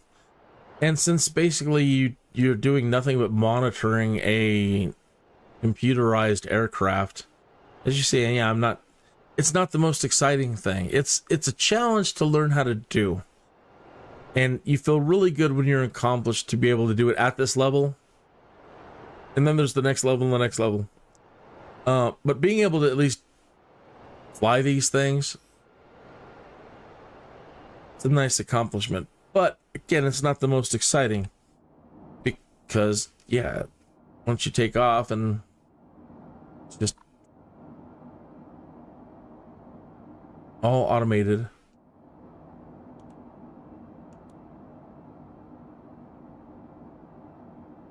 And where I was going with that is, so yeah, I used to do a lot of night flying, and sometimes the conditions aren't this good at all, just black. You can't see a thing. And that's when you really have to trust that your charts and your flight plan and everything is good. You're paying attention to air traffic control so you don't fly into a mountain. Sometimes they still will. I don't know why that is. I don't know what it is with the terrain sometimes, especially in Colorado. So I look forward to that improving. I don't like flying into mountains because that's the whole fear of trying to overcome flying in the dark and just trusting your instruments. So you've done it all right, and then to have air traffic control be the thing that kills you.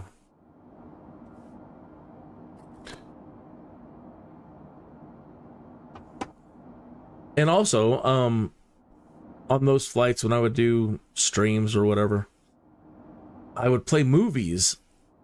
But I think that ended up being a problem with those even. I might have to try it again, but they have public domain. I guess I could try it now and play a clip and see if we have any problems. If I get any flags.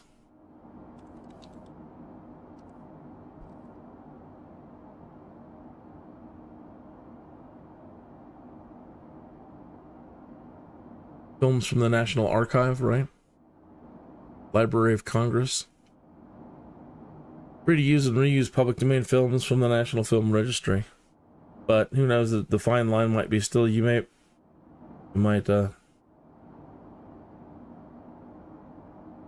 using them in a monetized stream. I don't know. But we can try it. Okay, so let me open up a YouTube. And, something like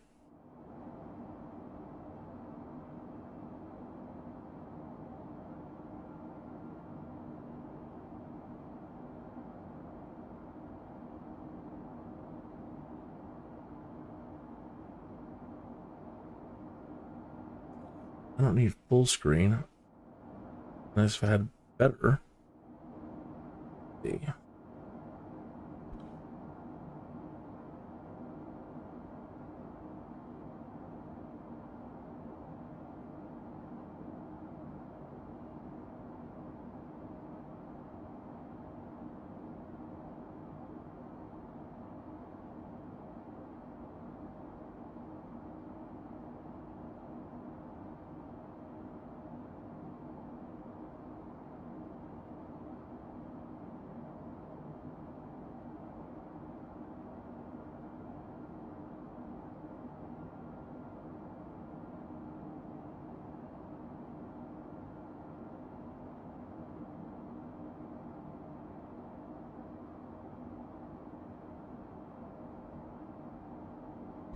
Be able to crop these. Ah.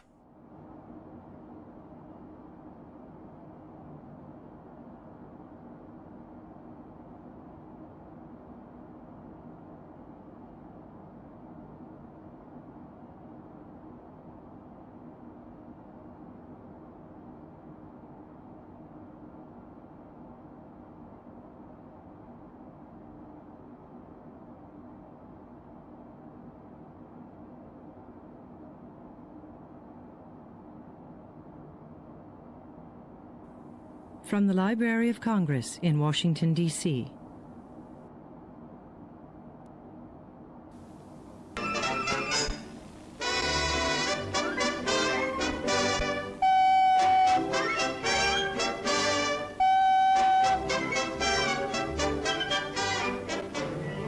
Where'd it go?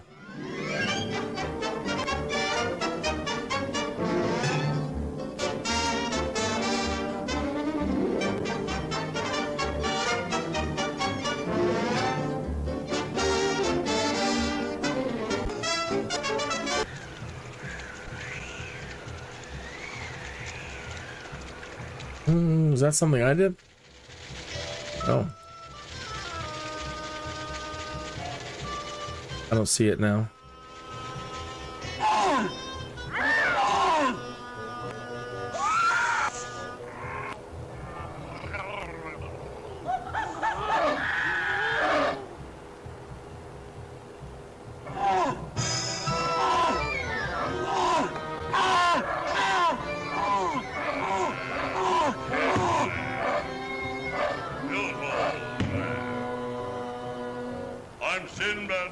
So hardy and hale, I live on an island on the back of a whale.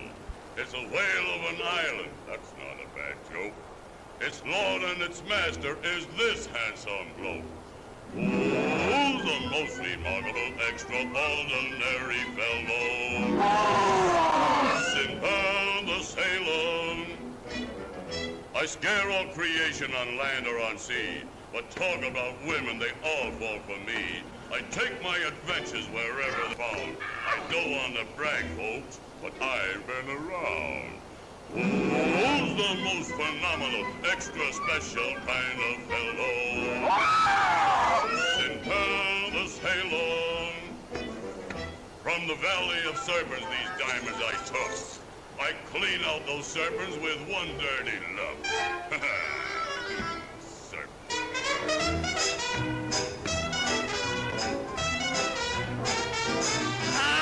Look at this monster so strong and so huge.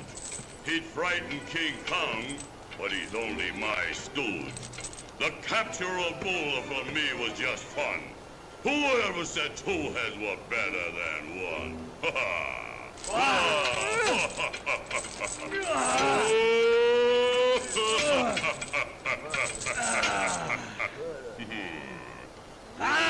Who's the most phenomenal, extraordinary fellow? Use Sinlaus the sailor!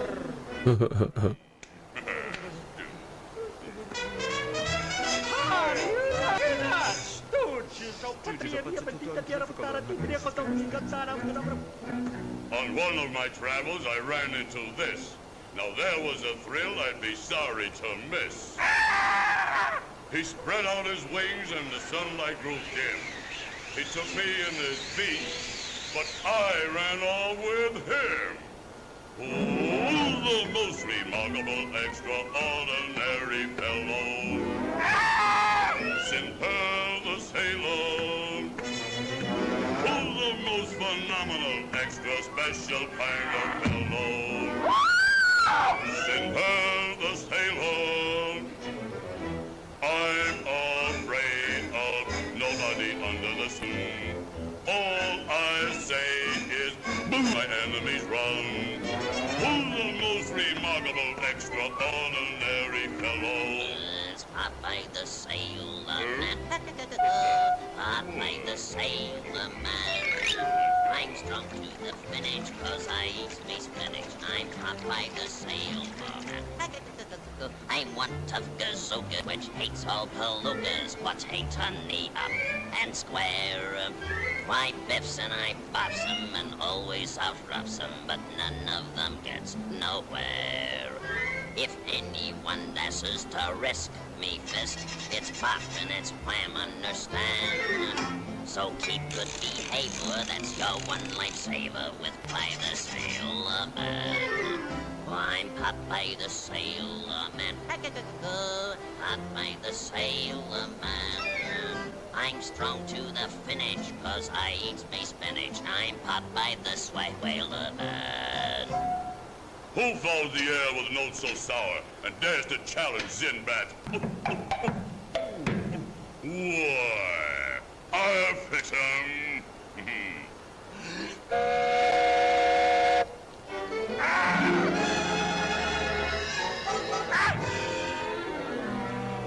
Wreck that ship.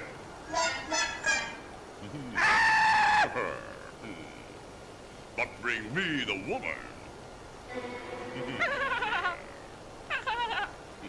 Oh.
Oh, that was a nice ship we had once. Hey, did you see the same thing I saw? I'm gonna take another look at that thing, see what there was. That's the biggest buzzard I ever saw. Where the fella go? I'll be right back. I'm gonna grab a coffee, go back to the back of the cabin, talk to the stewardess. Yep, get a coffee, and I'll be right. Passengers.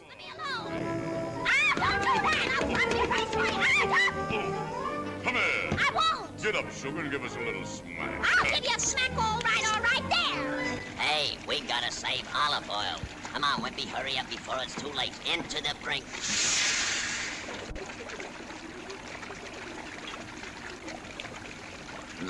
Skeet and scat and skin the one and dam the beam the bum skeet scat skin the one and do does the bum the bum. In line, everybody up.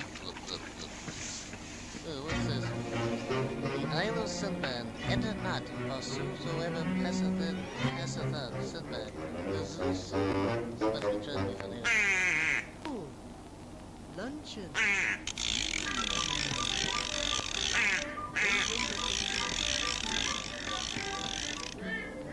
Well, here I go within it. Ooh, I don't like this place at all. Sorry I ever came in here. It's kind of spooky to me around here. What's this? Oh,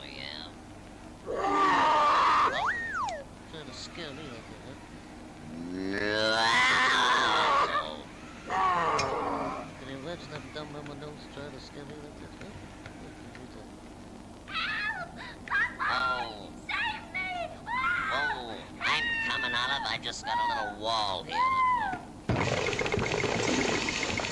Oh. Do I hear footprints or something? Oh. That's... Well, that is nuts, Chris. Stop. Right. All right, passengers. Fellow captains, pilots, making our way back to Greece. What are you gonna do about it, huh? How did you get in here? Oh! Fouled again. I must resort to my last hamburger. Oh. Oh! Huh? Hey. Poor Wimpy. Wants me Goyle.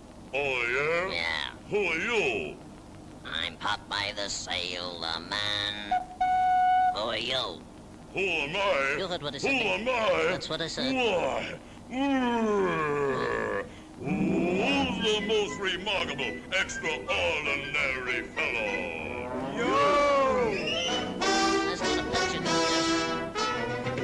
Who's the most phenomenal, extra special kind of fellow? Yo! I'm all made up, nobody under the sun. All I say is, boo when my enemies run. Who's the most remarkable, extraordinary fellow? Who? Popeye the Sailor. What? You better fix your shirt there, young fella.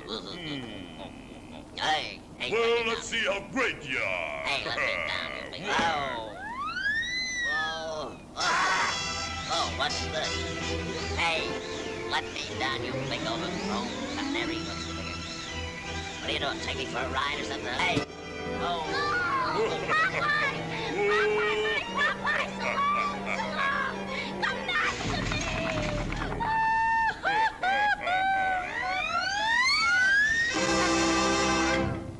There you are with gravy.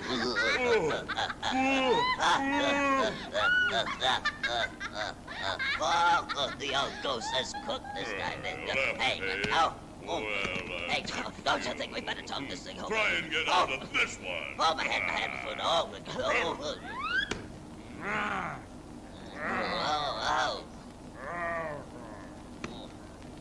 Comfort to sleep, my baby. My peaches and cream, my baby kid. If you don't sleep, my baby kid, I close for you your two eyes like this. Yeah.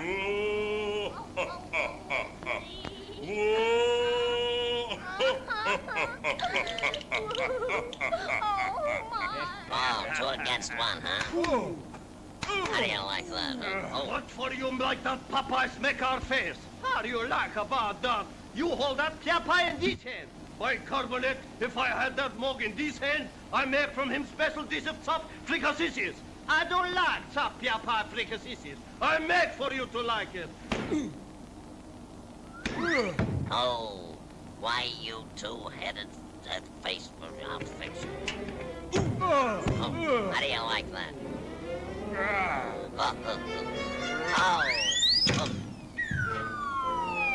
Ooh!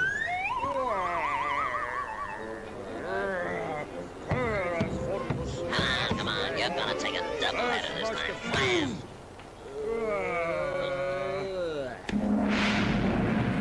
Well, I guess I fixed those two fellas. I won't hear from them anymore. Oh, yeah?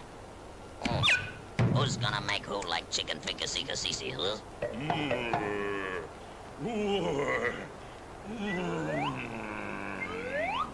There's only room for one great sailor in this world. That's me. Oh, says you.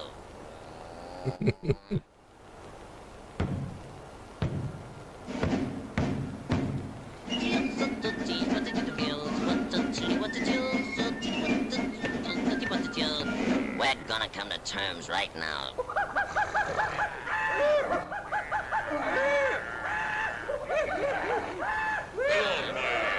yeah? What do you mean, your island? Is that so? That's too bad, man. Hey, what are you doing? Hey, you can push me just so far. That's all I gotta say then. Oh,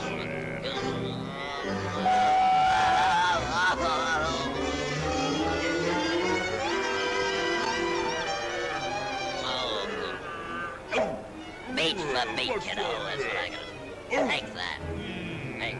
Oh. Oh. Peekaboo.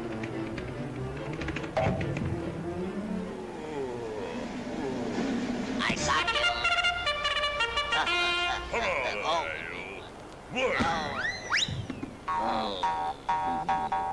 Oh, hey.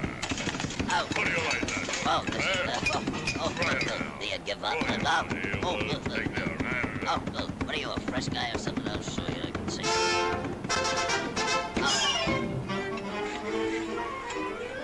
Up. Don't leave me now. Oh.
Remarkable, extraordinary fella.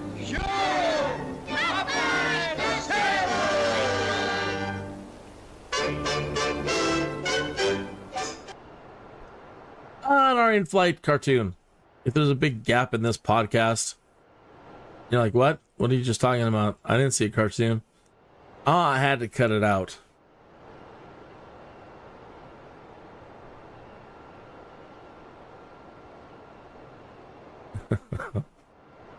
So that was your in-flight movie. I thought it was going to be shorter than it was. Some things I was thinking about. Robin Williams, absolutely. It may not have been the best movie, but in a way, I still think it is the best movie. The Popeye movie. I mean, it's the only one that's ever been made, but you're like, it's campy and it sucked, and but that's the way Popeye was, campy and silly, but him doing the voice and getting the character down, just incredible. Robin Williams was so incredible. And another thing I was thinking about is just how pretty it was. Everything is so digital and vibrant in today's cartoon productions. All the hand-painted backgrounds and all the more pastel-like colors.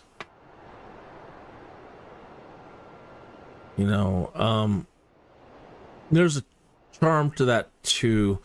When I look at most modern animation, well, it was. Now it's starting to get really good again, like the next generation of animation, where it's starting to get really pretty again, All the backgrounds are really intricate, and either way, there was definitely more art in my mind into the early animation, and then through the 70s and 80s, it was minimalist, and I didn't appreciate the backgrounds as much, and everything was just too stark, contrasty. And now with the, it's still pretty digitally vibrant, but they're starting to work it out where they can get that nice soft feel again in things.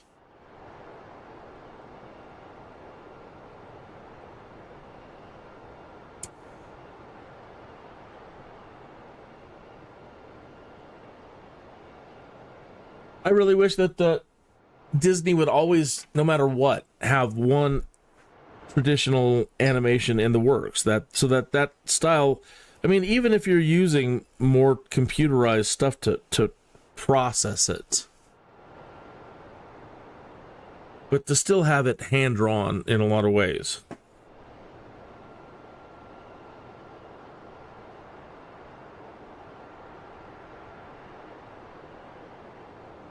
I would sure give a lot of people that like to draw a job.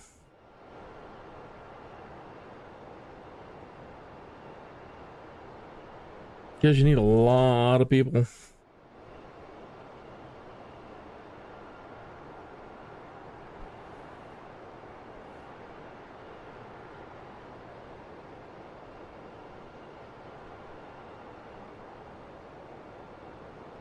So, just tuning in, you're like, that's pretty where you going.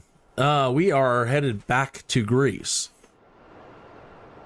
From basically Babylon, Baghdad, modern day Baghdad. And Wader made a Mosul, the devil's butthole.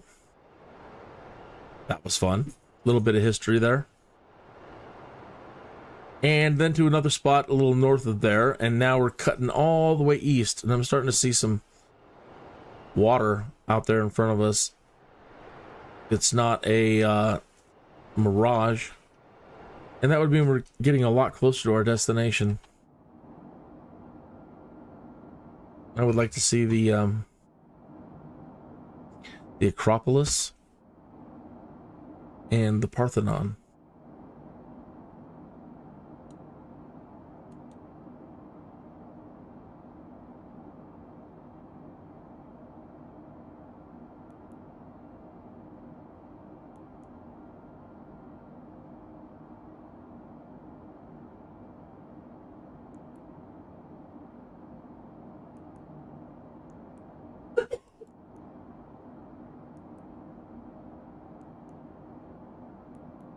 Quite a few waypoints.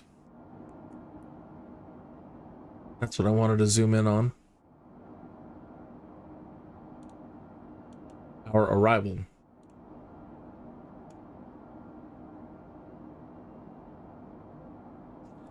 We have a lot of waypoints to do, and then we come down here and can't tell if that's our deceleration point. Kind of overlapping. But we're going to make this turn here. And then line up.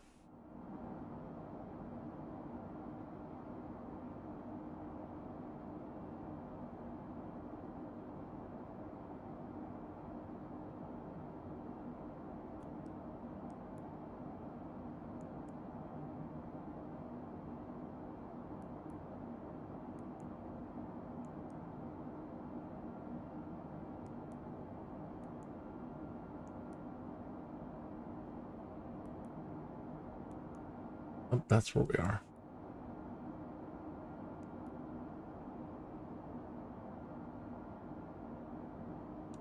$40, $80, $150.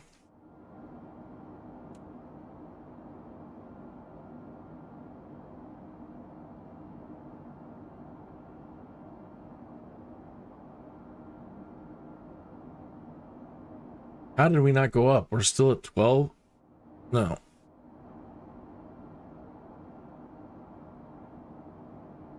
Yes. I thought we were supposed to be like 28. Or am I confusing with the last flight?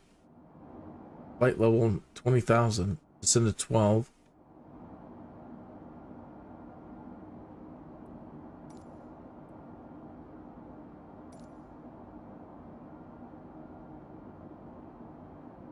Altimeter 2992.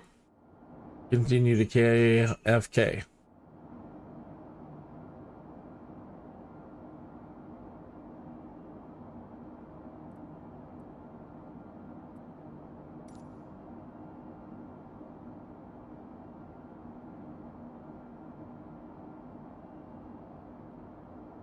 So my buddy Patty's like, you don't actually fly these things, do you? And I'm like, yeah, we really do.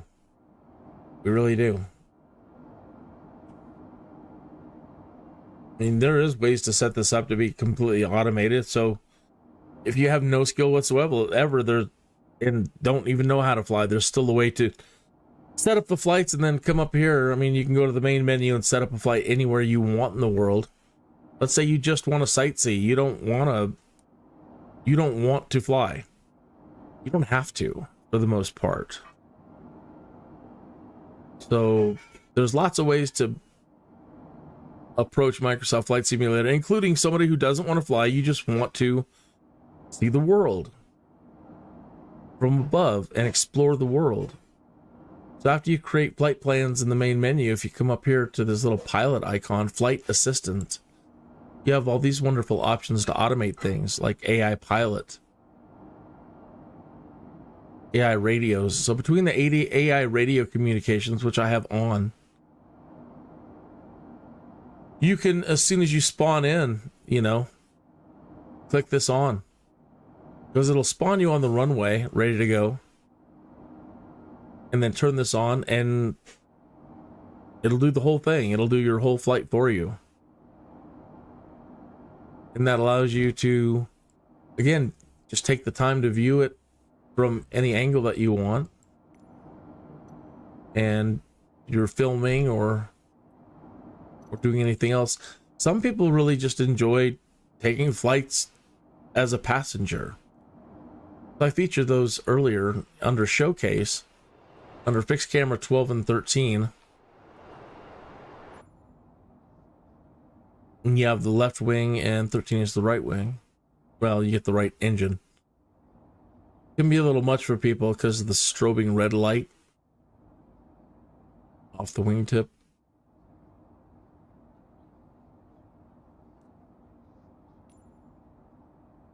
But some people set up flights and then they just kick back and have this run and they just zone out and enjoy actually feeling like they're flying, you know, what they would see from their window doing this flight. It's unfortunate that you can't move the camera around from here. We don't have full interior social environments yet. Whether we can get, I mean, I think that we're going to get interiors, and that's not going to be a problem. Getting interiors to be social hangouts is a different thing. And what I mean by that is every person that's tuned in to the live stream would have the option to spawn into this aircraft in its interior and have a seat potentially. And then all those camera controls, a free look camera, be able to look around the cabin and possibly even move around the cabin. And this is where it gets fun, because you really do have to have, like, for social environments, you have to change the complete layout of the interior of an aircraft. Because flying the way it currently is, everybody facing forward in rows, it's not conducive to a social hangout. So seats are going to have to almost be against the outside, all facing, you know, facing inward, so that everybody can kind of sit across from each other, you know, or set up, you know, remove a lot of the seats and set up little 2, 4, 6, 8 seat areas in a giant lounge-like environment. So that way everybody has their own little passenger avatar and they can walk around. And beyond that, making it more fun, their ability to walk, your ability to walk around the aircraft, to see each other, to do voice communication or text communication. So simming tools, you know, ways to do wave, hello, ways to send people drinks, like, let me buy you a drink. You know, possibly other little games you can play together, or games the pilot can play with the passengers, like maybe trivia questions. I don't know. That's where it gets really interesting. What we're going to be able to be, what they're going to be able to do, and what we are going to be able to experience as we move forward. But wouldn't you much rather be participating in this live stream from the inside of the plane? Possibly. You know, maybe a way to still see what I'm broadcasting on your center screen, on the seat screen. And a way to interact with everybody else, and the way for the pilot, me, to interact with everybody back there, and, you know. Oh, frequent flyer miles. Like, how many passenger flights have you done from the inside of a Microsoft Flight Simulator aircraft as a passenger? How many frequent flyer miles have you built up? And what can you use them for? Can you buy things? I would like that, because then that also another, it's a little perk. Not only do you get to enjoy your favorite pilot and have him fly you around, get to role play and hang out and just, or whatever, chat in these social environments, collect your frequent flyer miles and spend them on cool things for your character. Shirts, luggage, I guess, glasses, hairstyle. I mean, whatever you can think of. Plenty of things for you to spend your frequent flyer points on.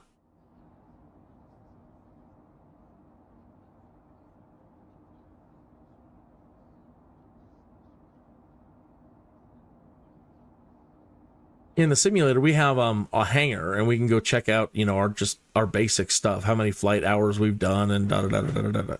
It's not as cool as it used to be in Flight Simulator. Because you could go and have medals and trophies, and you could get stickers and items from all over the place, every place in the world that you traveled for the most part. There's some bit of swag that you could pick up, and you could see that. And I wish they would do that with the Microsoft Flight Simulator, to where your hangar, you can see all your stuff from your exploits traveling all around the world. A sticker on your, luggage. And then stickers that you can put on luggage from every airport. Mugs, t-shirts, clothing.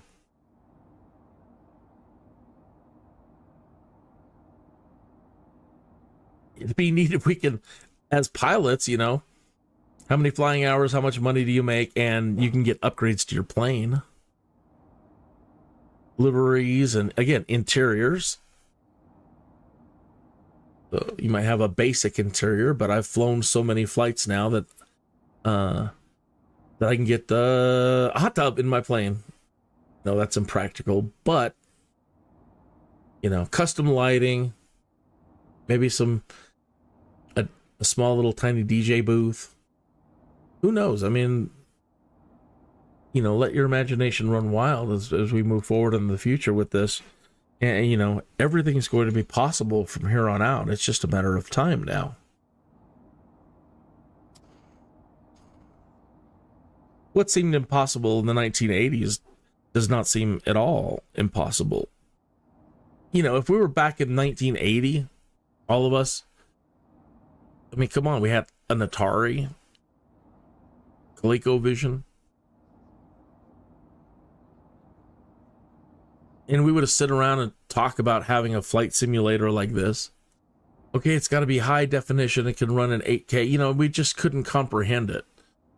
We couldn't imagine the realism back then, or what, for it to be able to do everything that this thing can do. It's got to have accurate flight weather and live weather and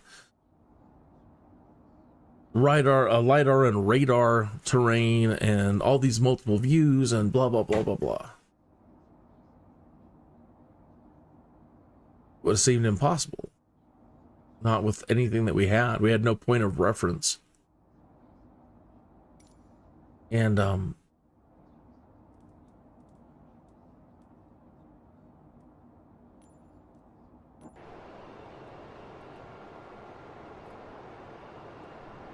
but now that we're entering the age of,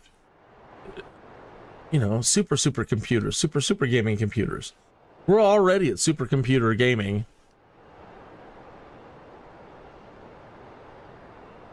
Some of these machines people are using as gaming rigs are,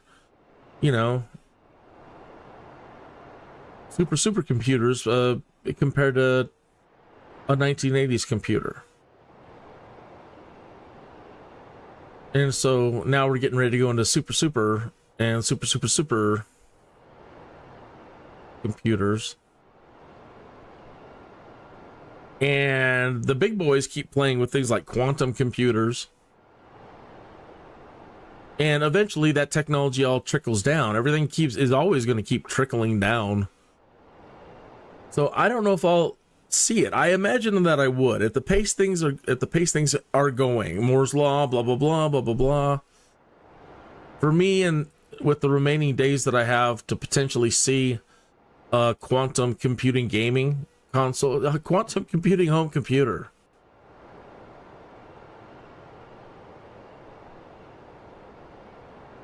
Connected to quantum computer servers for a Microsoft Flight Simulator.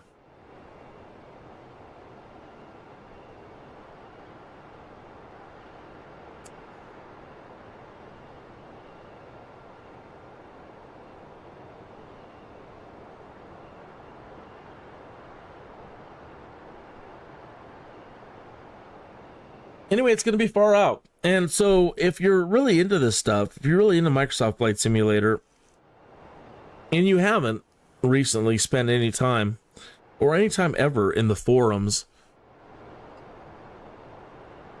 putting your ideas into the wish list and other categories, don't hesitate to do so. The more feedback they get, and in endeavors like this, where they're breaking in new ground and pioneering, all ideas are valid because you're in a brainstorm period. Okay? So, no matter how weird or whatever, every idea during brainstorm, where brainstorms are happening, it's good to make sure that every idea is heard. So I've put all mine. I was in the alpha. I was an alpha tester for Microsoft Flight Simulator. So I had a year head start on everybody in the forums, with just other alpha testers having access to the wish list and all the suggestion stuff. I want this and I want that. I want this and I want that. And so I've spent 2.5, 3 years almost. I really haven't done anything in the forums in a long time because I think I've said everything I needed to say. But the first 2.5, 3 years, very, very heavy, posting every day, there every day. And so all of my ideas on things like this, the social environments, the custom environments, social rooms inside of a plane, I've imagined it as an app. So, from a passenger point of view, or let's say your point of view, on your computer or your whatever device, in the store that you use, you would be able to download the Microsoft Flight Simulator passenger app. And so, whatever device you're on, that loads the software suite that allows, at that point, you to add me in as a pilot. So you would input, at the moment my name hasn't changed, it's still Kineas 2020. So you would have a My Pilots list, or My Pilots, something like that. And you could enter Kineas 2020, and I would pop up as a pilot that you can follow. So whenever I begin flying, it does a push notification and lets you know that I'm flying. And at that point, depending on the number of seats, or I don't know, there's got to be a way to maybe even ghost everybody on top of each other, to where you really don't have any controls. You can just ghost in on top of each other. So, for example, I'm only flying a 4-seater. Well, 200 people want to join and get on the flight. Well, you can't put 200 people in a 4-seater plane. So you would have to kind of like ghost everybody in, and they can participate, but, only the first 3 people that spawn in get seats. I don't know. But in a plane like this,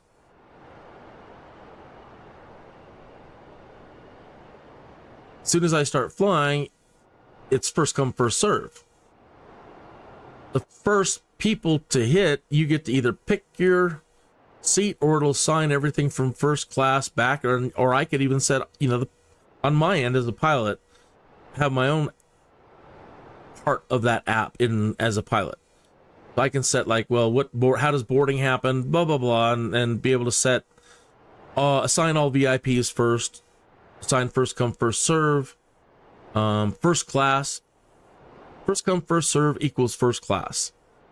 And it moves back from there all the way to the tail end or whatever. So let's say I've flown enough now to have a really awesome first class, so where everybody can see each other. It's like a lounge, and everything moving back starts getting worse and worse, back to just straight sitting in straight seats. And so your incentive then, as a passenger, is as soon as your favorite pilot goes and you want to hang out with your favorite people,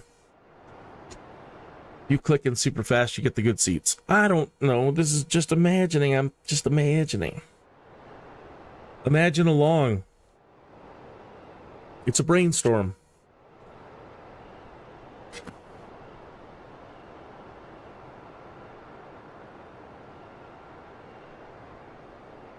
So I'm not a super popular person on social media like Twitter. But I've got a few. So something in between, I'll bet if we had something like that, I might be able to get 100 people coming and going. What is this? Guineas is flying on Twitter. It'll pop up and say, connect to the Microsoft Flight Simulator app or whatever. There's got to be a way to push it to Twitter. X. And so that you send out you post a link. So I need that kind of tool too, to be able to post, and it lets it pushes to the app and pushes to social media. And there's got to be a quick way for people to get it. One moment, please.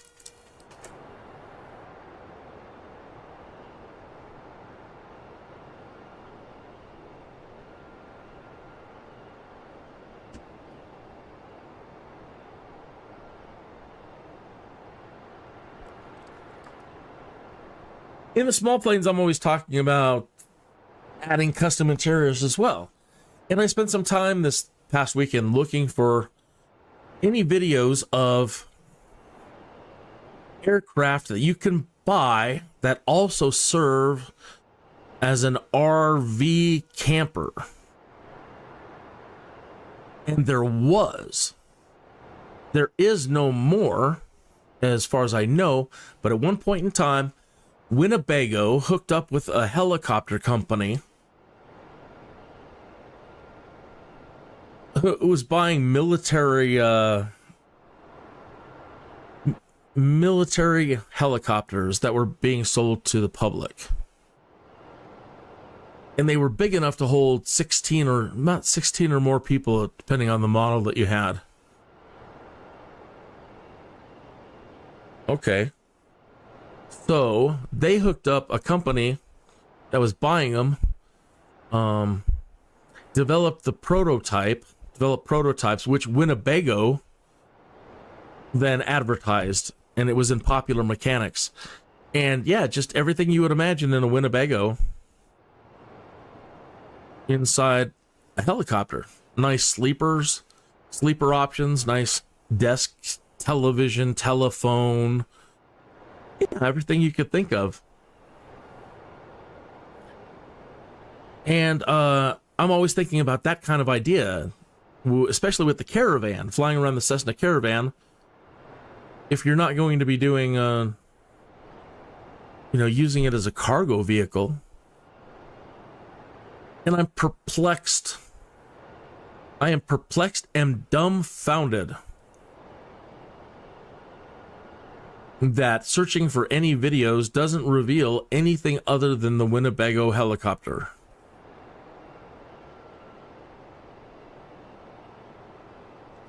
I am dumbfounded. Why? Why are there,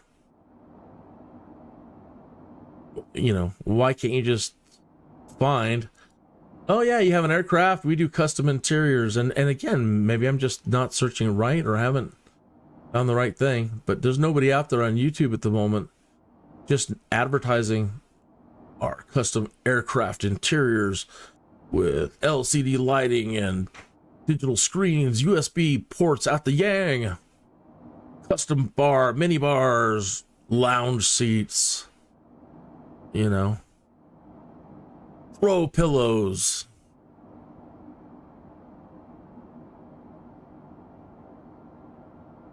That would be a trip, wouldn't it?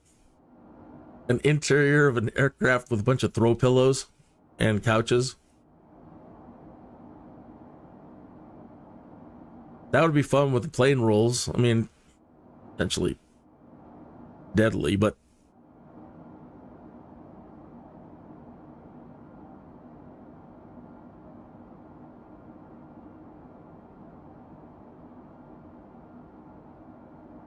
here's a cruel one to think about adding, and I wouldn't. I mean, it's a fun idea to think about as a laugh with the interior social thing that I'm talking about, and that is dying.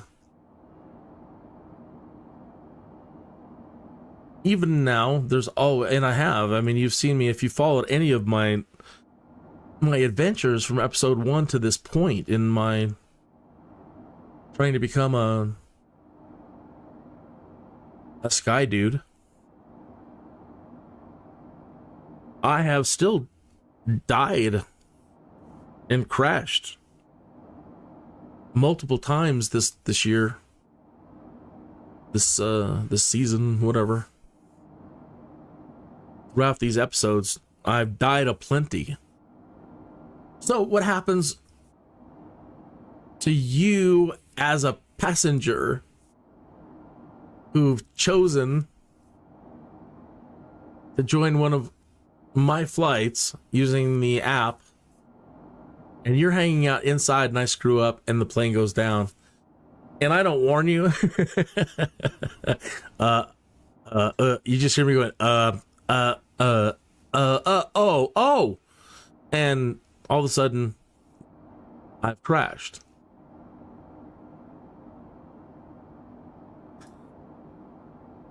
If you want to play hardcore, I know here's where people are already cringing by saying hardcore version of the app, your character's wiped out. I know, right? No. If I didn't warn you to eject or can't pull off an emergency landing, there's, you know, you got to be able to bail out. Nah.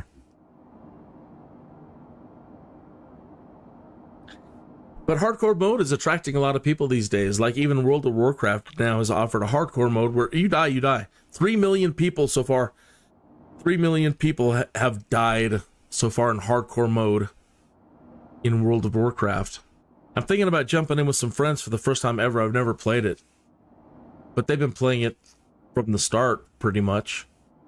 And I want to see if I can survive as a first level character hanging around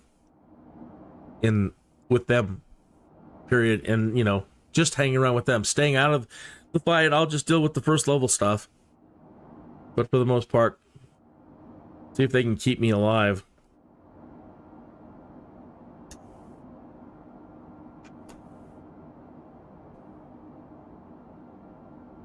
Okay. Kink Tumor Nesset. Okay, so Kink Tumor Nesset. Kinnick. I'm seeing 13.5 for Nesset. See what traffic control has to say. They haven't given us any altitude changes, so we just won't.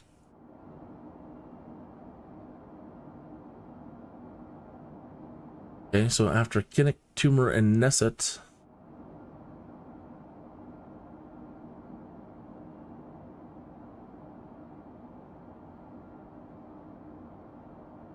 We have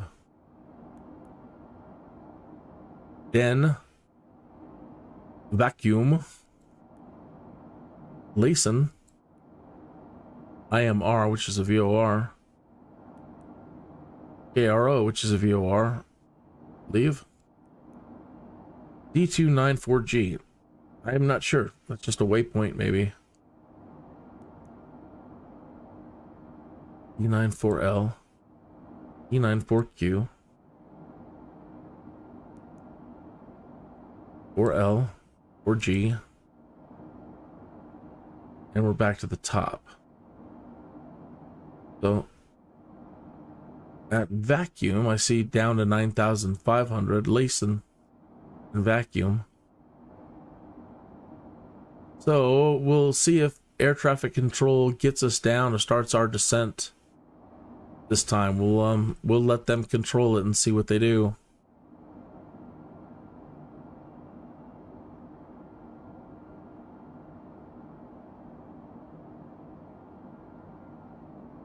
I wouldn't want you to lose your stuff because, you know, I try so hard to not die.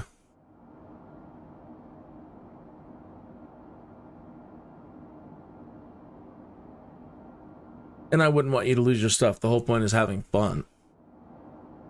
How do we make this experience fun with you on the inside?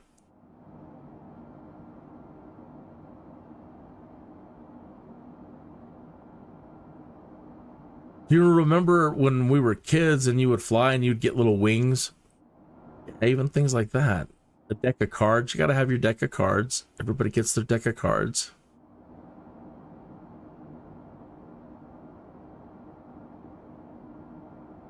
So there should definitely be card games then in the back. Okay, something unrelated to the passenger app is they're talking about better ground missions, you know, better ground missions, better ground activities. And my suggestions on that early on were in the form of to me it was the ancient alien stuff. You know, if you're going to travel around the world, where do you want to go?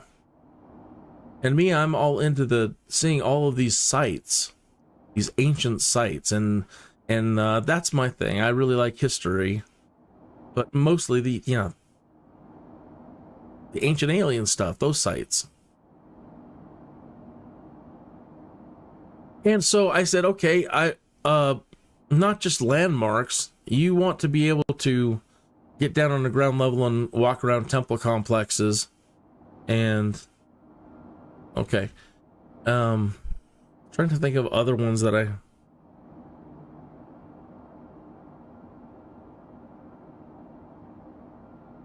so when you land and when you land in an airport, you can open up Unicom and it will give you a list of activities that you can do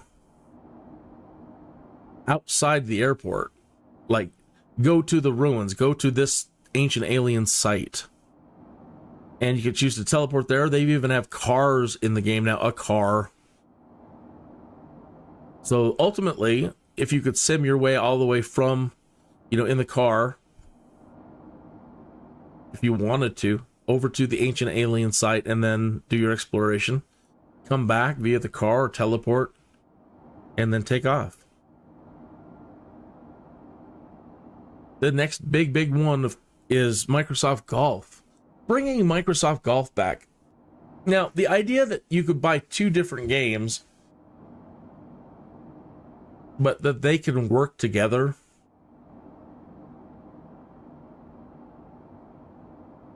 is an interesting idea.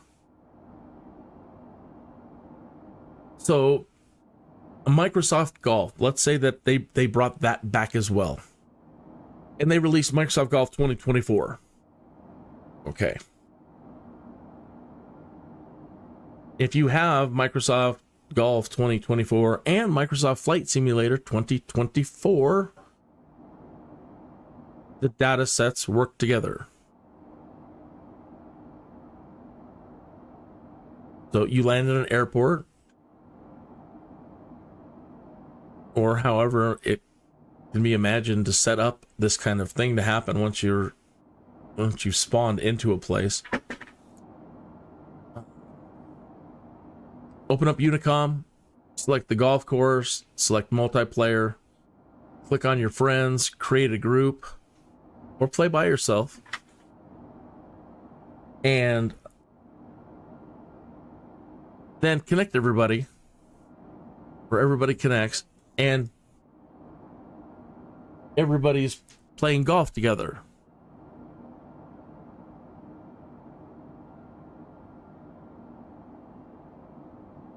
One moment.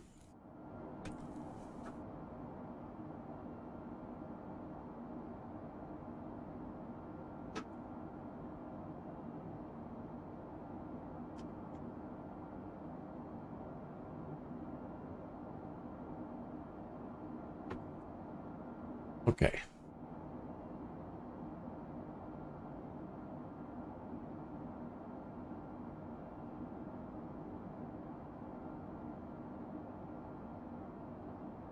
They said something, if memory serves, I think they said in this last period, I'm not sure what period is, quarter. I'm talking about Asobo, saying there's been like 2 million hours, flight hours, in this latest quarter for Microsoft Flight Simulator. It's a nice job, folks. People are flying. And again, there's so many ways to approach this. From somebody who's never flown, you can do this. And now with YouTube and all these cool training videos that people make, there's so many ways that you can learn how to fly. From free to paid. But the good news is there's always a free way. With YouTube, there's a free way to learn everything you possibly would want to know about flying.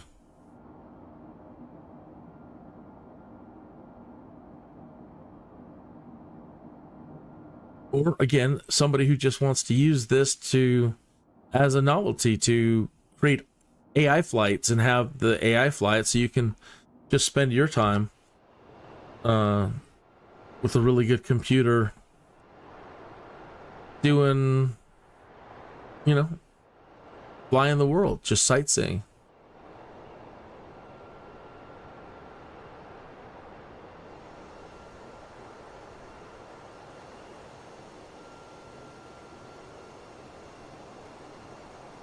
Okay, still nothing from air traffic control.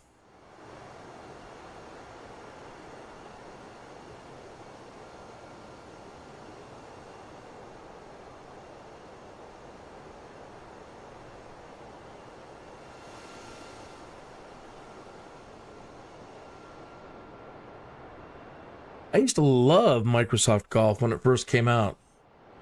Back in, I don't know what it was. Or maybe it was like Windows 95, or maybe even the one before that. All I really remember was that bright red down there. Is the your character going, "Get there."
It'd be interesting if there was a way as a passenger, going back to the passenger app,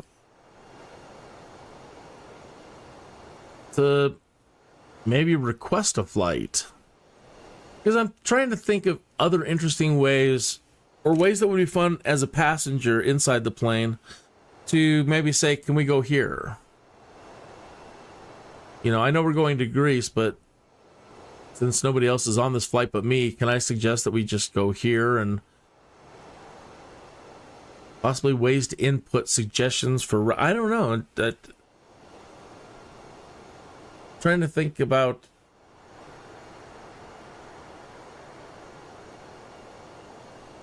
you know, like request a flight.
You know what I normally don't have and I should have on, and I've never really thought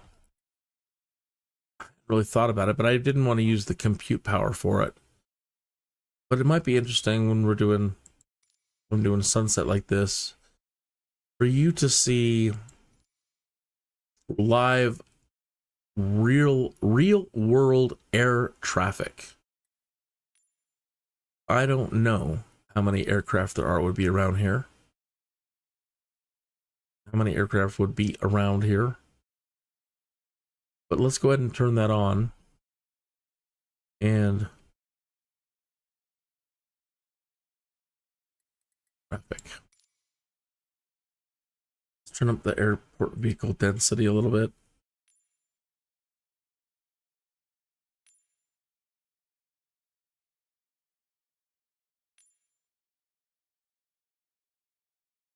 Aircraft traffic type.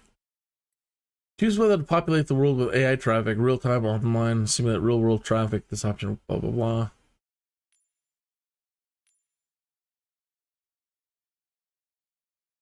Generates artificial traffic. Use the size split to customize traffic.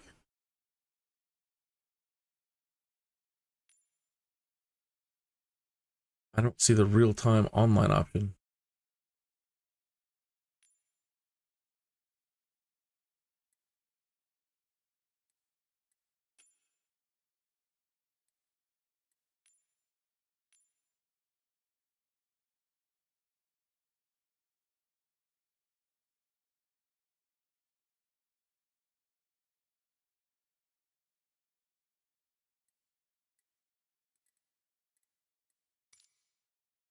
All right. So we might see some other aircraft.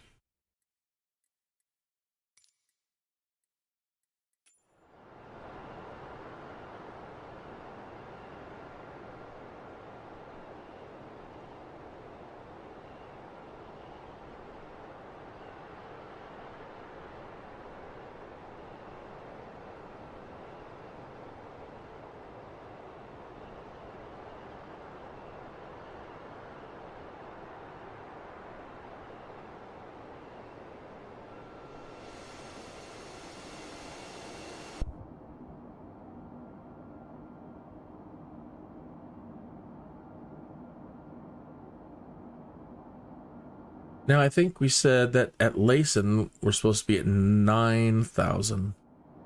Oh, come back through here.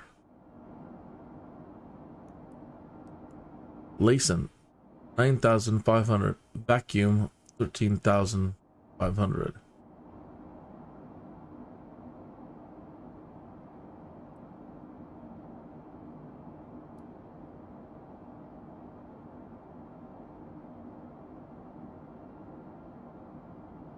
So we're going to be paying close attention after vacuum to see if air traffic control will bring us down to into the 9,000s.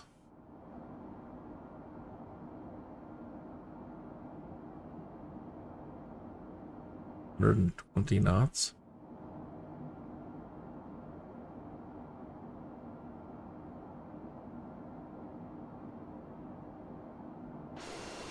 Still like to know what those are. I've noticed that they've done certain areas like blue roofs, the blue roof conspiracy, and now I'm seeing ones that are, oh no, that's just a group of red lights. The blue roof conspiracy is a trip, man.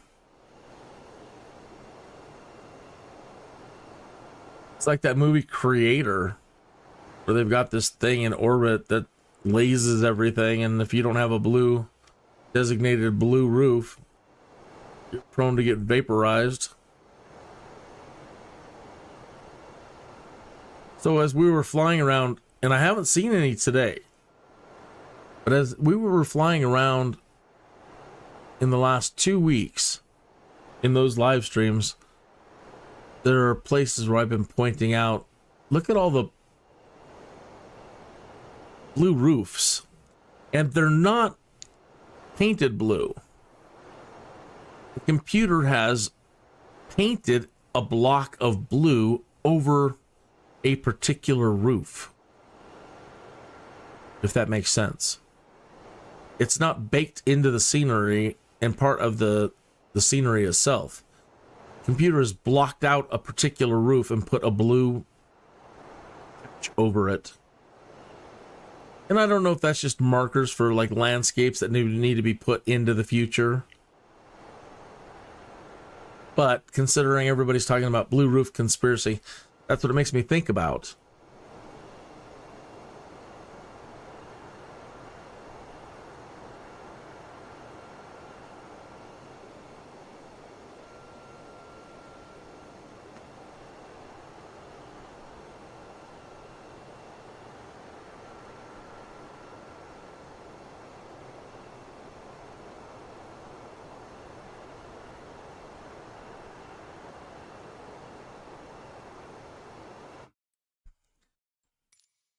I shouldn't, but I'm going to turn up the shadows.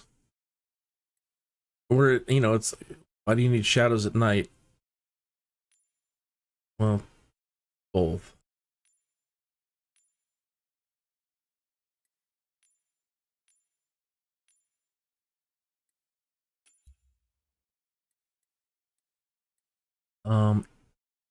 Occlusion.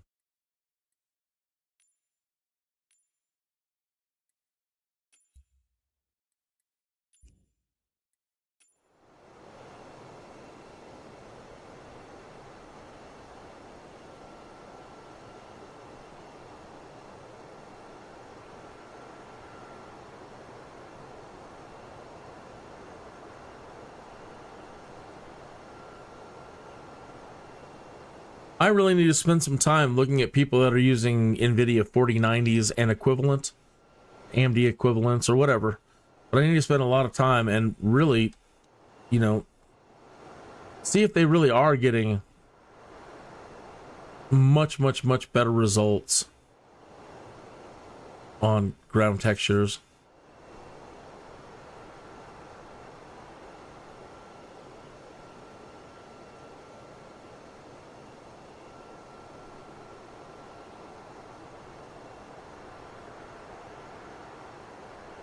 Okay, today is the 18th.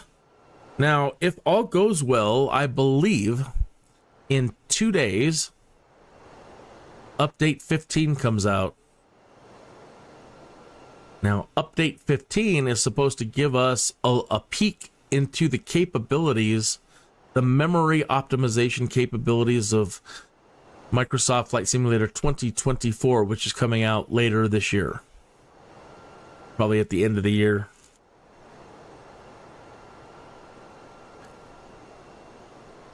And it's been in beta, and when I did go look the other day, for posts on, well, how is it handling, how is it doing in the beta, the memory handling, and everybody seems to be very, very happy.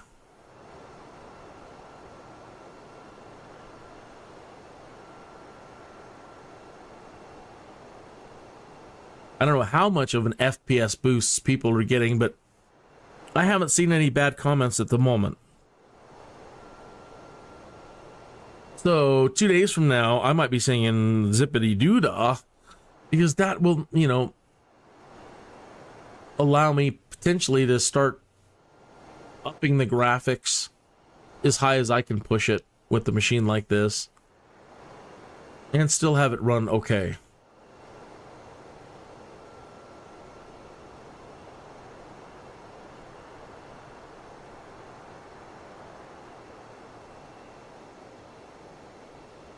All right, we haven't gotten any messages yet, and we're almost at Lazen. Yeah, and Lazen here is 9,500 feet. And then the next descent is the 6,000 D294G. So, all right, if it doesn't put it by the time we hit it, we set this to 9.5.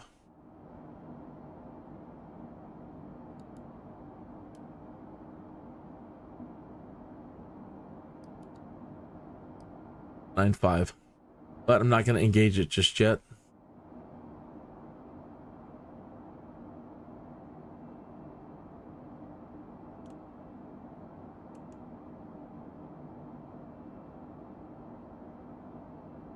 That's the 20-mile view, so it's at 20 miles.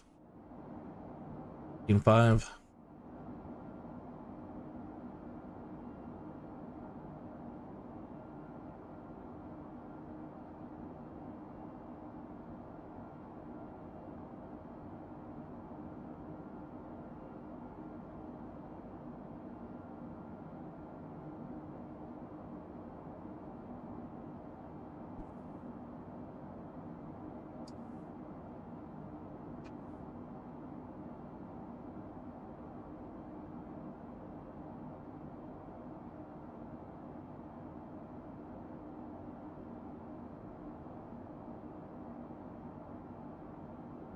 So I'm thinking about a topic I mentioned a couple of times, and that's how in the Middle East they built down before they built up.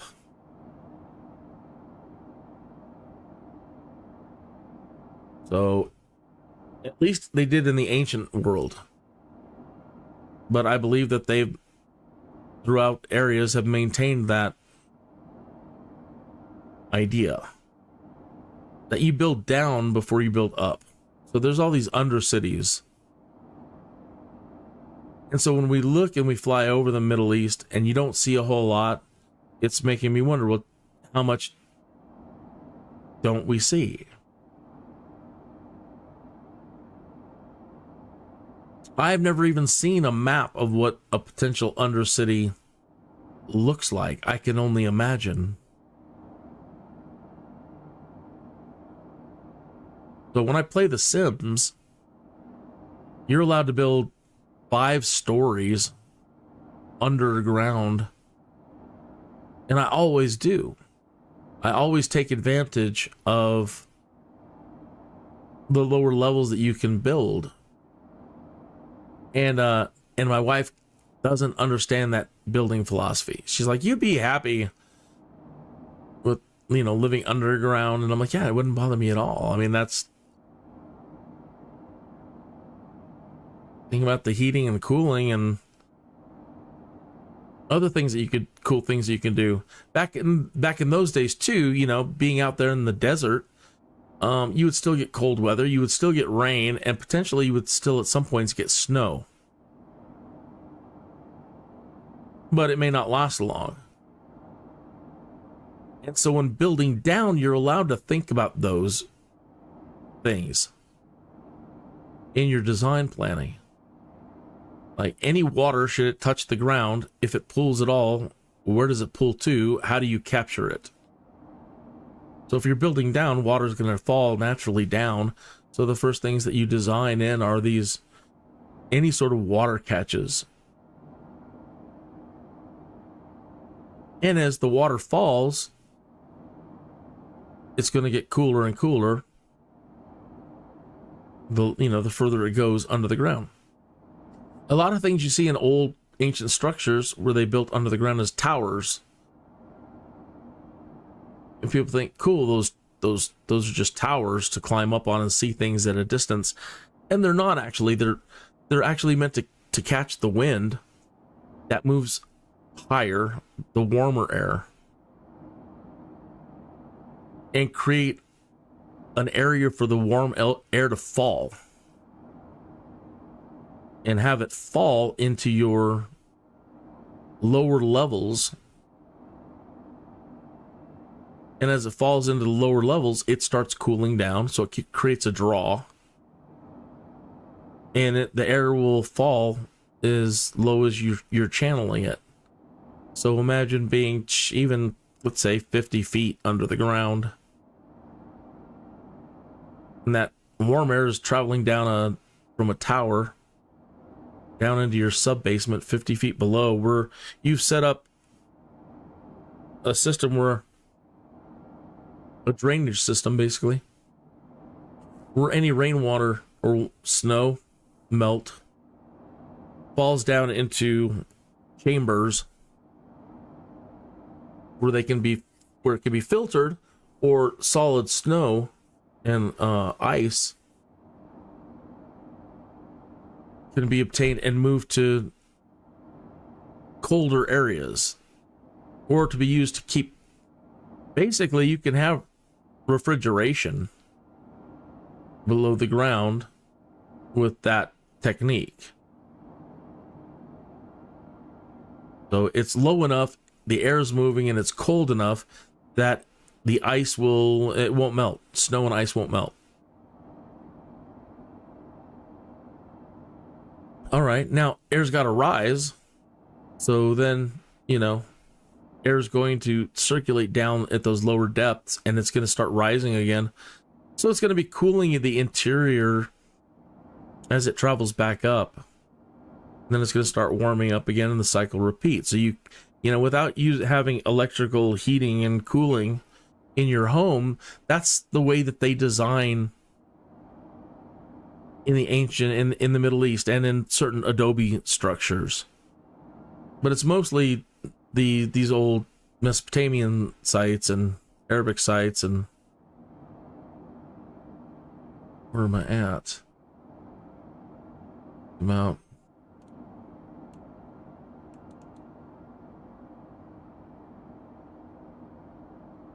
we didn't get the warning to go down anything from air traffic control. Grr. See if I can request it. We at 12. No.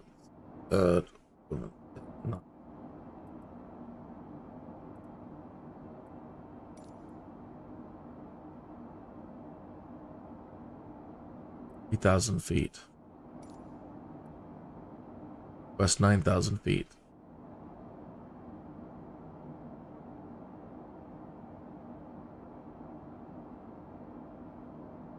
Come on. I'm not getting anything back from air traffic control requesting it.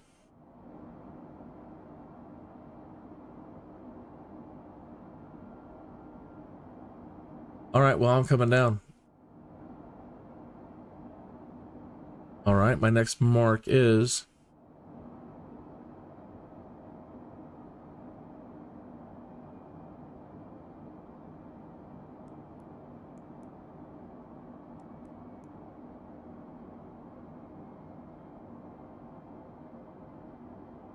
arrow.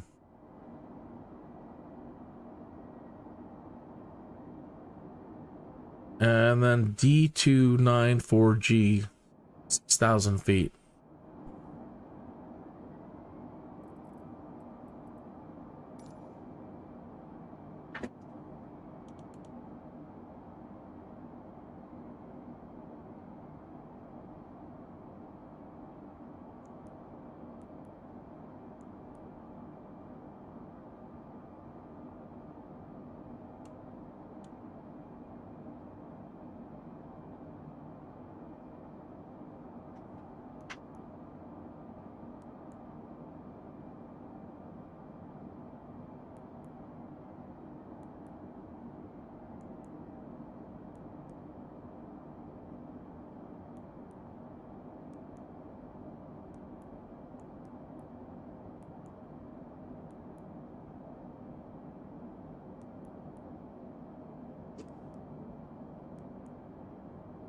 Can't seem to hit it.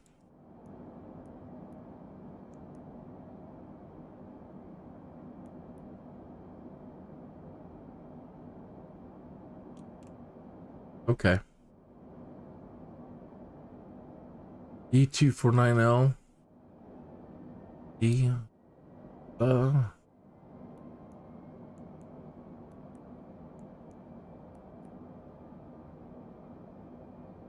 E294G. Okay. There it is right there. This point right here where my mouse is.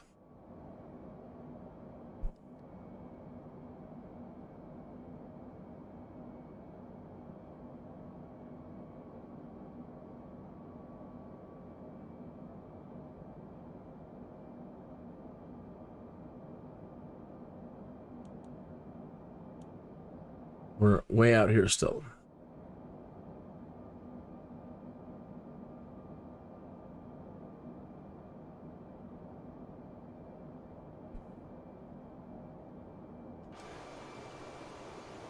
And air traffic control hasn't said anything.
Are we in Macedonia proper?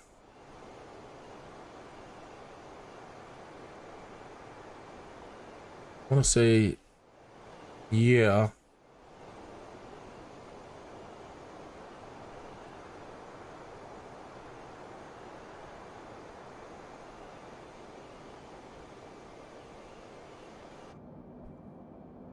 Or is this Greece below us?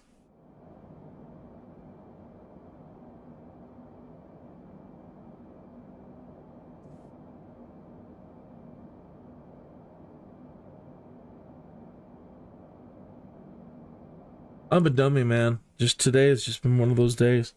It's always something on a Monday. Like, I just, the whole show, I'm missing something. Something is wrong. I'm something. Yeah, Bush Talk Radio has not been active this entire time.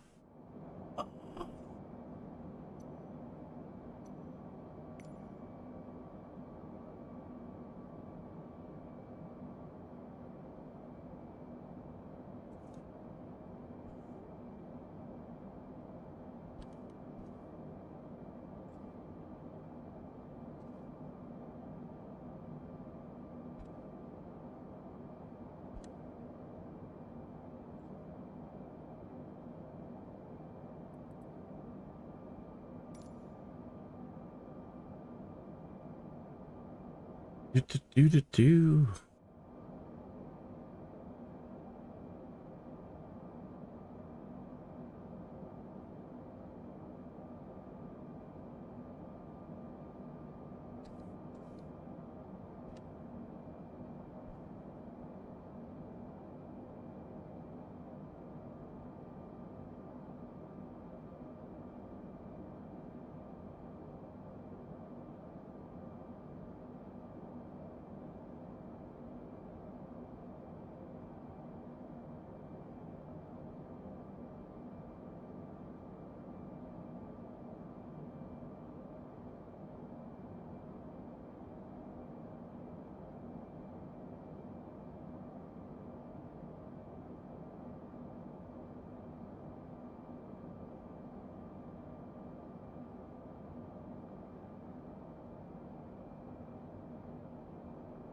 Yeah, this is all Macedonia over here. Okay.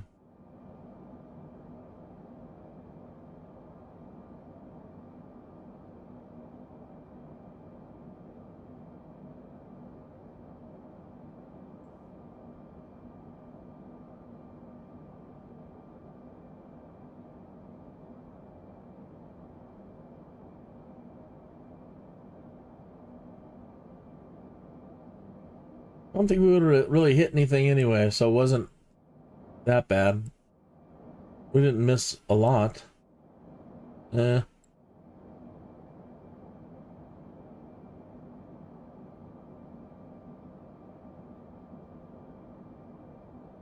Alright, so coming up ahead,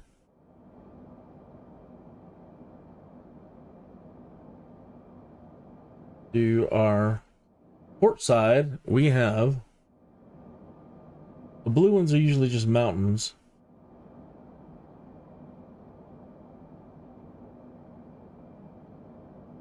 Green one's a city. Most famous beach villages.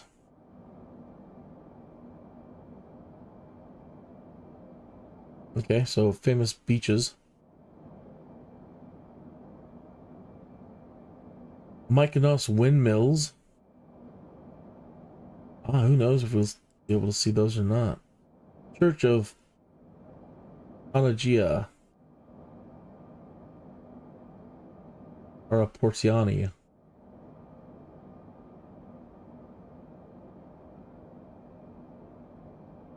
Battle of Mykonos.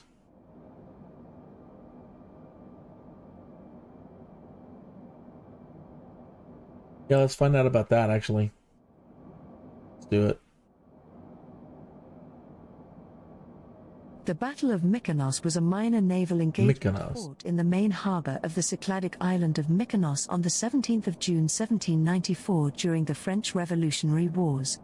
A British Royal Navy squadron led by 4th-rate ship HMS Romney was escorting a convoy of 8 merchant ships westwards through the Aegean Sea to Smyrna when the French frigate Sybil was sighted at anchor in the harbour of Mykonos town with 3 French merchant ships. Ordering the convoy to continue with the rest of the squadron, Captain William Paget diverted the 50-gun Romney to the port and demanded the surrender of the 40-gun French ship and its convoy. The French Commodore Jacques Melanie Rondeau refused Paget's demands and prepared to defend his ship. After some maneuvering to ensure that the town was not within his firing arc, Paget brought Romney alongside the French frigate, and for an hour and 10 minutes the two vessels exchanged broadsides at close range. The engagement was hard fought and both ships suffered heavy casualties, but eventually the greater size of the two-decked Romney was too great for the smaller frigate and Rondeau surrendered. Sybil was subsequently commissioned into the Royal Navy and participated in a celebrated battle in the Indian Ocean against the French frigate Forte in 1799. All right.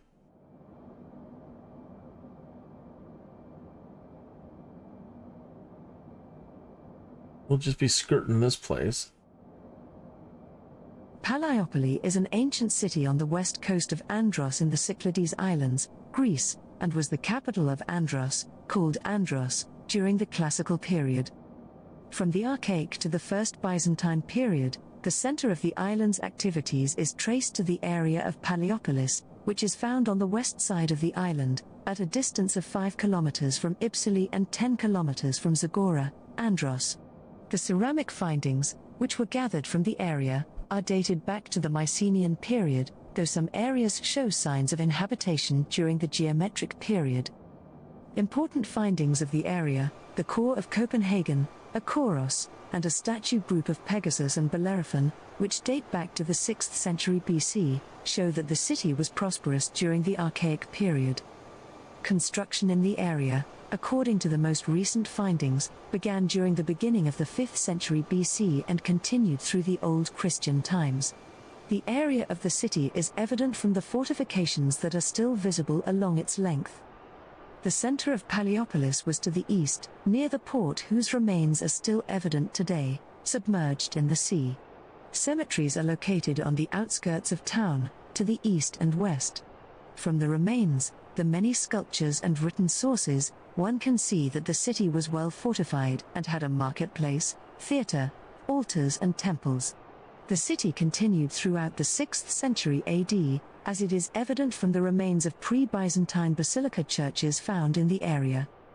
In 2003, the Archaeological Museum of Paliopolis opened in a building that was donated by the Basil and Elise Goulandris Foundation. The museum houses the archaeological finds from excavations in the area, and it is organized into 3 thematic units: sculpture, inscriptions, and miscellaneous finds. The most important objects in the museum include a sculpture of Pegasus from 6th to 5th century BC, a funerary statue of a lion from the 4th century BC, and a portion of an inscribed marble slab containing a hymn to the goddess Isis. Okay, so that structure, whatever they're talking about, is on the other side of these mountains. If we look back at this map, there we are in the upper right-hand corner. And there's that landmass right in front of us.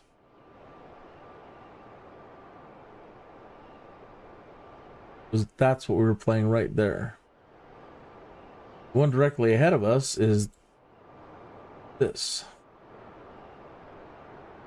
The Battle of Andros was fought on 17–18 of May 1790, during the Russo-Turkish War of 1787 to 1792, between Cape Kafireas and the island of Andros, between the ships of Lombros Katsanis, a Greek privateer in Imperial Russian service, and an Ottoman-Algerian fleet of 30 to 32 vessels. The battle was a major victory for the Ottomans, as Katsanis lost 5 ships and his flotilla ceased to exist as an operational unit. On the other hand, the Ottomans suffered heavy casualties as well, and Katsanis was able to escape and reconstitute his forces, remaining active until the end of the war. Katniss.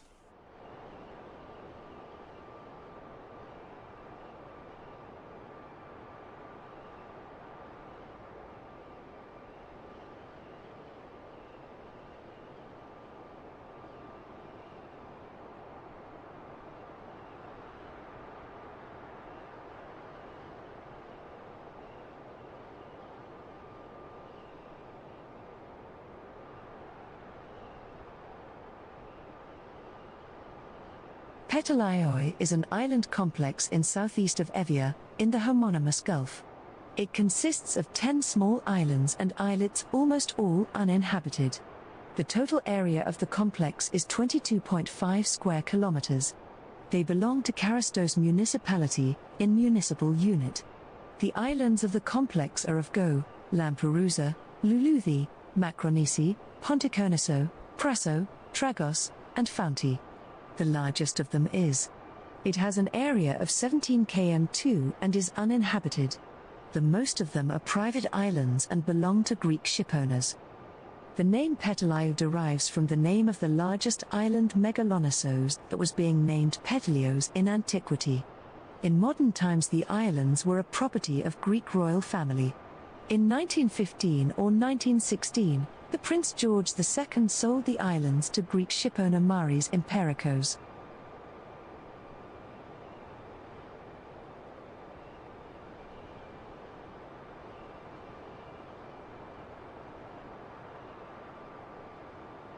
Andros is the northernmost island of the Greek Cyclades archipelago, about 10 kilometers southeast of Evia, and about 3 kilometers north of Tinos. It is nearly 40 kilometers long, and its greatest breadth is 16 kilometers. It is for the most part mountainous, with many fruitful and well-watered valleys. The municipality, which includes the island Andros and several small, uninhabited islands, has an area of 380 square kilometers. The largest towns are Andros, Bovrio, Batsi, and Ormos Korthiour. Paliopolis, the ancient capital, was built into a steep hillside, and the breakwater of its harbour can still be seen underwater. At the village of Apoikia, there is the notable spring of Sarasa, where the water flows from a sculpted stone lion's head. Wow. Andros also offers great hiking options, with many new paths being added each year. According to the latest Greek census of 2011, The town of Andros numbered 1,665 inhabitants, and the island's total was 9,221. During the final Neolithic, over 5,000 years ago, Andros had a fortified village on its west coast, which archaeologists have named Strophilias, after the plateau on which it was built. Strophilias was related to the Attica Kephala culture, and predates the Cycladic culture of the Bronze Age. It was an important maritime center and one of the earliest examples of fortification in Greece. It is notable for rock carvings on its walls, which include animals such as jackals, goats, deer, fish and dolphins, as well as a depiction of a flotilla of ships. The island in ancient times contained an Ionian population, perhaps with an admixture of Thracian ancestry. Though it has been proposed that Andros was originally dependent on Eritrea, by the 7th century BC it had become sufficiently prosperous to send out several colonies to Chalcidice. The ruins of Palaeopolis, the ancient capital, are on the west coast. The town possessed a famous temple, dedicated to Dionysus. In 480 BC, it supplied ships to Xerxes and was subsequently harried by the Greek fleet. Though enrolled in the Delian League, it remained disaffected towards Athens, and in 477 had to be coerced by the establishment of a clergy on the island. Nevertheless, in 411 Andros proclaimed its freedom, and in 408 withstood an Athenian attack. As a member of the Second Delian League, it was again controlled by a garrison and an archon. In the Hellenistic period, Andros was contended for as a frontier post by the two naval powers of the Aegean Sea, Macedon, and Ptolemaic Egypt. In 333, it received a Macedonian garrison from Antipater. In 308 it was freed by Ptolemy I of Egypt. In the Cremenidian War, 266 to 263, it passed again to Macedon after a battle fought off its shores. The Ptolemaic Empire was at its height, with a considerable fleet stationed at Andros. In 200, it was captured by a combined Roman, Pergamene and Rhodian fleet, and remained a possession of the kingdom of Pergamon until the dissolution of that kingdom in 133 BC, when it was granted to Rome. Wow. My brain started, I'm sorry, I kept it over there. And instead of moving it again over here while that was playing, the idea that some of these communities only have 1,000 people, and this has been a center of activity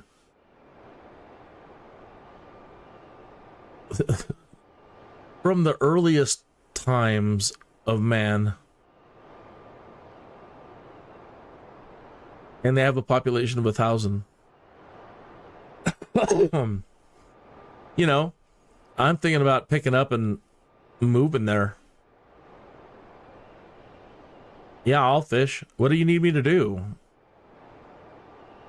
But it's an ancient site as well. So only 1,000 people? It's like, I'm just moving here to help you work on your ancient site.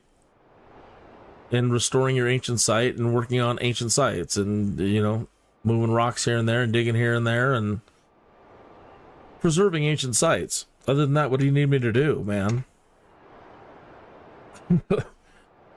You know, that those possibilities even exist still.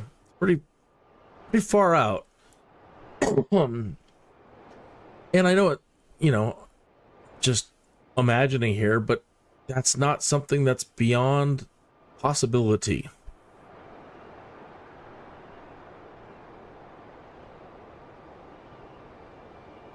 Considering all the troop movements that's gone back and forth and all of the movement back and forth through here, how these places aren't completely full of skyscrapers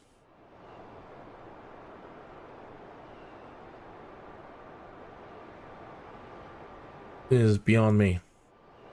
This is that group of 10 islands over here that they were talking about.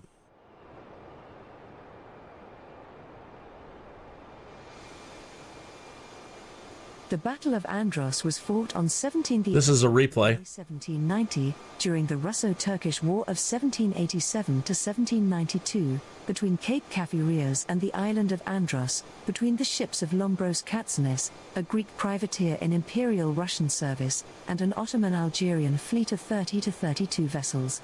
The battle was a major victory for the Ottomans, as Katsanis lost 5 ships and his flotilla ceased to exist as an operational unit. On the other hand, the Ottomans suffered heavy casualties as well, and Katsanis was able to escape and reconstitute his forces, remaining active until the end of the war.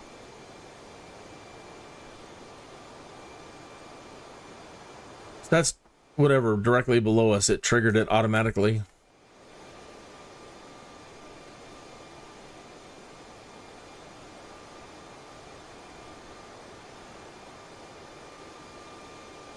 Yeah, you have to, I imagine that every square inch, even though it doesn't seem like anything is there or might be there, there's something there. There has to be. This is some of the greatest early explored lands. I can imagine every single possible route to move across these lands has taken place over time. We're turning. Are we decelerating? What's happening here?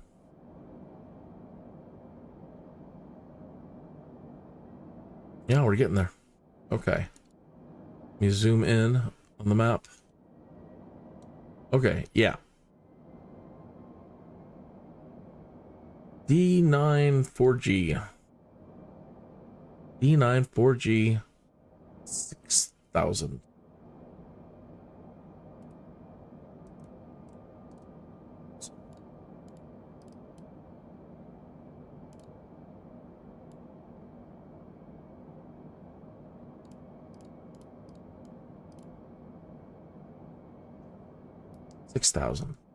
Bullet. D9 4L 4,200. Bullet now.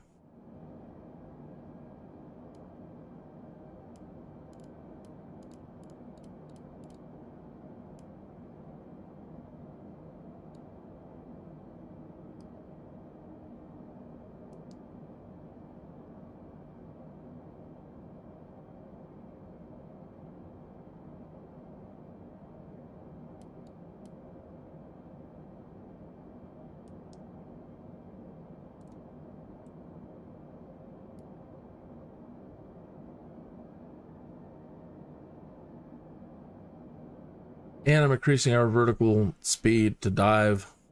Dive, DiMaggio, dive.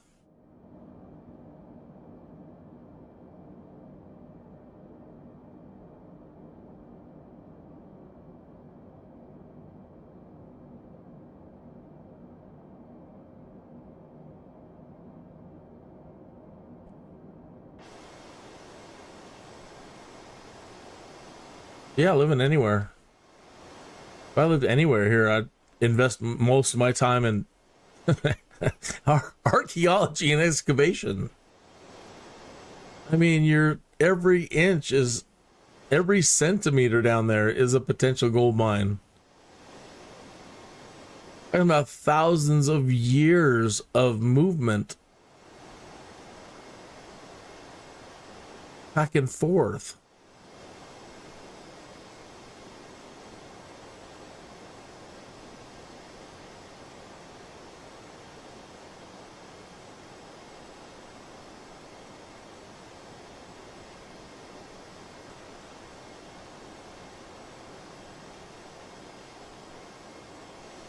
So much.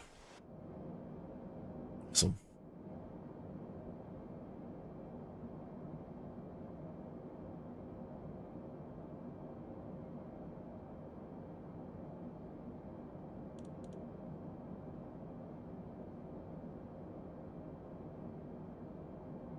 CF21, 3,000 feet.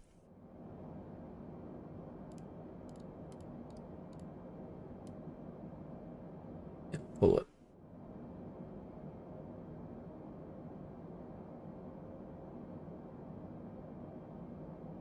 I'm going to go ahead and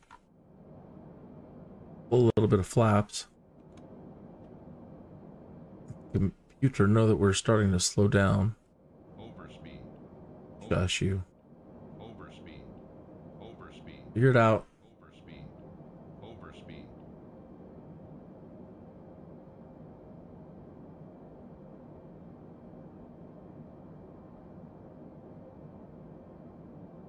One L.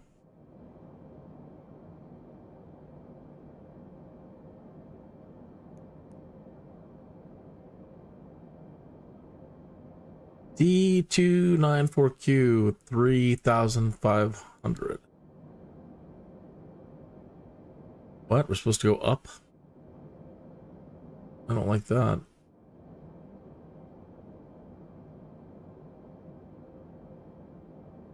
To 3000. Okay, yeah.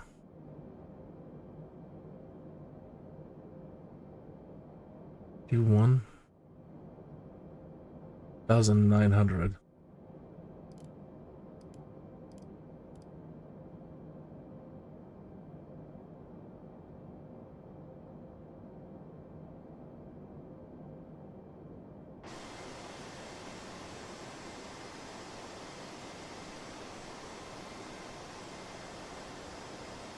Yeah, that this doesn't look like New York City, Hong Kong. There's not skyscrapers everywhere. Blows my mind.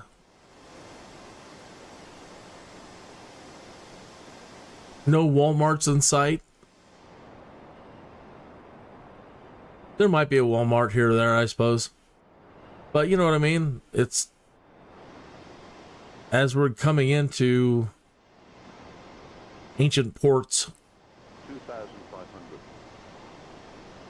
You know, where are all the skyscrapers? How can this be?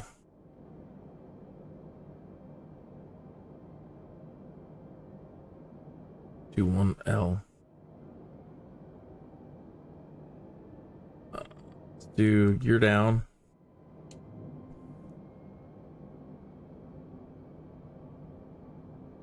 Half flaps. Let it settle itself.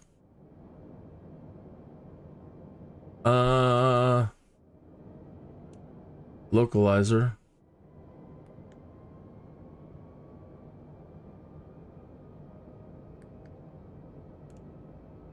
Okay, the diamond is above us.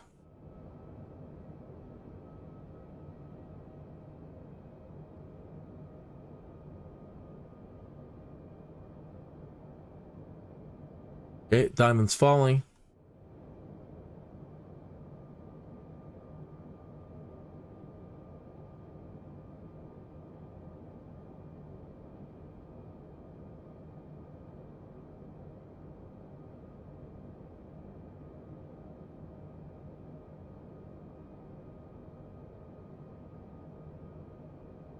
Diamond is about ready to land in the center of that.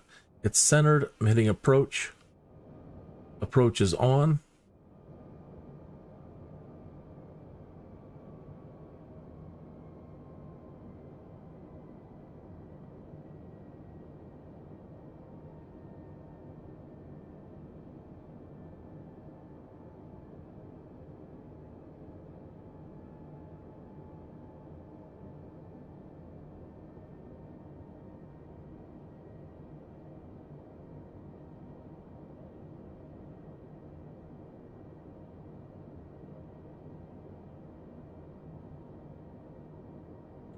Speed brake is armed.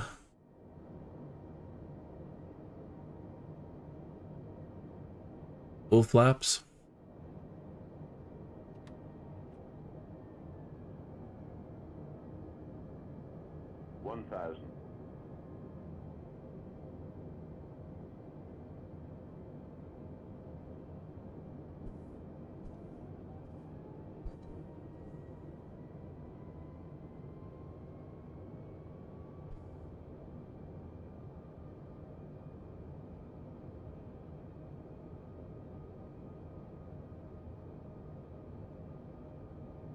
500.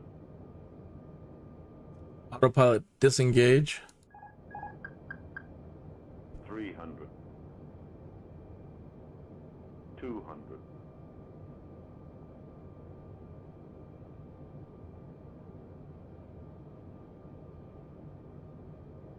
100.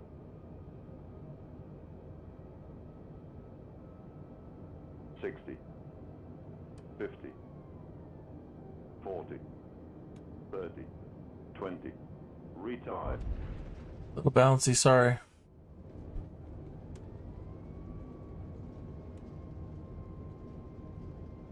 Sorry.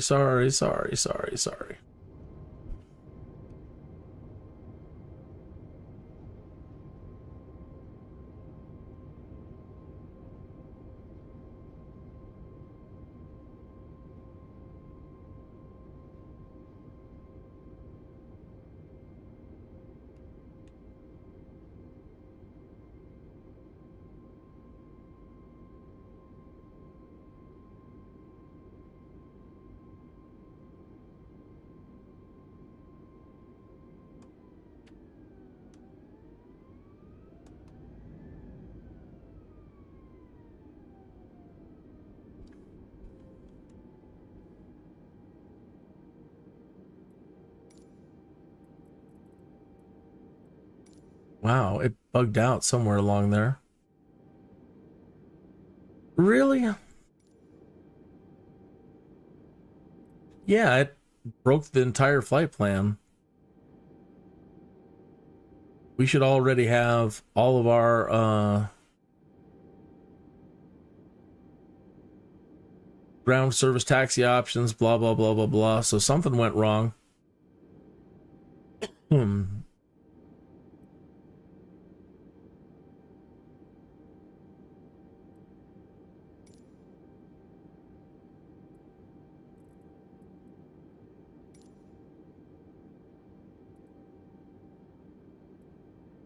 Really? So there's no services, no taxi, no nothing here?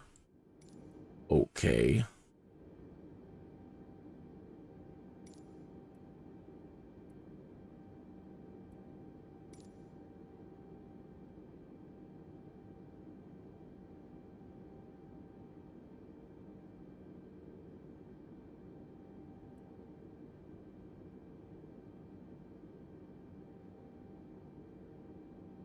Well, it doesn't look like it's happening.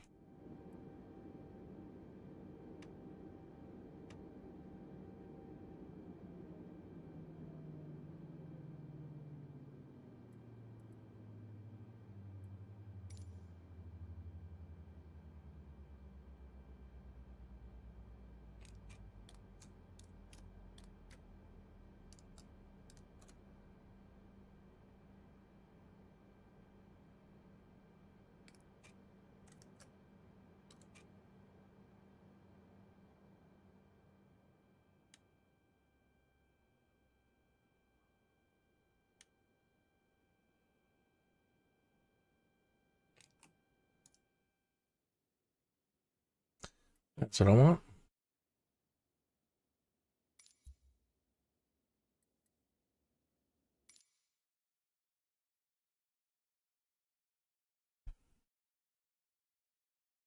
Quiet. It's too quiet.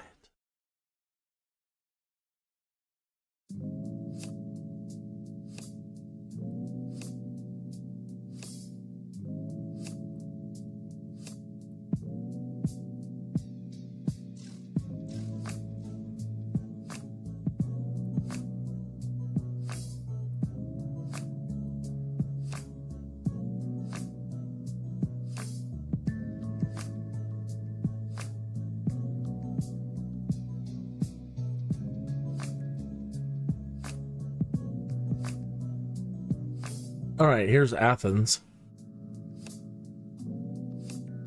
Sparta would be way over here, right?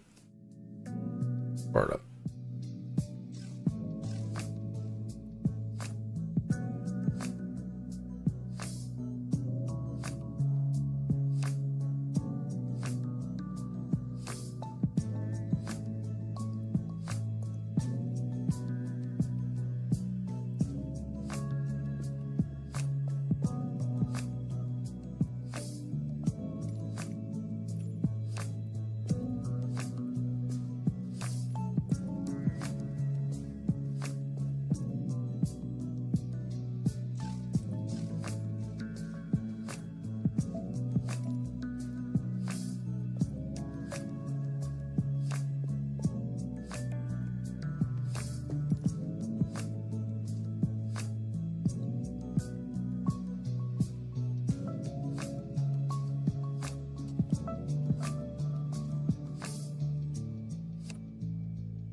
Oh no, I think I may have gone over the point where I can edit this live stream.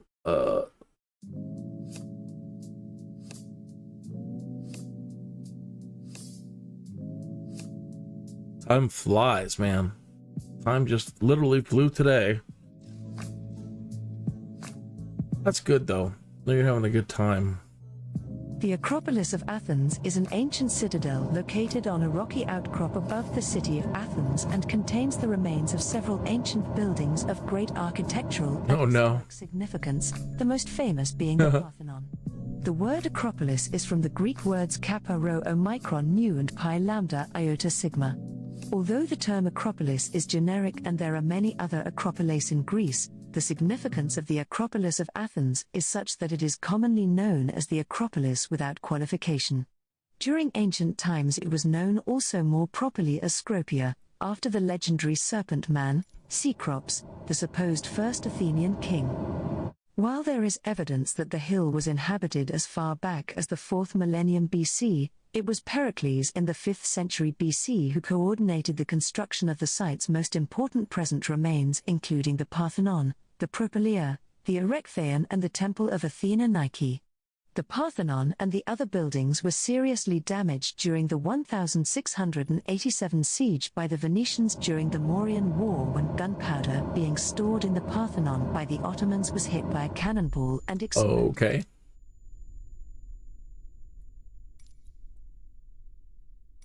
That shouldn't be happening.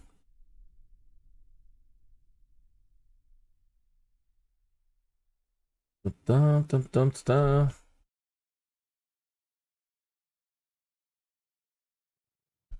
It's not responding to the throttle. I'm not getting any controls. I wonder what has happened.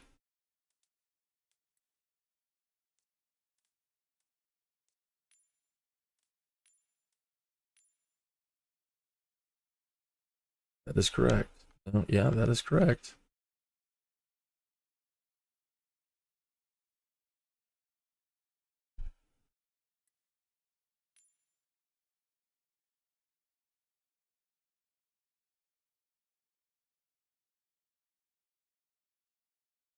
Seven and 8.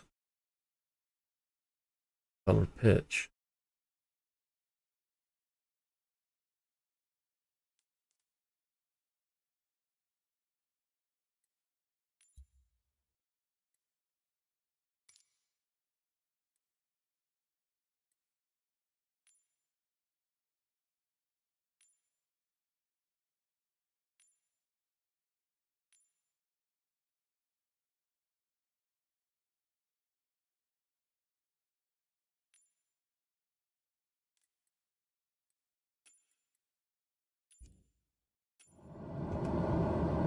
Come on.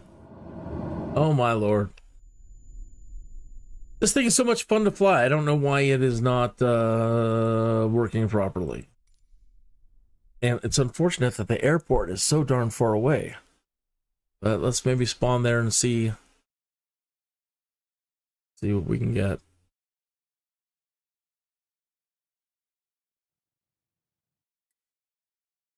Actually, I can't. I'm already said I'm over the time. I can't believe what time it is. I think I have now gone over the time where I can't edit this. So if there was a problem in this video, like you know, that National Archives stuff playing, I should have cut it right after that and started a new show. So I need to get out of here actually and see if there's any chance of me saving it at this point. Who knows? If things are really bad, I'll just have to delete this episode altogether and redo it.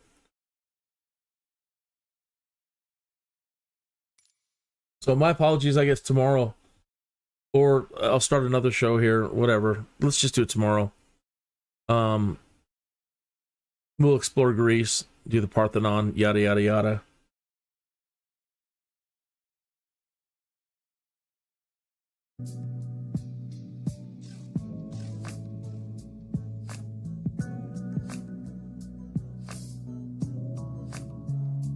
Okay. Thank you for tuning in today. Again, we'll see you tomorrow. you need a subscriber, a follower, say hello in the chat room so I can click on your name and go to your channel and subscribe to you. Doesn't matter if you have content or you don't have content, you need a follower.